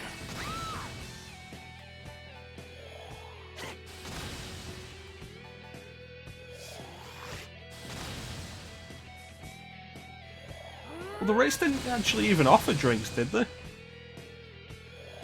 Would you stop doing that?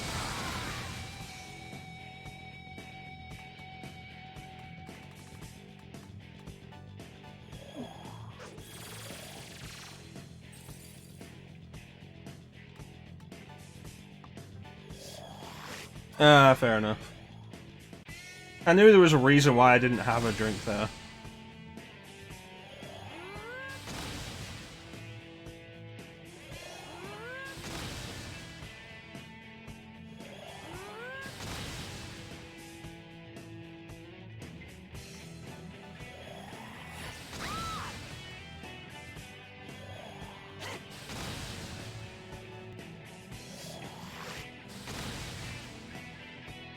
I'm not laughing. Really not fucking laughing. Oh well, more enemies means more karma.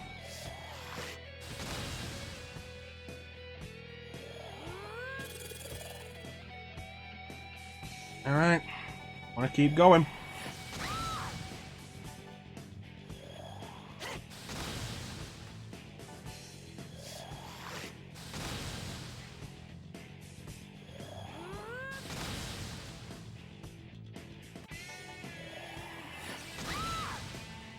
Alright.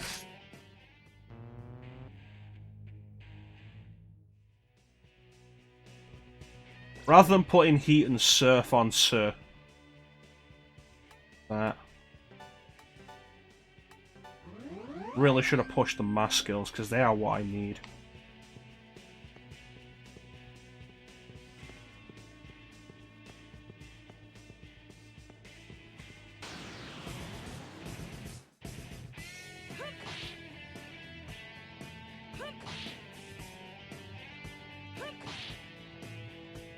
Hmm.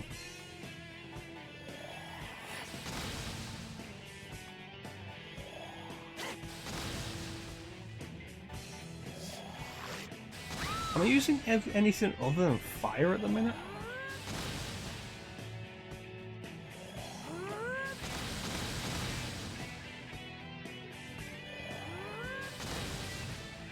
Hmm. Oh, you know, that's actually a good point. Sina, have you voted in the current poll?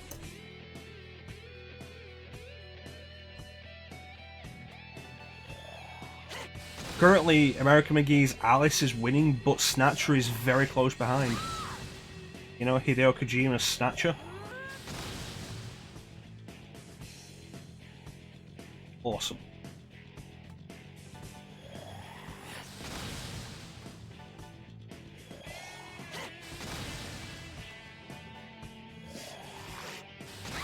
Is it? I thought the sink. Wait, was I'm getting confused. Was the Sinking City the one that was close behind?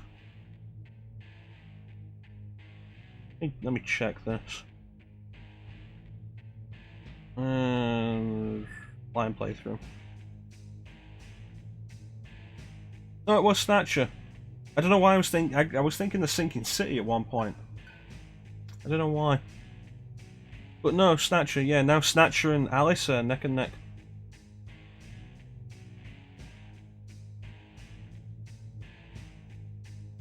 August Marathon. I'm guessing you voted Metal Gear Solid, which I think puts Metal Gear Solid at maybe 3 versus Sonic's 4.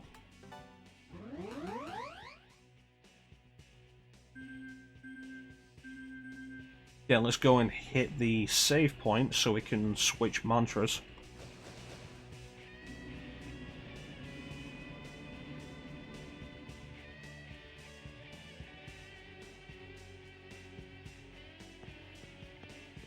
Alright.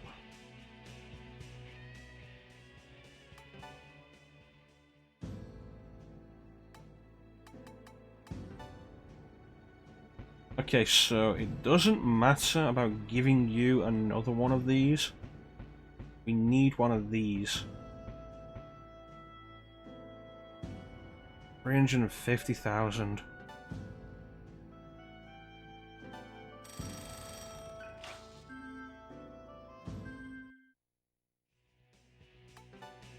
There's a lot of mecha.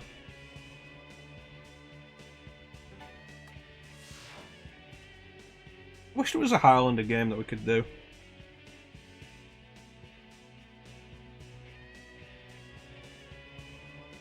There are Highlander games, but we can't do them because they're terrible. There was supposed to be a Highlander game for PS3 and 360. It was cancelled.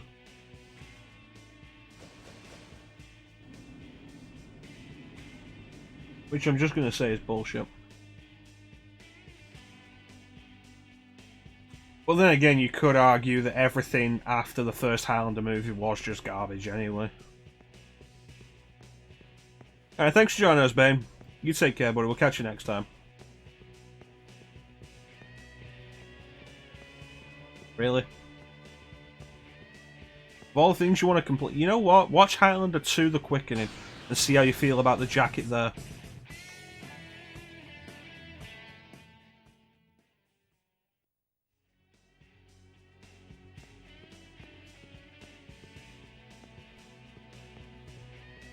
I like Highlander 2 The Quickening. It's a bad movie, but I enjoy it.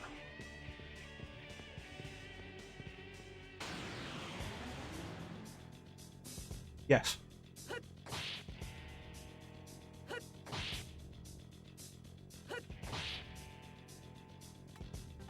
I really enjoy it. It's good stuff. And it's got Michael Ironside playing the villain. And like, if that doesn't sell you on it, at least out of curiosity, then I don't know what to tell you.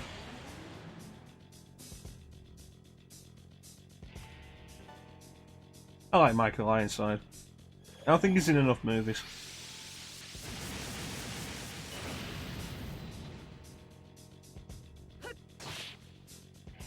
There was one thing I really liked with LEGO DC Supervillains. It's that it was the first time since the finale of Justice League Unlimited that they'd gotten Michael Ironside back to voice Darkseid. And it was great.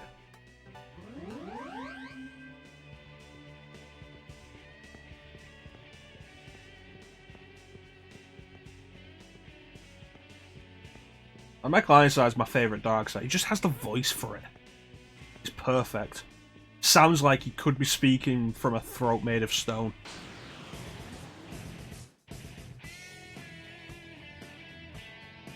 I want to take this fucker on.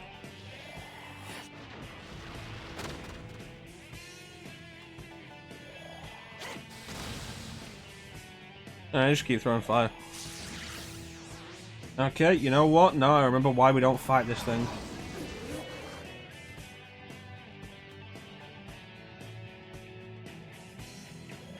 Yeah, my client side's great. There's the thing with the early appearances of Darkseid in the DC animated universe, in the Superman animated series, in some of the earlier appearances, they added some kind of voice modulation over his voice. But then later on they just stopped because Michael Ironside can work that voice on his own. Like, not the voice modulation, but he could work a very suitable voice for Darkseid on his own. LEGO DC Supervillains was a bunch of fun. Really enjoyed it. And it was nice to play LEGO. You know, it's just nice to do any kind of DC medium that isn't all about Batman.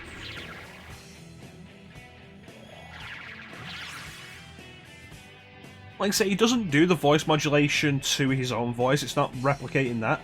It's just that his voice was good enough that they didn't need it.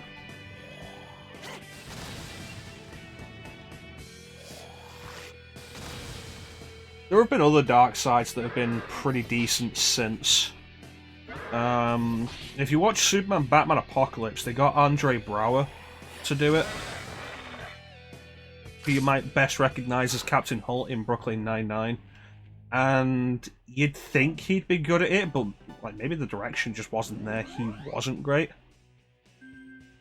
They've not really missed much chance, and we've just been kind of running back and forth doing a bit of grinding. The big plan is to get everybody to have a mass spell that we can use. Which is why I chose the wrong mantras to level up to begin with.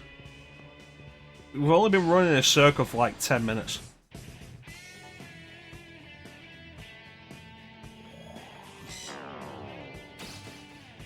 I think with the I think with Justice League Dark Apocalypse War, at least, they had Tony Todd do the voice. And Tony Todd's a pretty decent Darkseid. Teague's still here? Teague will probably be able to throw in his opinion.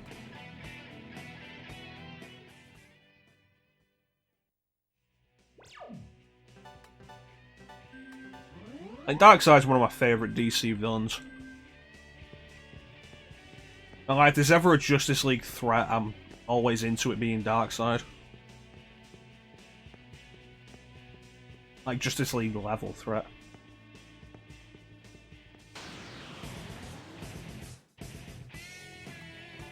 I think the best idea for your ninja is to check out some of the best DC stuff. Which, for the most part, just means check out the DC Animated Universe. Really good. And will probably introduce you to enough characters that you'll know enough.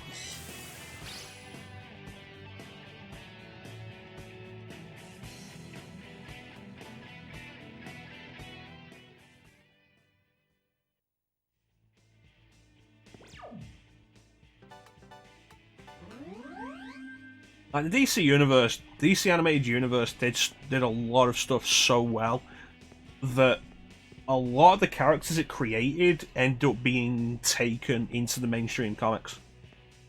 The most notable example being Harley Quinn. Harley Quinn was created for the Batman the Animated Series. But then there's other characters like Roxy Rocket. I think Livewire first appeared in the DC animated universe.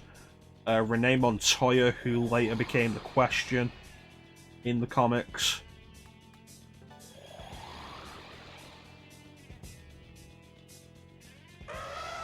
And there was a bunch of stuff.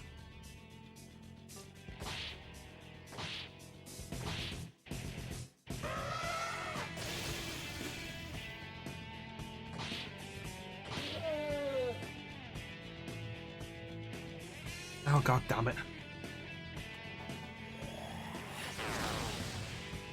Fuck. Plus, when they got around to Justice League after... it was after Batman the Animated Series, Superman the Animated Series, and Batman Beyond, when they actually did Justice League. It felt like they made it specifically. The first 2 seasons, every episode was at least a 2-parter, and it made the threats feel bigger because they couldn't be all dealt with in a single episode. And they really worked well on making the villains of Justice League feel like they couldn't be taken out by any single member. You know, which the movie didn't do.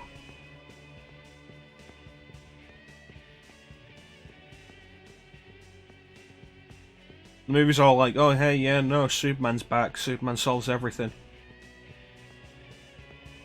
And what a... It's specifically about mantras, it's not even about levels. We finish off Queen, Boltmaster. I want to get Surf, Argilla, and Gale some kind of mass skills. You see, there's the thing, Superman's great, but the point of a Justice League anything isn't a big focus on a single character.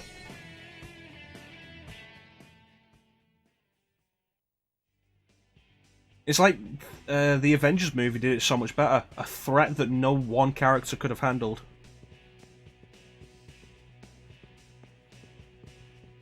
You could argue it's actually kind of a complaint of especially the first season of Justice League, the Justice League cartoon. Superman felt kind of worthless a lot of the time because they used him kind of like Next Generation used Worf a lot. Where Superman would go up against a villain and then get knocked down to prove that the villain was like big and dangerous because, oh no, they beat Superman.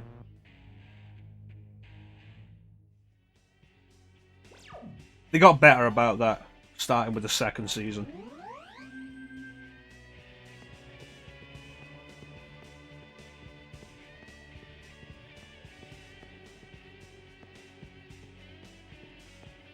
But to its credit, it allowed other heroes to shine. And for a bunch of the first season especially, Batman wasn't there a bunch of times. So you had the whole thing of 2 big shots, Batman and Superman, not being the big focus, which was, even today, like, kind of unthinkable. Probably even more so today, kind of unthinkable. It let the other characters that were lesser known actually stand up, and it's not like these were random characters like, oh yeah, no, Red Tornado's gonna save the day this week. No, it was still the big members of the Justice League, like Green Lantern, The Flash, Wonder Woman, Martian Manhunter, Hawkgirl. I said Hawkgirl last because you wouldn't call Hawkgirl one of the big members of the Justice League. In fact, I wouldn't call Hawkman one of the big members of the Justice League.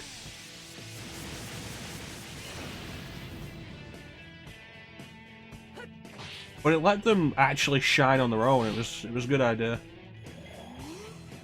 Justice League cartoon is so good. To be fair, like, almost the entire DC animated universe is. It's why I really recommend it as a place to just... It's a nice, condensed location to enjoy some DC. Especially if you're not really into DC. Because you don't have to worry about a lot of the quality, you don't have to worry about it going on for forever. It's nice, it's simple, and it's limited. It did end.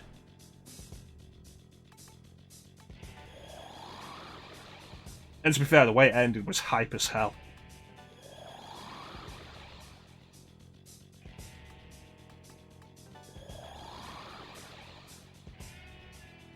Like, Justice League got 2 seasons, and then they reformatted it into Justice League Unlimited to add more heroes. Because Justice League was the original 7. Batman, Superman, Wonder Woman, Hawkgirl, Green Lantern, Flash, Martian Manhunter. The classic idea of the 7.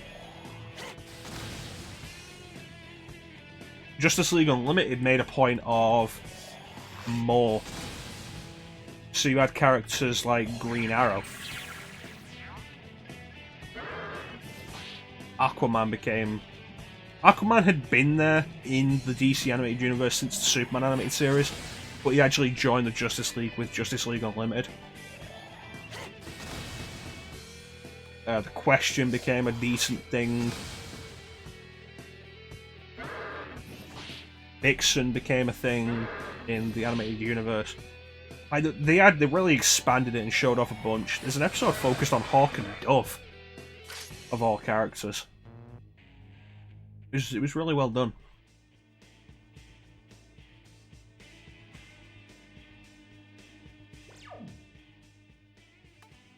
You know what, I'm gonna set this differently. Put that there. And also just have consume.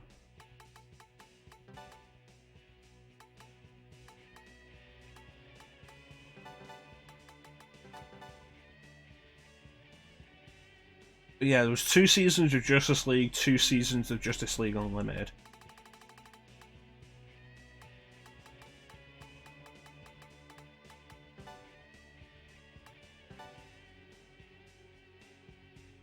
And the finales for all 4 seasons were big.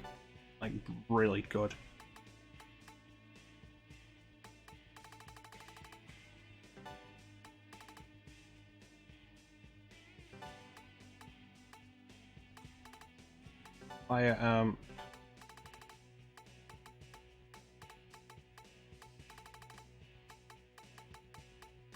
AP divide.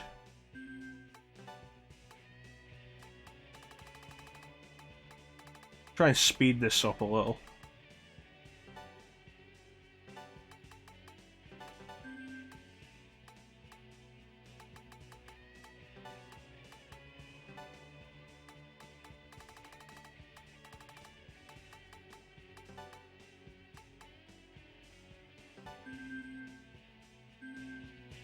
Alright.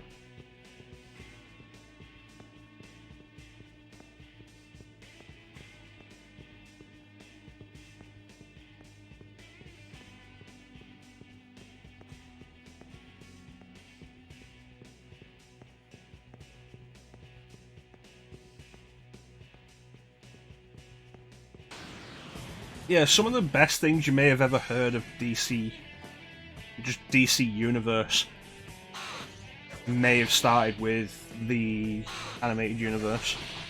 Like, Mr. Freeze as a character as we know him now began with the DC animated universe. The Emmy award-winning episode Heart of Ice of the Batman animated series, which basically created Mr. Freeze's modern backstory.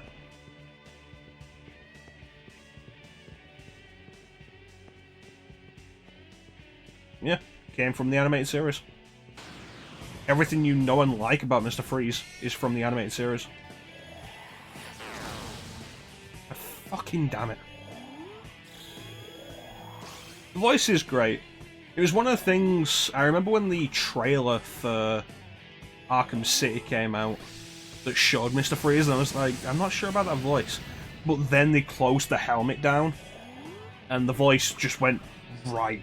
And it was great.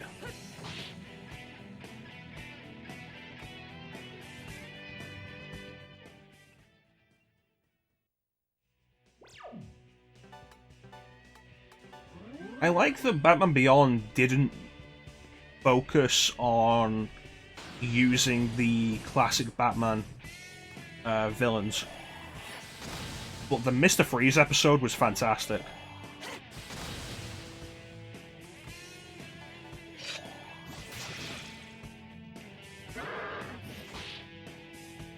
Like, that big final send-off for Mr. Freeze in the DC Animated Universe was great. Batman Beyond is fantastic.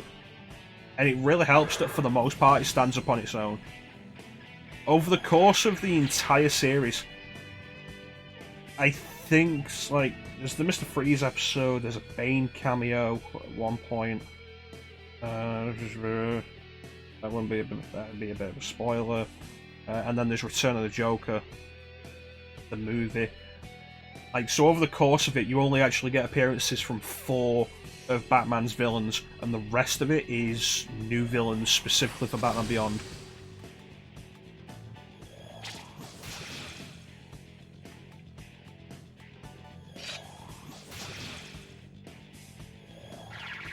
And they work really well. Ink was always a cool villain.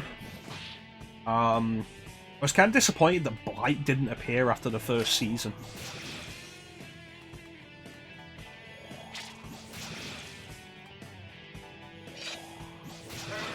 There we go.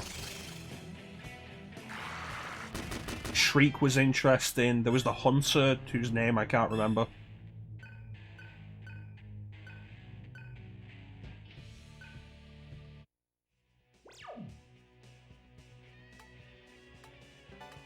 Like, there was some good villains specifically for Batman Beyond. Interesting. Yeah, I feel like Queen was probably a waste of money.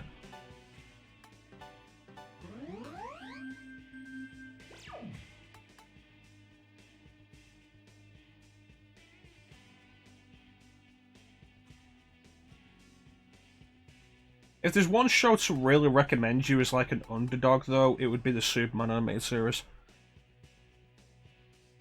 I'm a fan of Superman anyway. I feel like Superman is very rarely done justice, because so many writers just can't figure out how to do him. Because writers aren't that smart, apparently. But the Superman animated series, I feel like, doesn't get talked about enough compared to the rest of the DC animated universe. It's always Batman the animated series, Batman Beyond, and Justice League. Sometimes Static Shock. Very few people actually talk about the Superman animated series, but it was really good.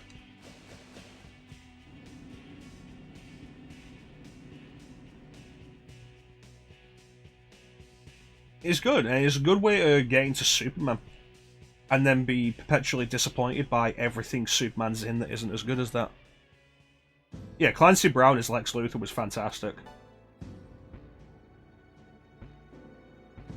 I don't need Heat learning anything else.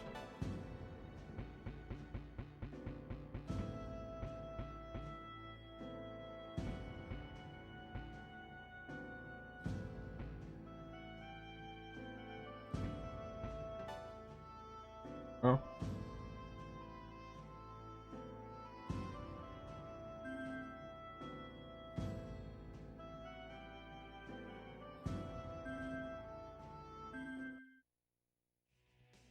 Like, Clancy Brown's just damn good.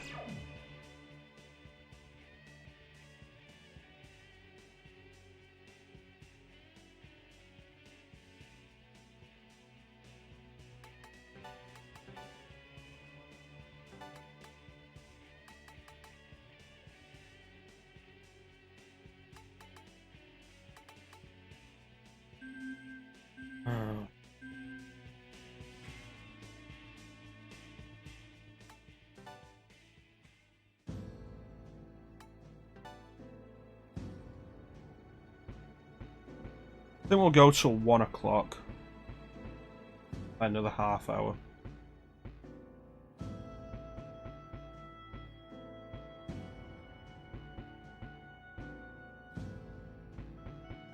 feel like putting anything on Heat's going to be a waste.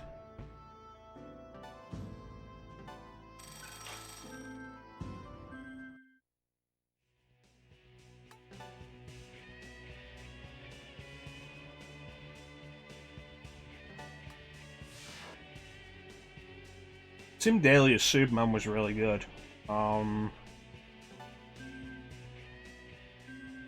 Placed by George Newbern for Justice League. Because I think at that point he had the Tim Daly Show.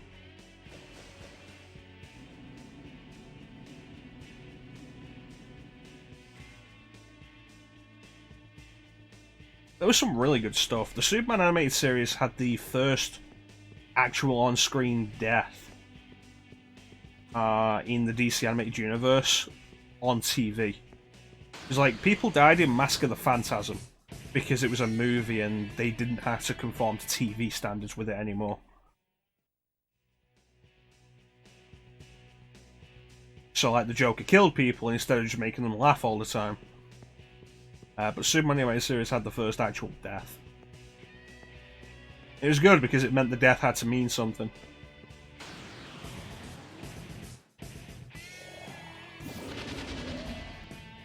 Like one of the weirdest bits. Because like Superman the animated series is just straight up a spin-off of Batman, the animated series. Like you have to really go with that. Like either that or season 4 of Batman, the animated series, when it was the New Batman Adventures, was a spin-off of Superman the animated series, one or the other. But both working in the DC animated universe. So the first time they kill somebody on TV, rather than in one of the movies, they straight up put a dude in the gas chamber and then gas him to death. And it's like, jeez.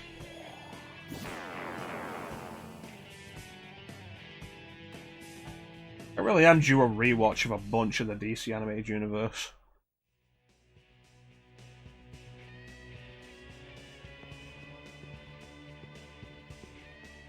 You know who I never liked as a bad guy in the Batman animated series? Kyodai Ken. I always thought that was stupid. Probably because of the name.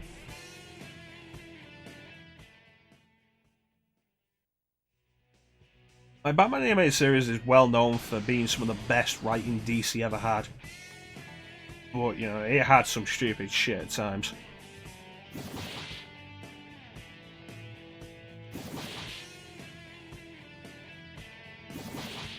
Kyodai Ken was a rival ninja who studied with Bruce Wayne when Bruce Wayne was training to become Batman. And who I think killed their master. And holds a grudge against Bruce Wayne and knows Bruce Wayne is Batman.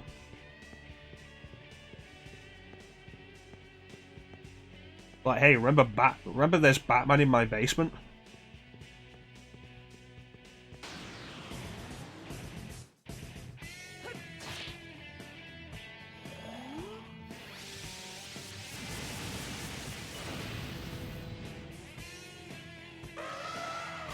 I think there's a way you could make that idea work, but not the way they did it. And like, there is a lot of great stuff in the DC animated universe. The portrayal of Ra's al Ghul was fantastic, and I don't think anybody... Like, people are always like, Mark Hamill should always be the Joker, Kevin Conroy should always be Batman, and I'm like... We can put other people in those roles, but David Warner should always be Ra's al Ghul.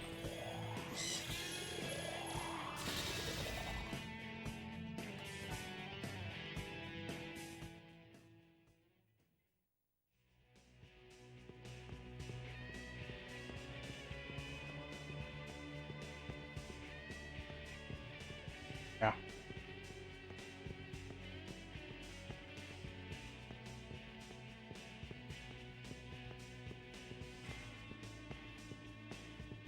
That's a holdover from the comic. It's something a couple of villains do to denote their respect for Batman as a detective.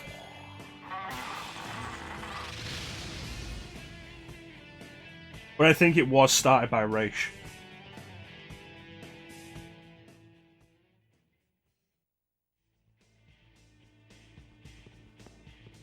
I want to talk about the time the DC animated universe went hard. I want to talk about Mad Love.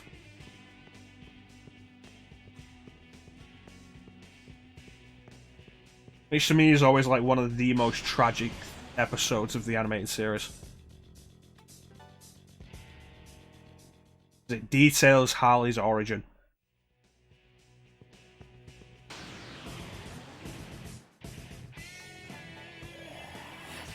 Oh, I should have healed. It's like how Harley became Harley. And again, surprising for a show that was actually supposed to be for kids. The Joker straight up beats the shit out of Harley Quinn.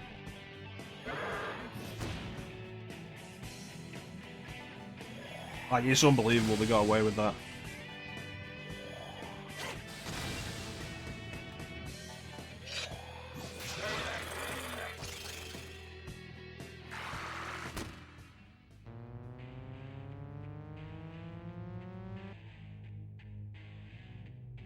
Well, that was crazy.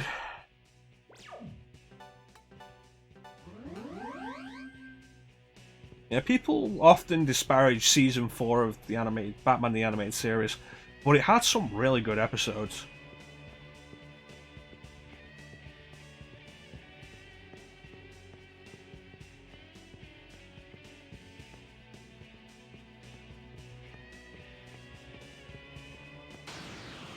Don't underestimate me.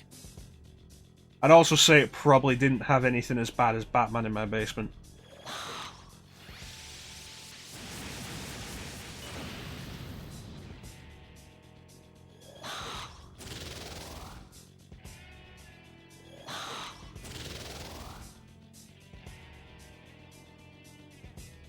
Batman in My Basement is one of the earlier episodes. It was mandated by the network, from what I'm aware.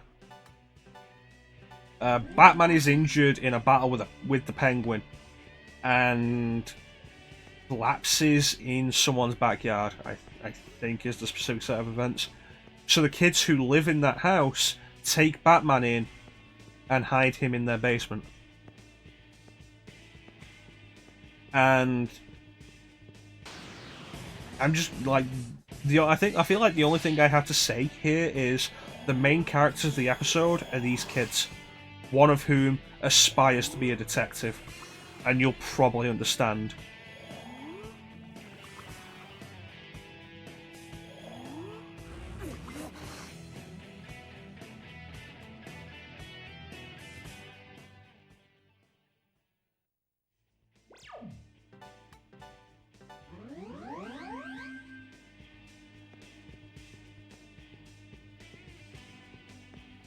It's not a great episode to begin with, but there's also the fact it's the most kid show style episode of the entire series.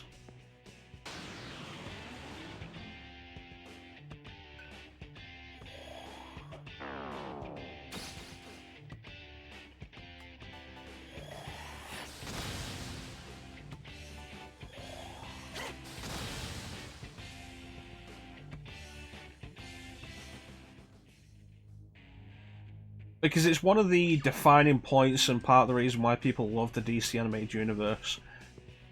It was for kids, but it was always written maturely. Which you can say about some of the best cartoons, like Avatar: The Last Airbender. It was for kids, but it was always written maturely, which is why you can go back and watch it as an adult and think this is actually really damn good. It's the thing I feel like a lot of media aimed at kids doesn't understand. Like, kids don't have to be treated like idiots.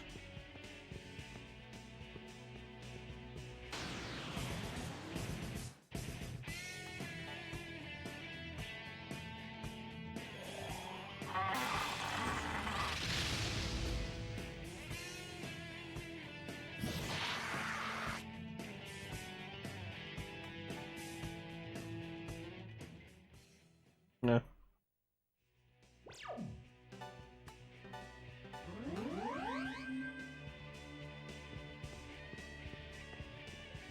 In the end, when a kid's show is written right, I feel like more often than not, it ends up being better than a lot of shows aimed at adults.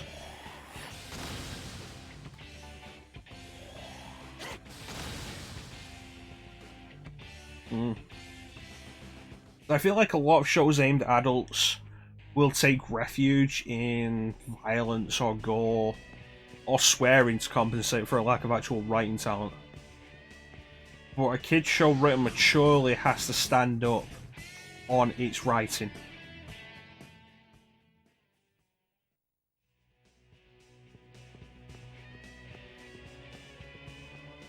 They can't just throw a few swears in there and say, yeah, that's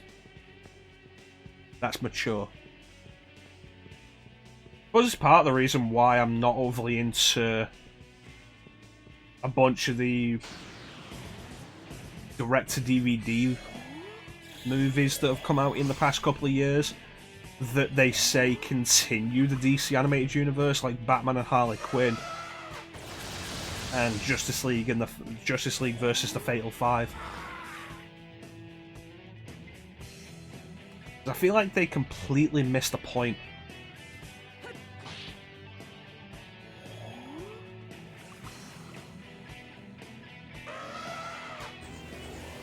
And they've got a big thing of we can be gritty and mature and swear and have blood. Yeah.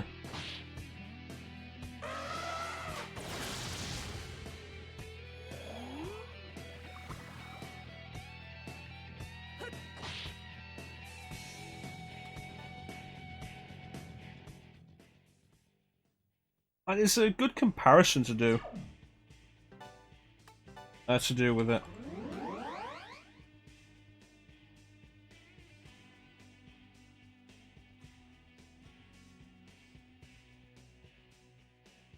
It's like, compare Batman and Harley Quinn to Batman Mask of the Phantasm. Well, you know what? Like, maybe Mask of the Phantasm isn't a fair comparison because it's really good. Compare Batman and Harley Quinn to Mystery of the Batwoman.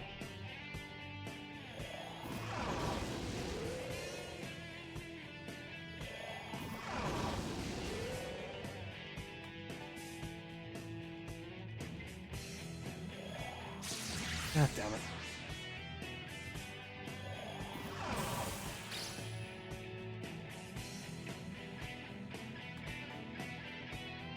Was it though?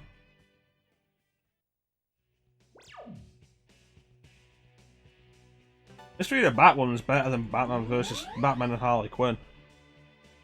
Mask of the Phantasm's great. There's also the interesting thing, Mystery of the Batwoman is the only appearance of Rupert Thorne in the revamped style. It's also the only time Bane actually appeared after the revamp in the Batman series.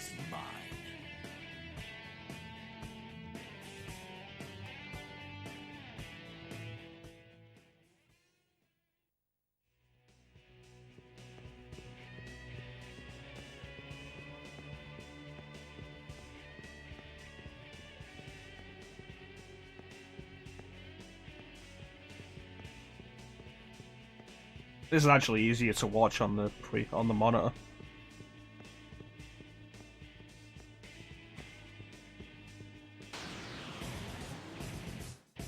God damn it, give me enemies that are actually worth fighting.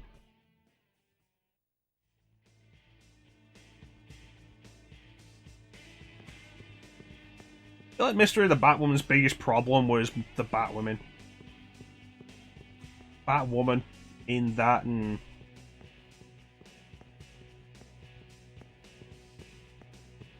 also they made the references to Bruce Wayne and Barbara, which I still never understood who thought that was a good idea.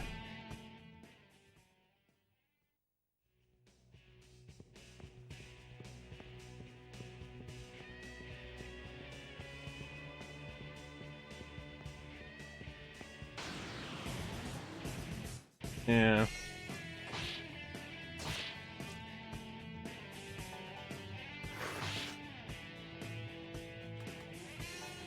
Well, if he didn't start that way, he definitely ended that way.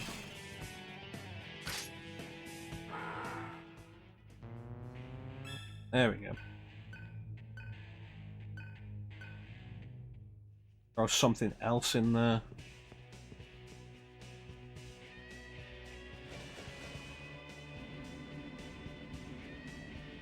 And the worst part is, specifically personality-wise, Catwoman was great before the revamp. Every time she turned up and interacted with Batman, it was a believable intrigue of romance.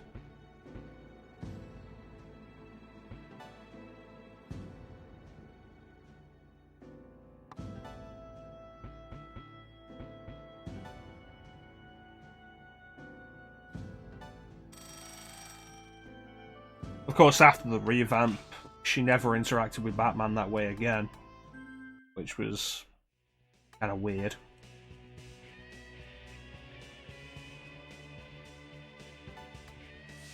Yeah, personality-wise, a few characters changed. Penguin definitely changed for the better, but Catwoman, the redesign did suck. They made her out of costume. They made her more like the comic book version, but in costume was definitely worse. Riddler's costume was definitely worse. He went from the really snappy suit to a leotard. I didn't like that. That was weird.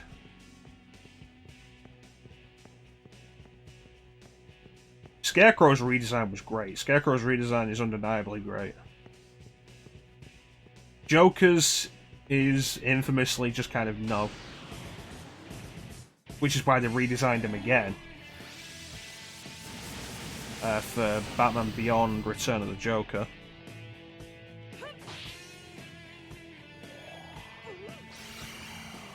Regular episodes were good.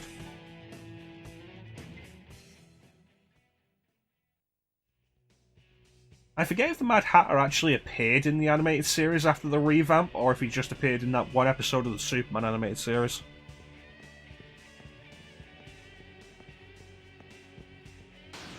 Yeah, pre-revamp Robin was cool.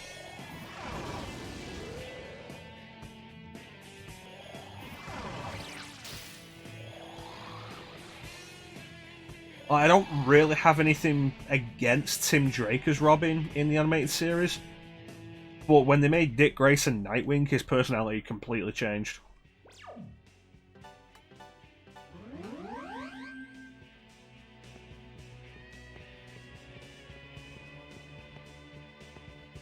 And I get the point of that,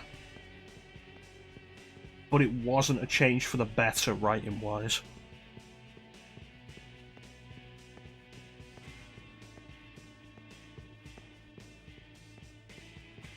What else was there? Harley Quinn basically looked the same. Yeah. See, that's the thing. I try to think of a Nightwing episode, and the main thing that comes to mind is the one where Catwoman's flirting with him.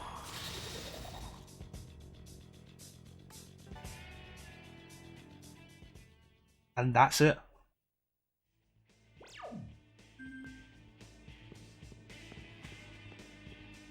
If there's one thing I'll definitely say about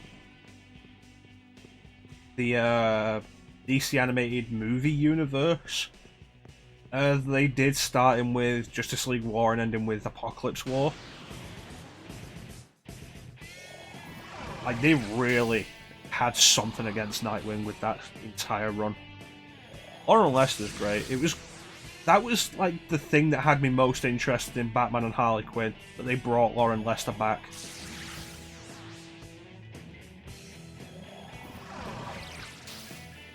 Yeah, it was the main thing I was interested in.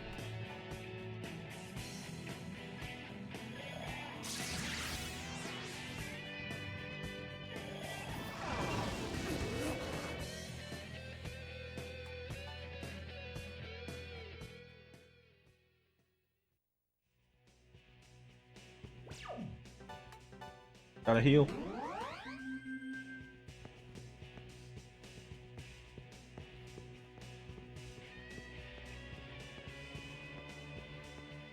World premiere of what? Batman and Harley Quinn had a world premiere.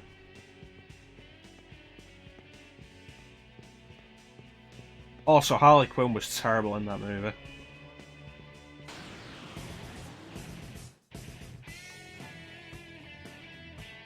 I don't know if Melissa Roach is actually a good actress or not, because the only thing I've ever seen her in is The Big Bang Theory, and I don't think anybody's a good actor in that.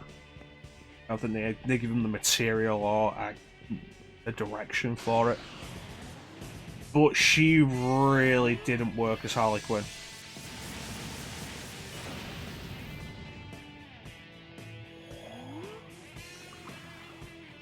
Huh.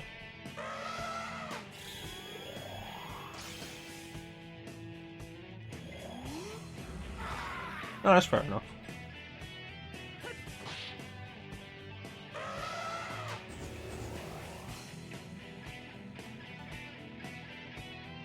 It's one thing I'll definitely...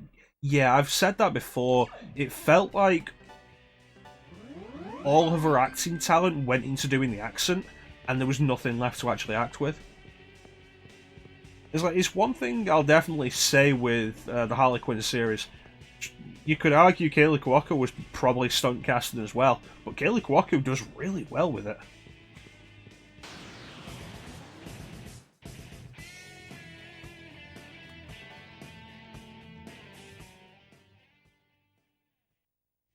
Yeah.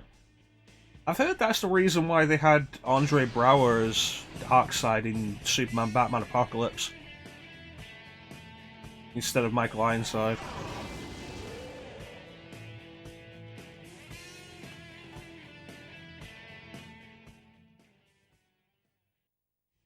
You know, I'll complain about Ronda Rousey's acting elsewhere. I don't think she's that bad as Sonya Blade.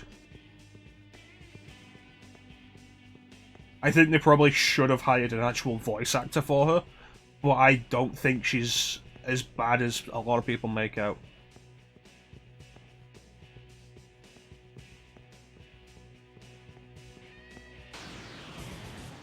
I'd argue she did a worse job acting in whichever Fast and Furious movie she was in. She plays a bodyguard of a Dubai prince, maybe, or a rich guy in Dubai. I think she has like maybe 2 lines, and you can tell she really isn't good at acting.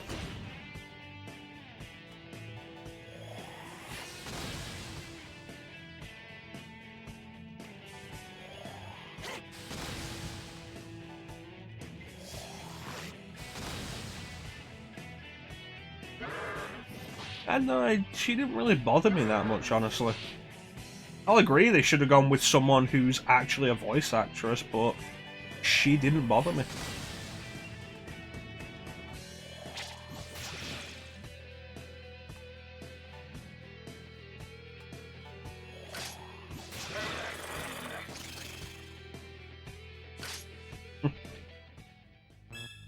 Yeah, maybe I'd have to go through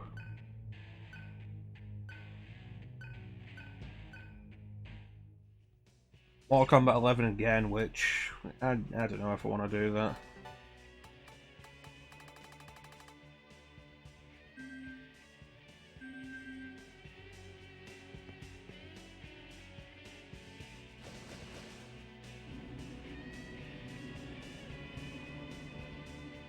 I mean, that said though, like, it was good they got the movie Shang Tsung back to play Shang Tsung.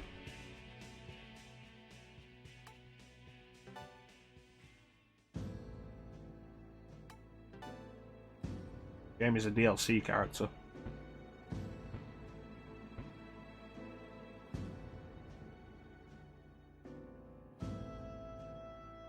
See, that's a weird thing. The idea that Ronda Rousey is stunt casting to replace Trisha Helfer. Like, that's weird.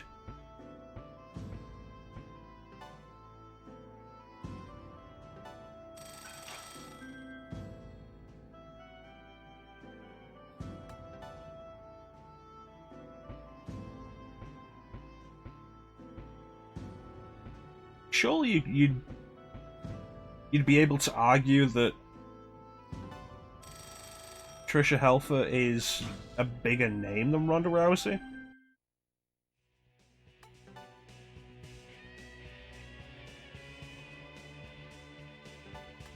mean, I'd argue if you're not into MMA, you've probably never heard of her. I imagine she was cast in MK11 before she hit it big in WWE.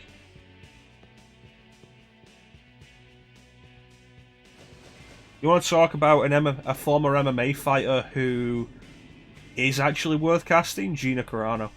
Gina Carano was actually a really good actress. Well, not really good, I don't know. She's good. She can act.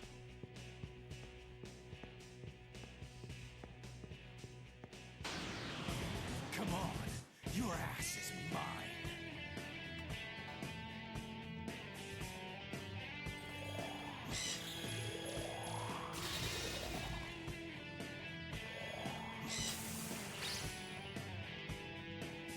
Well, that becomes the thing. She was huge in MMA when she was on a winning streak.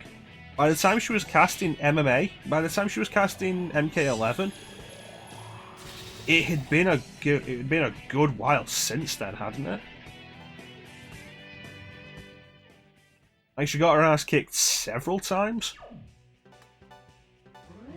She wasn't on top of the world anymore.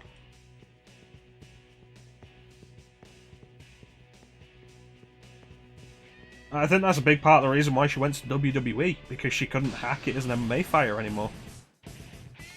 And WWE was all like, yeah, no, we took Brock Lesnar back after he went to MMA and then came back.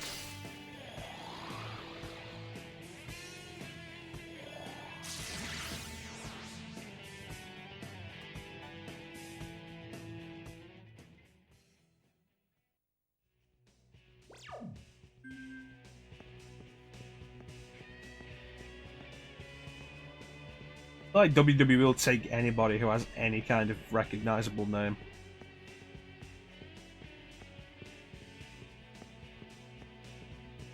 Although, could you argue they're as bad as Impact Wrestling with that? Does Impact Wrestling actually have any main eventers who are below 40 at the minute?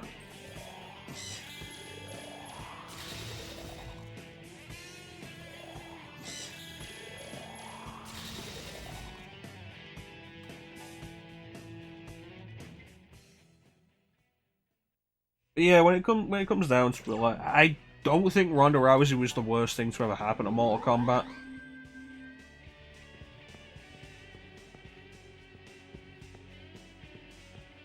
I will agree she was needless stunt casting.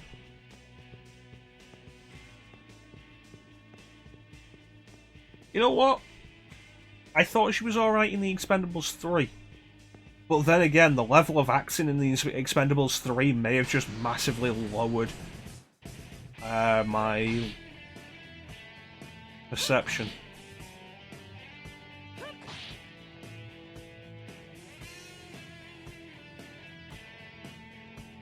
To be fair, the only... You know what? I liked Expendables 3 more than 2. But 1 is undeniably the best.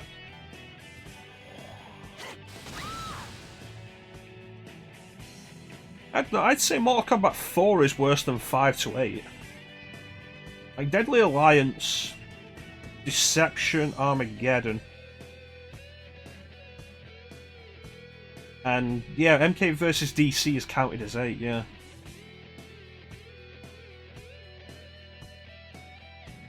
I think the first one was probably the best balance. I think 2 played way too self-aware. And I honestly wasn't into that. I feel like any time you have Chuck Norris come out and actually do a Chuck Norris fact, I think it's one of those examples of old people trying to be hip with the kids.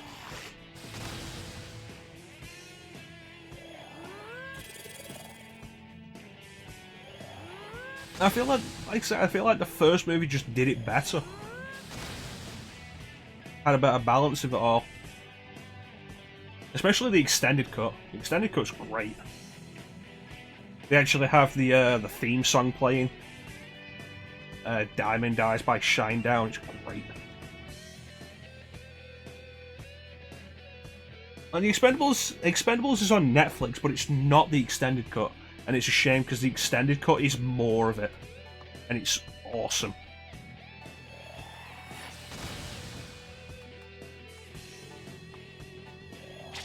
It's worth going for the extended cut. It's really good.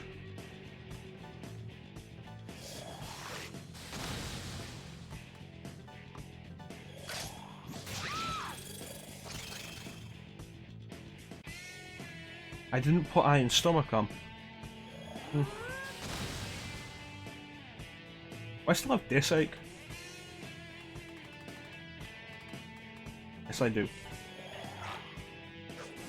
Antonio Banderas is cool. Harrison Ford clearly didn't care. But then again, you try and point out a film in the last 10 years where Harrison Ford looked like he cared.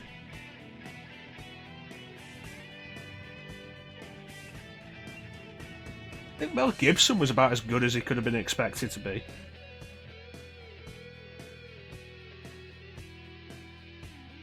But the biggest problem really is that Expendables 3 went against what the Expendables was supposed to be about. Yeah, he didn't give a shit.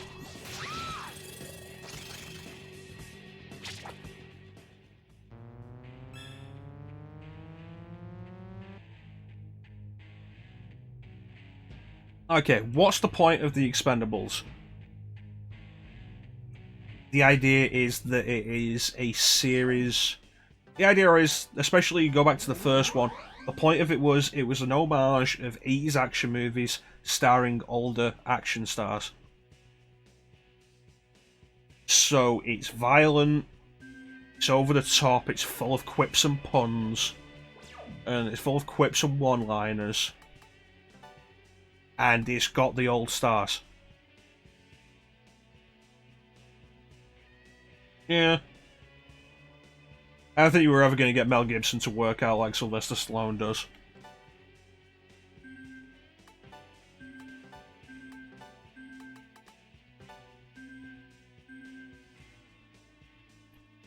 It's like, okay, so violence and older stars. And Expendables 3 is rated 12A, is what, like PG-13 in the US. And it's all about passing the torch to a younger generation. It's like, did you forget why we're actually here?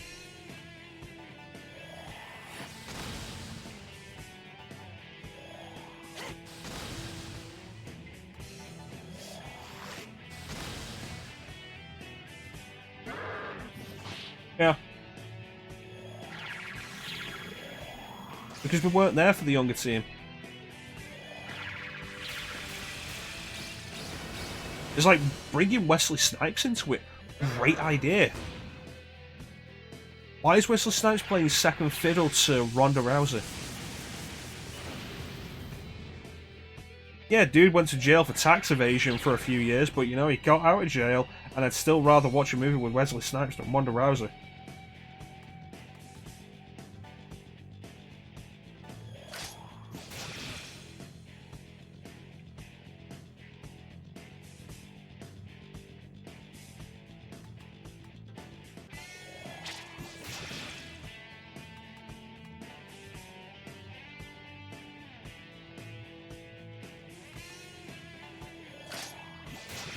There's also a thing as well, action stars. I don't know who you couldn't get that you wanted to get, but who the fuck thought putting Kelsey Grammer in an action movie as an action star was a good idea? I love Kelsey Grammer, but no.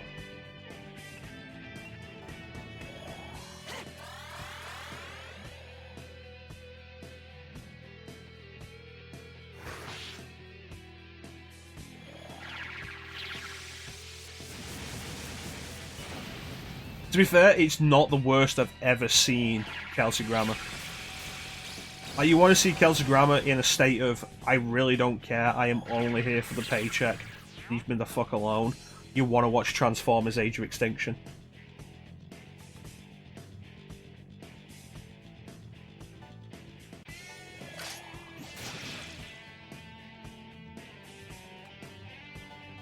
Like, that movie.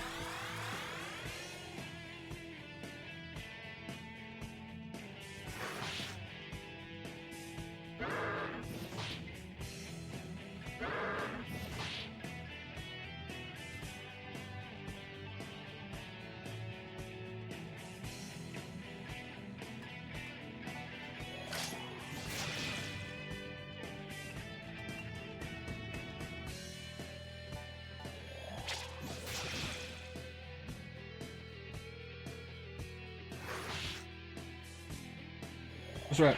Let me sell you on Transformers Age of Extinction. Optimus Prime riding Grimlock with a sword. That's an idea that gets butts into seats. They wasted that.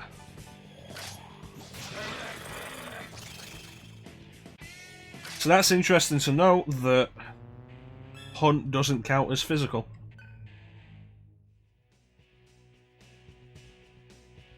Yeah, it was a very good idea. They put it on the poster. Because the Dinobots are cool. And they wasted them. I replace Heat with Gale. I feel like armor bonus is only applying to Heat.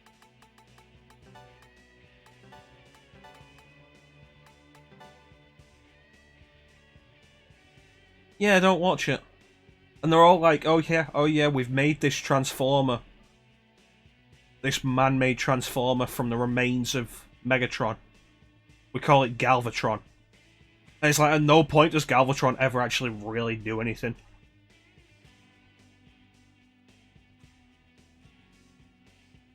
Yeah, it's... Nah. As far as I'm aware, in the 5th movie, Megatron's just Megatron again. It's like, the fuck was what was the point of making him Galvatron then?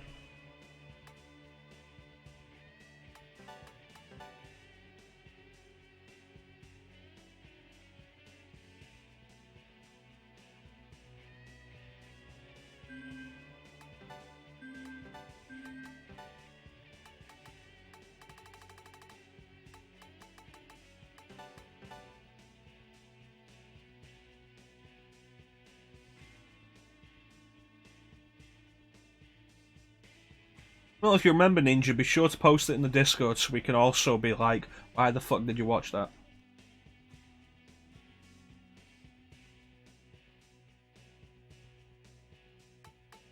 Let's see, AP Divide, Iron Stomach.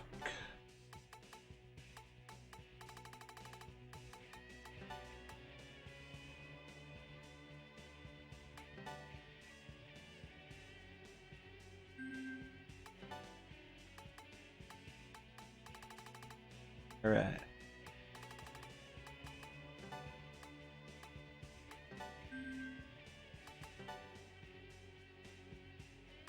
What Fire Amp?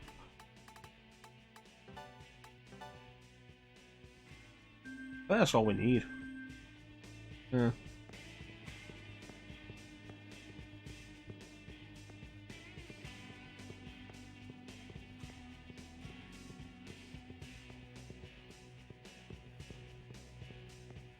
Seriously, why have Galvatron if you're not gonna do anything with Galvatron and then just make him Megatron again?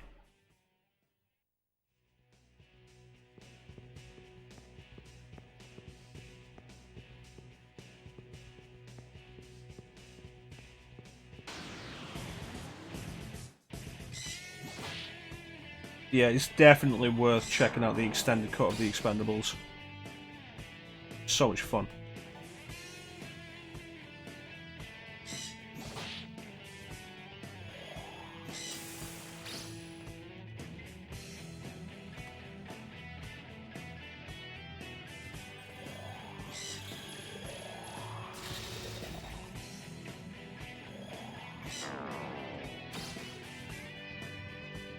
Yeah.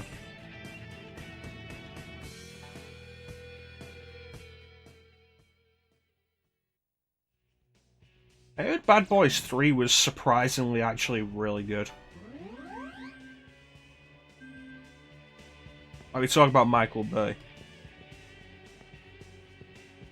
You know, I was kind of actually up for Mark Wahlberg.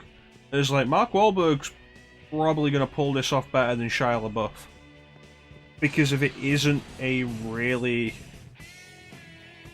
Mark Wahlberg, is he old enough?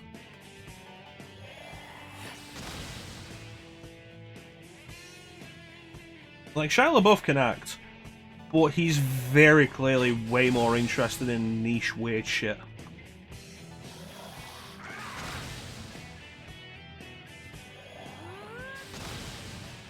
God, that sounds stupid.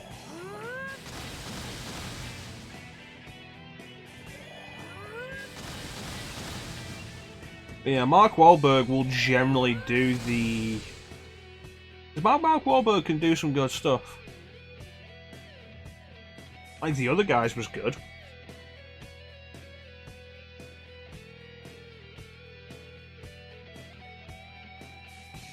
Like, Mark Wahlberg can act when he feels like it.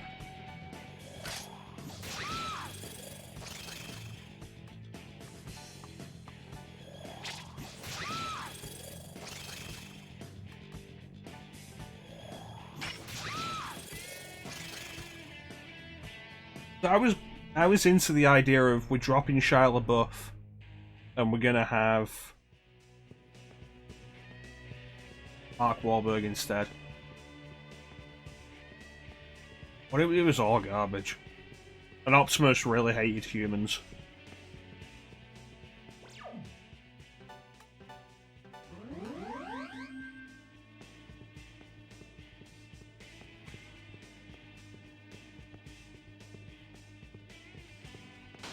Yeah.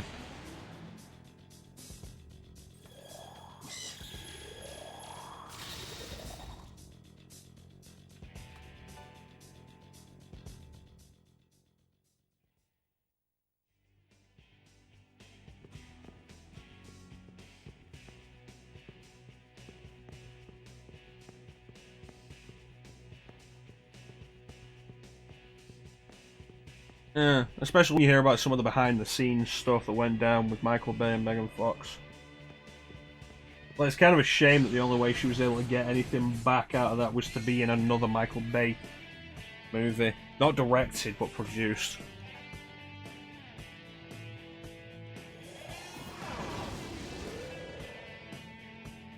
You know, Teenage Mutant Ninja Turtles was better than I expected it to be. And don't get me wrong, the turtle designs were horrible, and at no point did I ever warm up to them. And I've warmed up to some weird shit.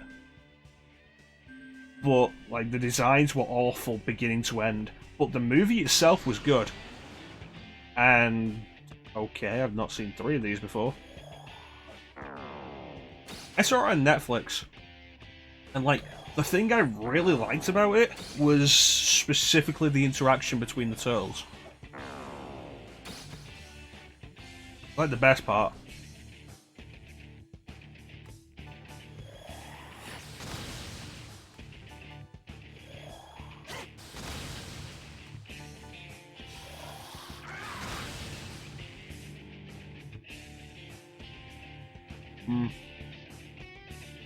If the second one ends up on Netflix, I'll probably check that out. The main thing I know about that is that it has Bebop and Rocksteady. And also maybe actually having a dedicated person to play Shredder will help. I can understand that.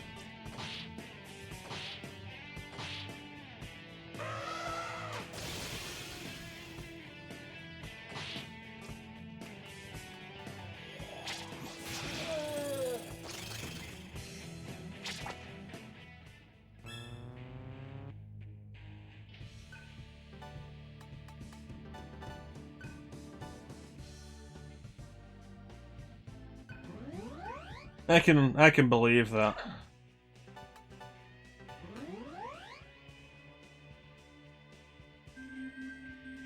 It's a shame because the guys who played the Turtles did good work. I'd argue the Turtles were probably the best actors in the entire thing.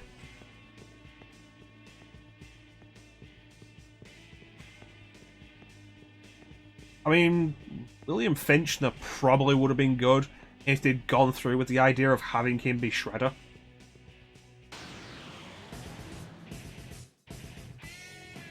But they didn't because they were accused of whitewashing, so...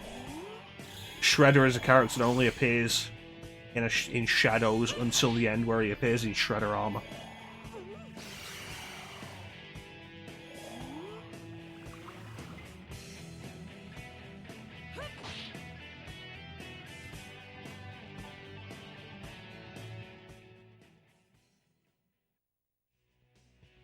Yeah, the designs were awful.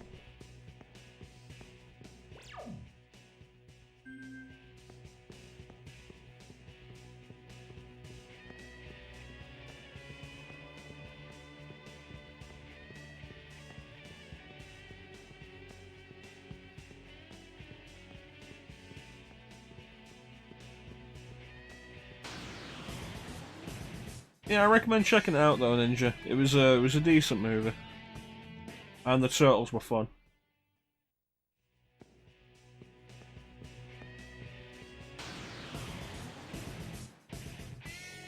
You know, I feel like the Ninja Turtles movie though is like one of the best examples of pushing superhero characters to have a more realistic aesthetic really not working.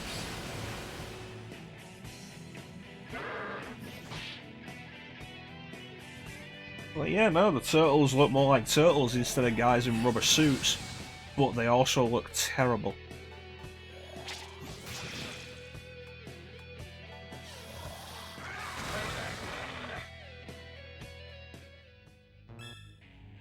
Alright, Bolt God, Maziodine.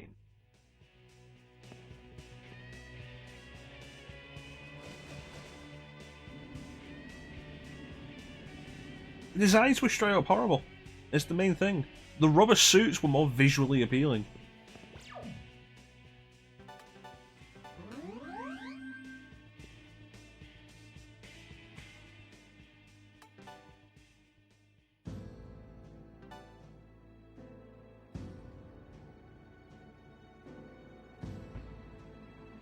Almighty, jeez. Megidola kept behind all of that. They only need one to hit it, though. So the best we get is Megidola, but not Megidolan. Magic Repel. It's expensive, but Magic Repel would solve that last fight in a lot of ways.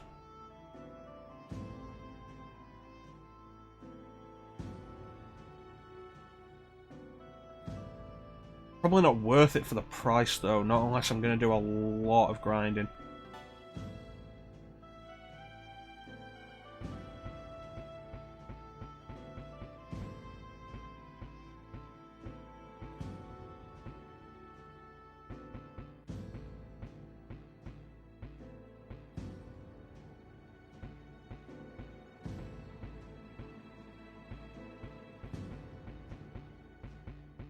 Becomes the problem when you get further. The mantras start costing so much. 350,000. Like we don't need another Ma dying. We don't need any of that.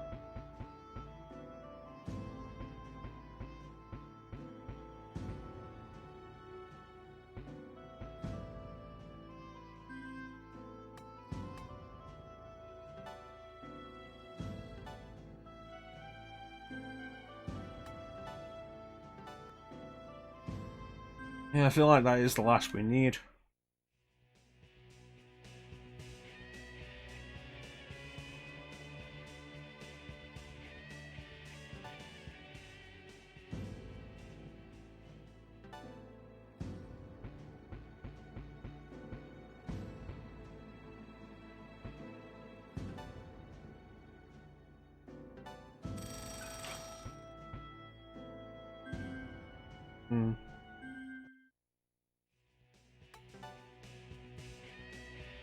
I think it'll be a safe bet to call it here, though.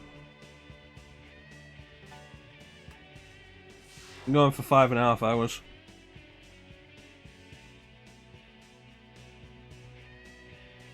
Make Tuesday the finale. Like, undeniable finale. I do quite like this wider setup we've got with the camera. I think it fits better, it looks pretty nice. You might wonder why there's a black border around part of the screen. That's actually how it appears on my screen.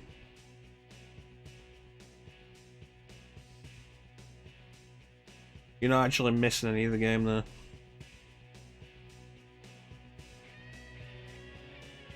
We get Argilla and Gale up. You know what? Actually, that reminds me. Because I would have forgotten this otherwise. We get Argilla and Gale up with Madine skills of their own. That way we're not requiring two characters to do Madine. And I think we've probably got a good shot at it.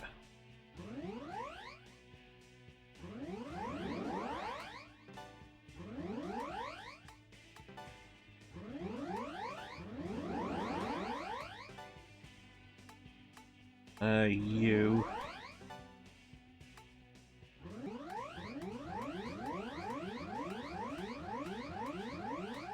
It's all going to come down to luck in the end anyway. Because we could have done it before, but Hunger Wave screwed us.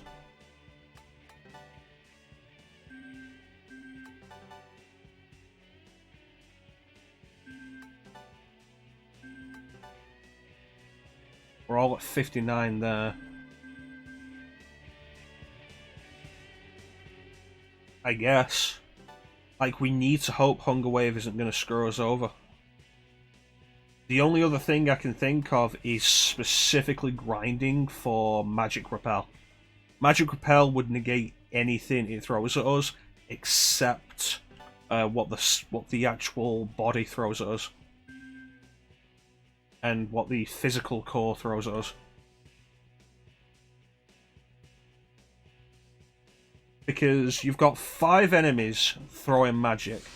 The trouble with what I've got set up, like throwing Earth Drain or Force Drain, that will end their turn immediately, but it requires Earth or Force to be thrown out. Magic Repel immediately ends the turn. And it would count with 5 of them in one go. It's expensive to get, it'll take a while to grind for the money. It'll also take a while to actually grind the mantra, because that would be the highest level mantra we've got.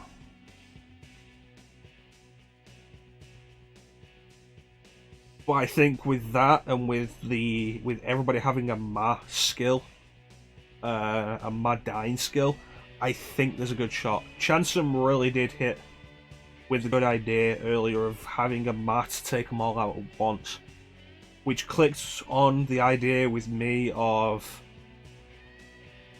instead of focusing on one, take them all out together.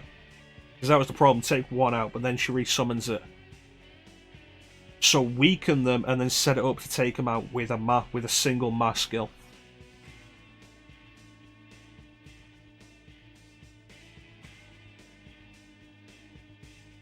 And with all 3 of the characters we're going to use having a different Ma skill, we're good.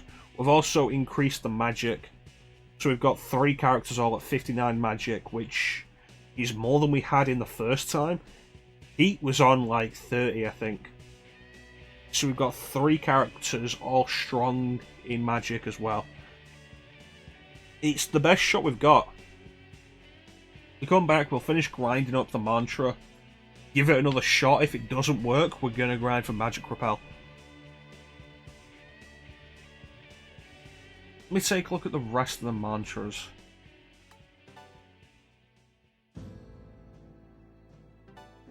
Like what we've got here. Like, this will end up being something like Counter-Strike.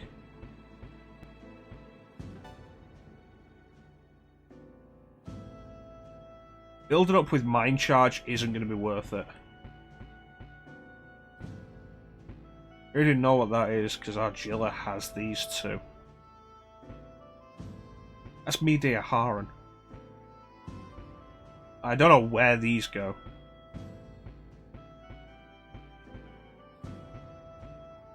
And then these don't actually go anywhere. But yeah, I think like the best idea there. What we've got going is good. If it doesn't work, Magic Repel is the only thing left. The issue with that is going to be probably not even getting the money. We've got a bunch more cells. The issue is going to be grinding that mantra. But that's going to do it for today. We've gone considerably longer than I intended. That boss was a problem. But gone longer than I intended, and we're going to beat the boss next time. We're going to do it. So, with that, I want to thank everybody who joined the stream. Thank you so much for watching. I always really appreciate the support. Big special thank you to everybody who joined the chat. That is Bane, Klim jumped in, Teak, Ninja, Chansum, Signer. I think that's everybody. If isn't and I've forgotten you, I apologise. Special thanks to you as well if I forgot you. We're back Tuesday, 8 PM Greenwich Mean Time GMT with the finale of Digital Devil Saga. It's all coming to a head. And I think you'll be surprised at the ending.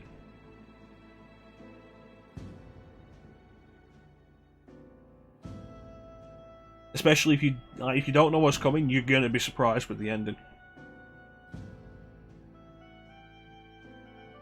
Yeah. What's going on Twitch?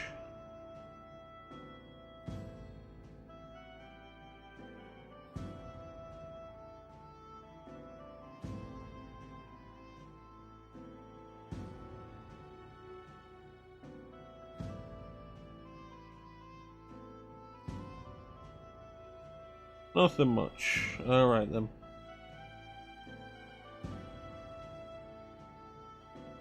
That's all good, Ninja. Thanks for keeping me company. Like I always say, the chat is what keeps streams going. It's the best part. The interaction is the best part. Because if it wasn't for the interaction, I probably wouldn't have actually sat... If it wasn't for the stream, the chat, and the interaction, I probably wouldn't have sat down and pushed myself this far. And if I had, I'd just be listening to a podcast while I'm grinding. Interaction's the best part of the stream. To you guys who make the stream. Yeah, once again, thank you to everybody for watching. Always really appreciate the support. We had a podcast. Well, to be fair, a lot of it is me rambling. Like, there was at least half an hour of me just rambling about the DC Animated Universe. Like, without anybody's input, I was just saying stuff. That's how stuff tends to go in my life. I say stuff and nobody else interacts. Because what can they say? Yeah, eventually. I'm just talking about him in real life.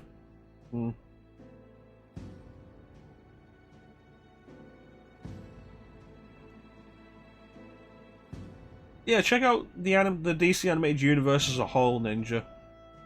It's worth doing. We do. It's been a long time. It has been a long time. Yeah. Go around next time, Signer, on Tuesday. Catch the ending of this, where it won't make sense to you because you haven't seen the rest of the game. That should be fun. You miss like 80% of the eating people, probably like 95% actually of eating people.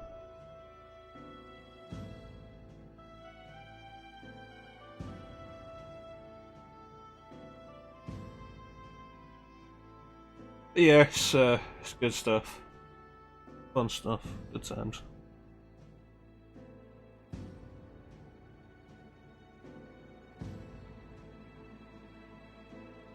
That's fair enough. Right now, lockdown's lifted to Clem. He's usually out on Tuesdays playing trivia or bowling. I assume one of them started up for him again. People have plans. Life happens. Well, yeah, you're a disappointment because you spelled disappointment wrong.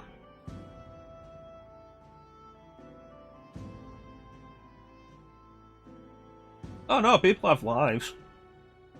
Honestly, I'm surprised some people come in and sit with me for like as long as they do.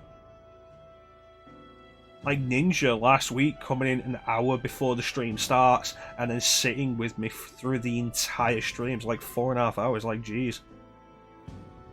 I really appreciate that. People are cool, but I understand that people have lives, which is why it's always so crazy that people will sit and chat with me for so long. Yeah, but we knew that, Sina.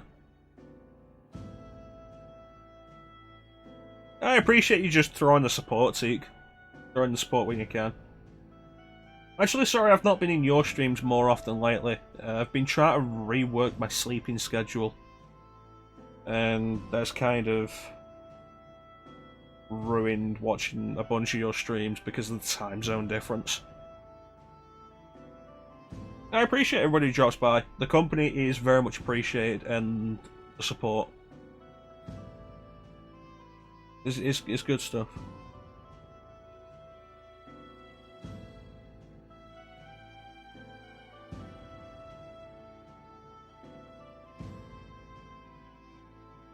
I wonder if Digital Devil Saga 2 has different battle music.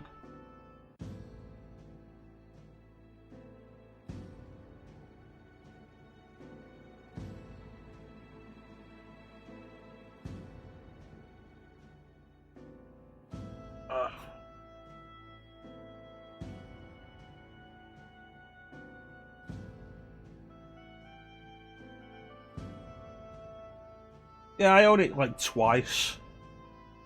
I have it on PS2, I also bought it on PS3. Spent years trying to push myself through Digital Devil Saga on PS3, but like the fucking... It's awful on PS3. It runs slower, there's sound lag. It's... Ugh. Part of the reason why I've not done DDS2 yet.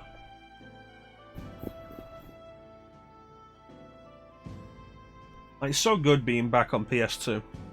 PS2's great.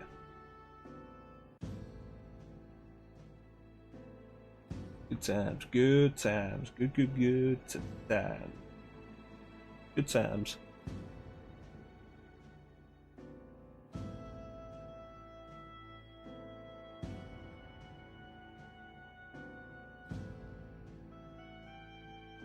I wasn't overly into Dark Souls 2, honestly. And whenever I bring up an example of streams that went like streams that were good and streams that I didn't enjoy, Dark Souls 2 is always the example of the stream that I didn't enjoy. It's like, hey, I did Skies of Arcadia for 13 sessions, it ran for over 50 hours. And it was fantastic, and we finished it, and I was like, you know, I'm really tempted to just start this game again, because it was awesome. Dark Souls 2, I was 4 sessions in, and wishing it would end.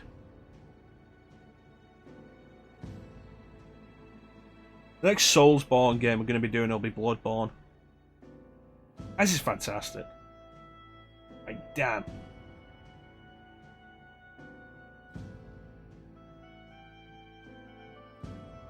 To be fair, the only one I had to compare it to was Dark Souls 1. It started well, but a lot of its mechanical problems started to build up. I still only got into Bloodborne. They had the issue, like, I have trouble getting my head around it, largely because the interface is so similar to Dark Souls. And so I try to play it like Dark Souls subconsciously. And I've pushed forward a bit in some of the stuff, with the help of friends, and I really think that was all like more harm than help. because it led to me not really learning how to play the game. Yeah.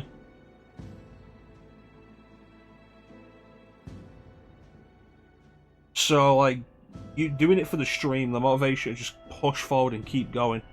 Is going to end up doing that probably sometime after October. We've got a bunch of stuff we want to get through.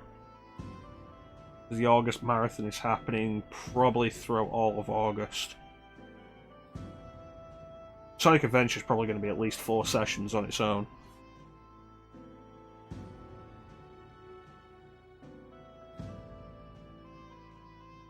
And then we come back, and I'm not sure what we're doing after August, but we'll see.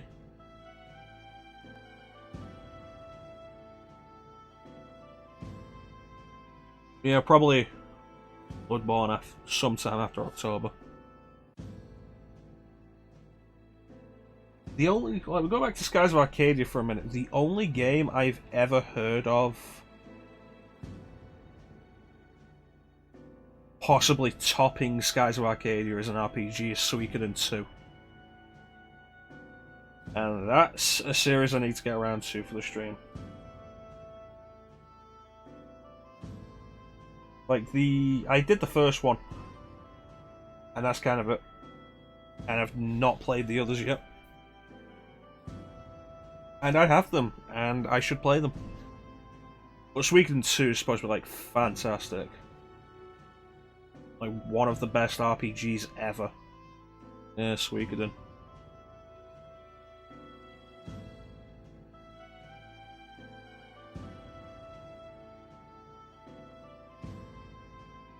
Yeah, I went through my Switch library today and cleaned a bunch of it up, and I'm left with a bunch of RPGs to go through, like Dragon Quest XI, Octopath Traveler. We count Fire Emblem, that, and Tokyo Mirage Sessions. I still need to actually do I Am Setsuna. I started Xenoblade Chronicles. I need to push through that.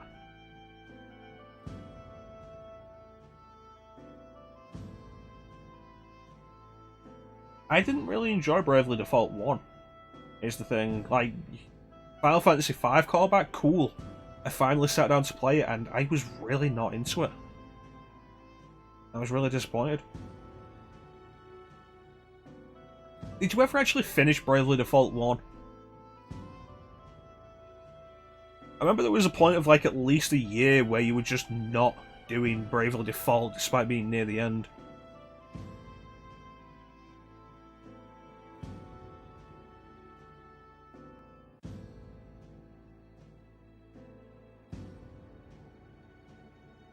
Oh, that sounds fun. Still at that point. That would have been, what, like 3 years ago now? I feel like that's one of the worst things RPG throwbacks do. It's like, yeah, no, it's a callback to classic 16-bit RPGs. How so? Well, it looks kind of like that, and also we've got a shit ton of grind. Oh, my favourite part. So don't fight the optional boss. It depends on the game with the grind, honestly. Some games are more fun to grind than others. Like Persona, I find Persona 3 and 4, the grinding isn't really an issue. I feel like you're stuck in the sunk cost fallacy there, Sina. Yeah. I feel like you're never going to beat the game like that. Because if you've still not finished Bravely Default, that means you've also not done Bravely Second yet. And you're probably going to want to do that before Default 2 comes out.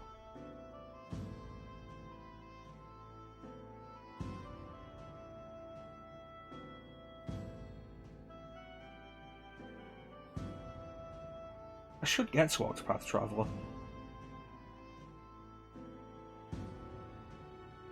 Or maybe I'll like Bravely Second then.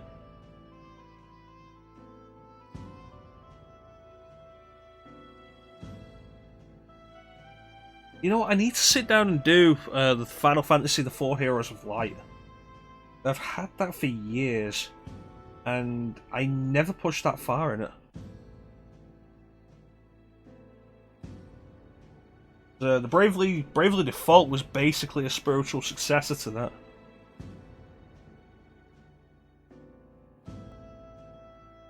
No, I'm pretty sure I bought it from Lee.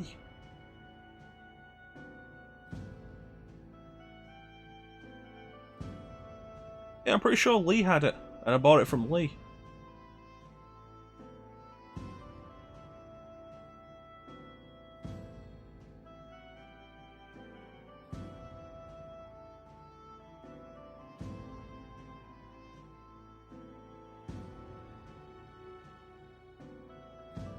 Alright. Yeah, I should do that. It's a shame that there's not really a good way to do DS games on any kind of capture. Like 3DS games, yeah, whatever. I'd love to do SMT4, can't. Okay, I'll deal with that. There are emulators, but there's not great ones. Like, we've done DS stuff before, and it's always been kind of problematic.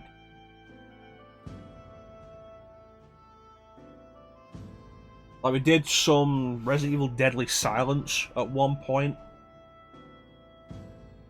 For a bit. We did Castlevania. Yeah, the audio is never great. We did Castlevania Dawn of Sorrow for a bit, and I got bored of that, but it was also some control issues. Probably help you with that. The PlayStation Classic is pretty decent, actually. PS2 emulation, I would argue you're probably best off just going with a PS2. But like, you want to get into the nitty gritty of that, I'll talk to you about it later. I told you, look for the MGS1 port for PC. Chances are somebody set it up to run on modern systems.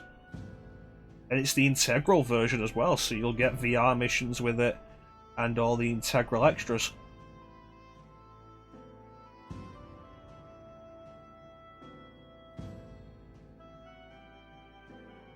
You should have just bought another PS3. You should have done that years ago.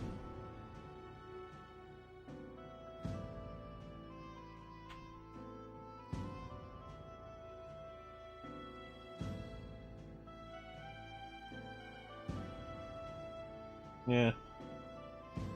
I said don't do PS2 games on PS3. My PS1 games on PS3? Great. Not a problem. PS2, no. You are just outright better off going with a PS2. If you can get PCSX2 working well, then sure. You can get some good visual quality out of it, definitely. But especially compatibility-wise, you're better off going with a PS2. If you're desperate for a PS1 solution on the cheap, you can always try and pick up a PS Classic, one of the PlayStation Minis, and just hack it.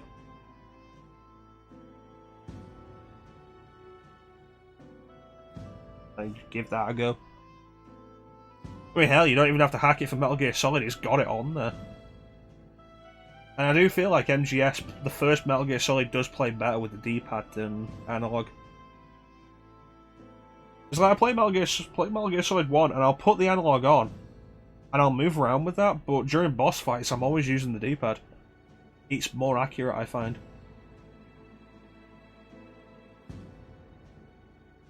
Alright, we've rambled for a bit. I should have put the intermission screen on. I like a background for the intermissions. I should rework a bunch of this.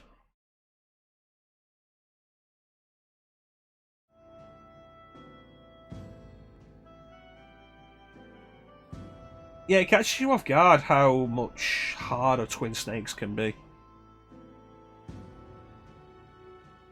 You get used to it though, Teak. You know what? I actually did that in there's one of the clips on the stream. One of the clips on my stream is in the basement, and I just run straight into an open hole. And I realised sometime afterwards when I replayed the first one why I fell into that hole. In the original, the floor panels come back up and close. They don't do that in Twin Snakes. So if you go into it with the mindset of the original, you're gonna just walk into the holes. I think Twin Snakes is fine on its own. There's a bunch of reasons why it's not as good as the original. And I threw a bunch of complaints out about it in when we streamed it. But I think it's its own game, and as an alternative, it's a fun difference. Ooh. Yeah, you'll just go right off. It's like an MGS3 when you're on the bridge. When you're on any of the bridges. There's more than one bridge, isn't there? There's at least one bridge. Yeah, I can't disagree with you with the voice acting, Sina. It was the main thing I kept pointing out. It was one of the main things I kept pointing out when we did Twin Snakes for stream. A lot of the voice acting, despite the fact that it's the same cast, a lot of them sound really bored. Yeah.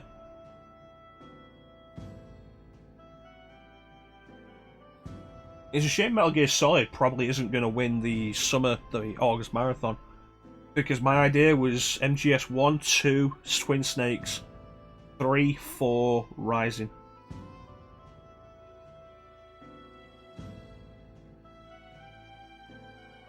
I justify Twin Snakes' existence in canon. Yeah, it is a shame. I justify Twin Snakes' existence in canon as being Raiden playing through the events of Shadow Moses in VR.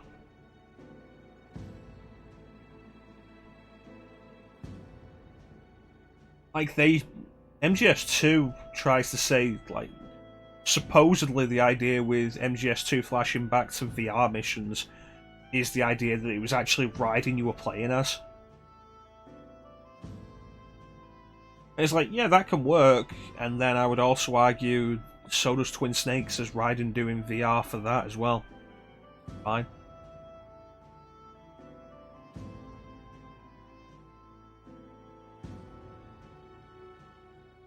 Yeah.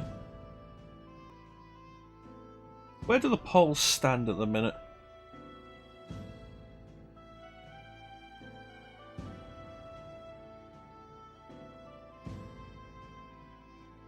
Snatcher and Alice are currently head-to-head, and Sonic is winning over Metal Gear Solid by 2 votes. Nobody has voted for Bond games, Halo, or Broken Sword.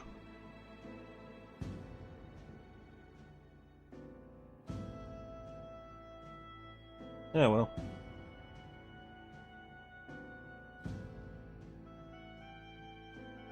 But, yeah, no, we've rambled for like 20 minutes at least. It's time to call it. Once again, I want to thank everybody who joined the stream.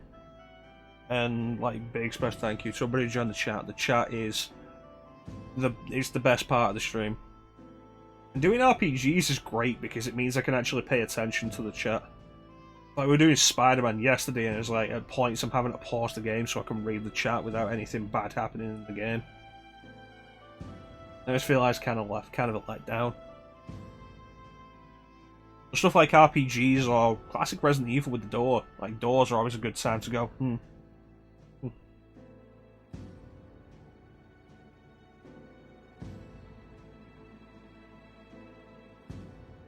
Yeah, Tuesday, 8 PM Greenwich Mean Time GMT. Finale of... To be fair, I get hit with a rocket when I'm paying attention.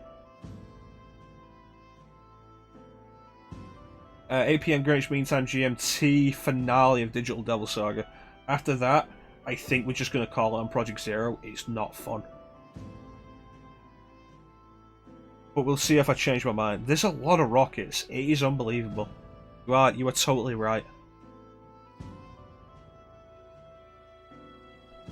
After that, probably going to call Project Zero, but we'll see. Currently between Snatcher and Alice. If Snatcher wins, we're going to leave that until after the August Marathon, which means a couple of games that I just want to do whatever with. Some non-serious streams. Persona 3 will continue after August. Snatcher is the game Hideo Kojima did before Police Notes. Police Notes is the game Kojima did before Metal Gear Solid. Snatcher is actually the first appearance of the Metal Gear Mark II that appears in MGS4.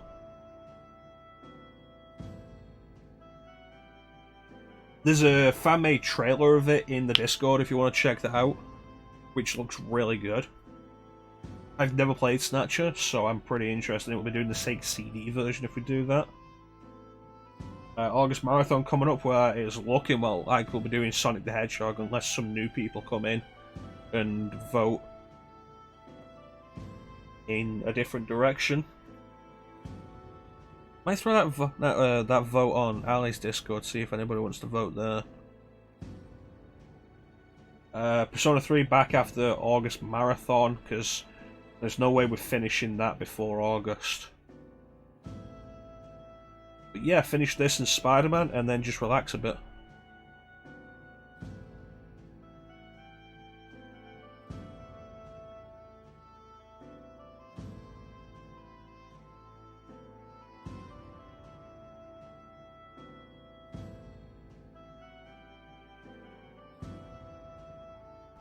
I hope you got all that while I was muted.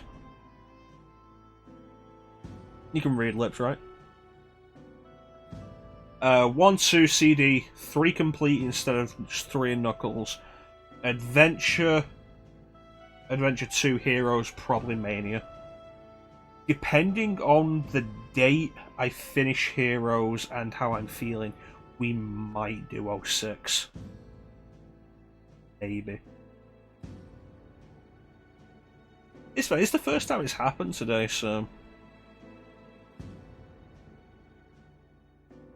But yeah, we'll see. I'm actually really surprised Sonic is way ahead of everything else. I was expecting more for Metal Gear Solid and Legacy of Kain. Heroes, the big issue with Heroes is you have to beat it 4 times. And there's a little bit of variety with the different teams, but for the most part, you're playing through the same levels 4 times. It's not as bad as Shadow the Hedgehog is with that, where you've got to beat the game 10 times, get all 10 endings to get the final story. But it's still pretty irritating. Plus, it's not just beat it 4 times, beat it with every team. It's beat it with every team and get all of the Chaos Emeralds. And Heroes has some janky controls. Like, Heroes controls worse than Adventure 2 does.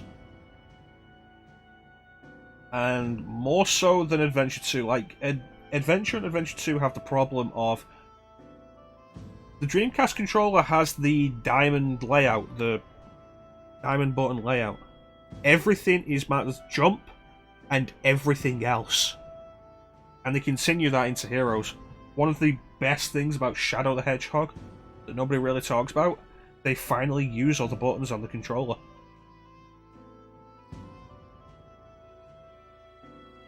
There are a lot of the reasons I don't like SA2 are down to everything that isn't Sonic. I despise Tails and Eggman's levels, and the Knuckles levels are worse in Adventure 2 than they were in Adventure 1. But it's looking like we'll have plenty of time to talk about that during the August Marathon. I'm going to regret putting Sonic on that list. I was doing Sonic 2 a little while ago as practice, because after the Sonic 2 Let's Play went up, it went pretty badly, And Bane in particular felt kind of insulted that I really didn't like it. Really didn't like the game. And he suggested, what if you do Sonic 2 again, but do a Knuckles playthrough? But yeah, it's a cool idea. I sat down to practice it a little while ago, and it was going pretty well. And then Metropolis Zone happened. And Metropolis Zone is garbage. Plus, it doesn't help, Death Egg Robot is complete shit. Like, the Silver Sonic into Death Egg Robot fight is terrible. The fact that you have to do all of it without getting hit.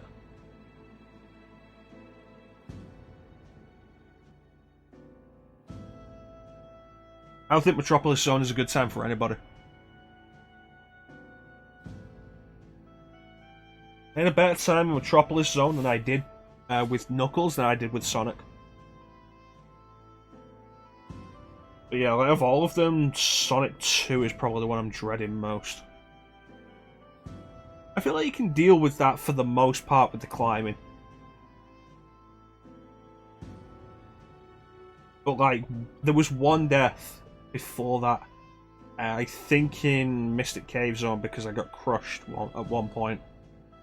Which 2D Sonic games really need to reevaluate the crushing. Mania is still really bad with that. Like that's something that should have been better in Mania, and it really isn't.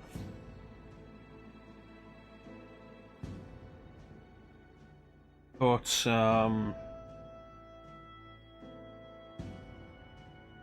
yeah, Sonic 2 is probably the one I'm looking forward to the least. It's not that I'm against the crushing, it's that the hitboxes are terrible. That's the problem.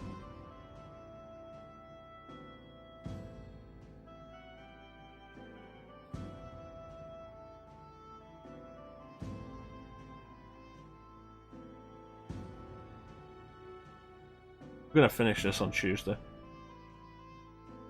I think I'm gonna rework a bunch of the layouts for stuff. I have a new layout for the 16:9.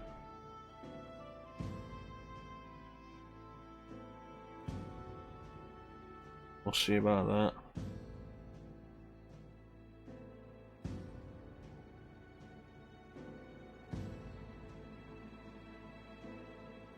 I do like this. I'm pretty happy with how we've set this up today.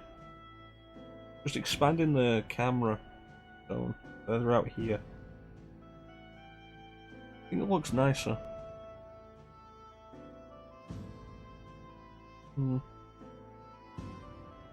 But we've rambled on long enough, as I have a tendency to ramble.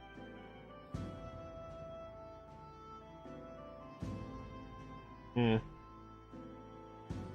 So, more Digital Devil Saga Tuesday, gonna be the finale. At that point, Thursday is probably gonna be more Spider-Man. We'll finish that game. City That Never Sleeps will happen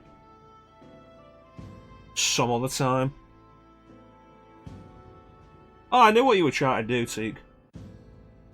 I just didn't mind. I enjoy talking with you guys. It's cool.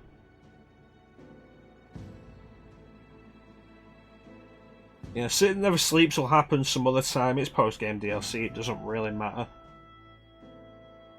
And to be fair, City That Never Sleeps gets so much harder than the main game. And then we've got like... If we finish, say we finish Spider-Man on Sunday, Thursday, Sunday, that leaves us with like 2 days where I can just do whatever I want. I've been debating doing Super Castlevania 4 again. Yeah, we'll see. Who knows?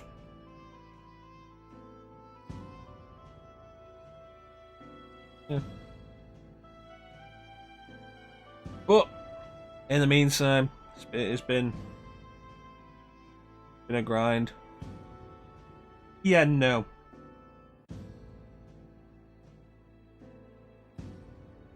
I can probably do Castlevania 1 without taking damage up to... Definitely up to level 3. I can maybe get through level 3 without taking damage. Level 4, no.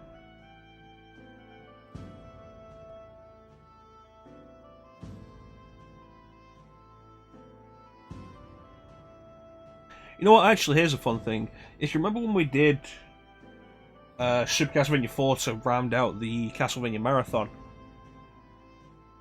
and I was talking about the display options, how the standard 4:3 frame is for some reason smaller. It's like Pixel Perfect should always be thinner than what they display 4:3 as, because 4:3 is what CRTs were supposed to have stretched it into and shit like that. I bought the Contra collection this week because it's £4 on the Switch at the minute. And it's like, yeah, it lists itself as having like 9 games. Most of those games are listed at least twice. It's like, oh, it's got Contra 3 Alien Wars. It's also got Probotector Alien Rebels. They're the same game.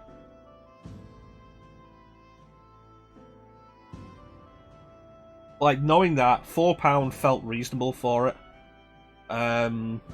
It clearly runs under the same emulation engine, and it has the same display issue. Like, if you want the standard screen to be like fill the screen to its aspect ratio without stretching it, you have to have scan lines on it, and it's so stupid. Yeah, we'll see. We'll see what we do. I've also been debating doing all of RE2 on Nintendo 64. Still not done that. But that's a decision for another time. In the meantime, I want to thank everybody for watching. Once again, big special thank you to everybody for keeping me company throughout the entire stream. Super cool, you guys. It's the best part of the stream. And with that, thank you all for watching. Have yourselves a fantastic time of day. And take care. Catch you later, guys. Bye-bye. Bye-bye.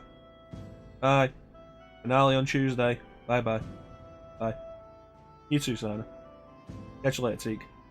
Bye-bye, guys. Take care. Bye.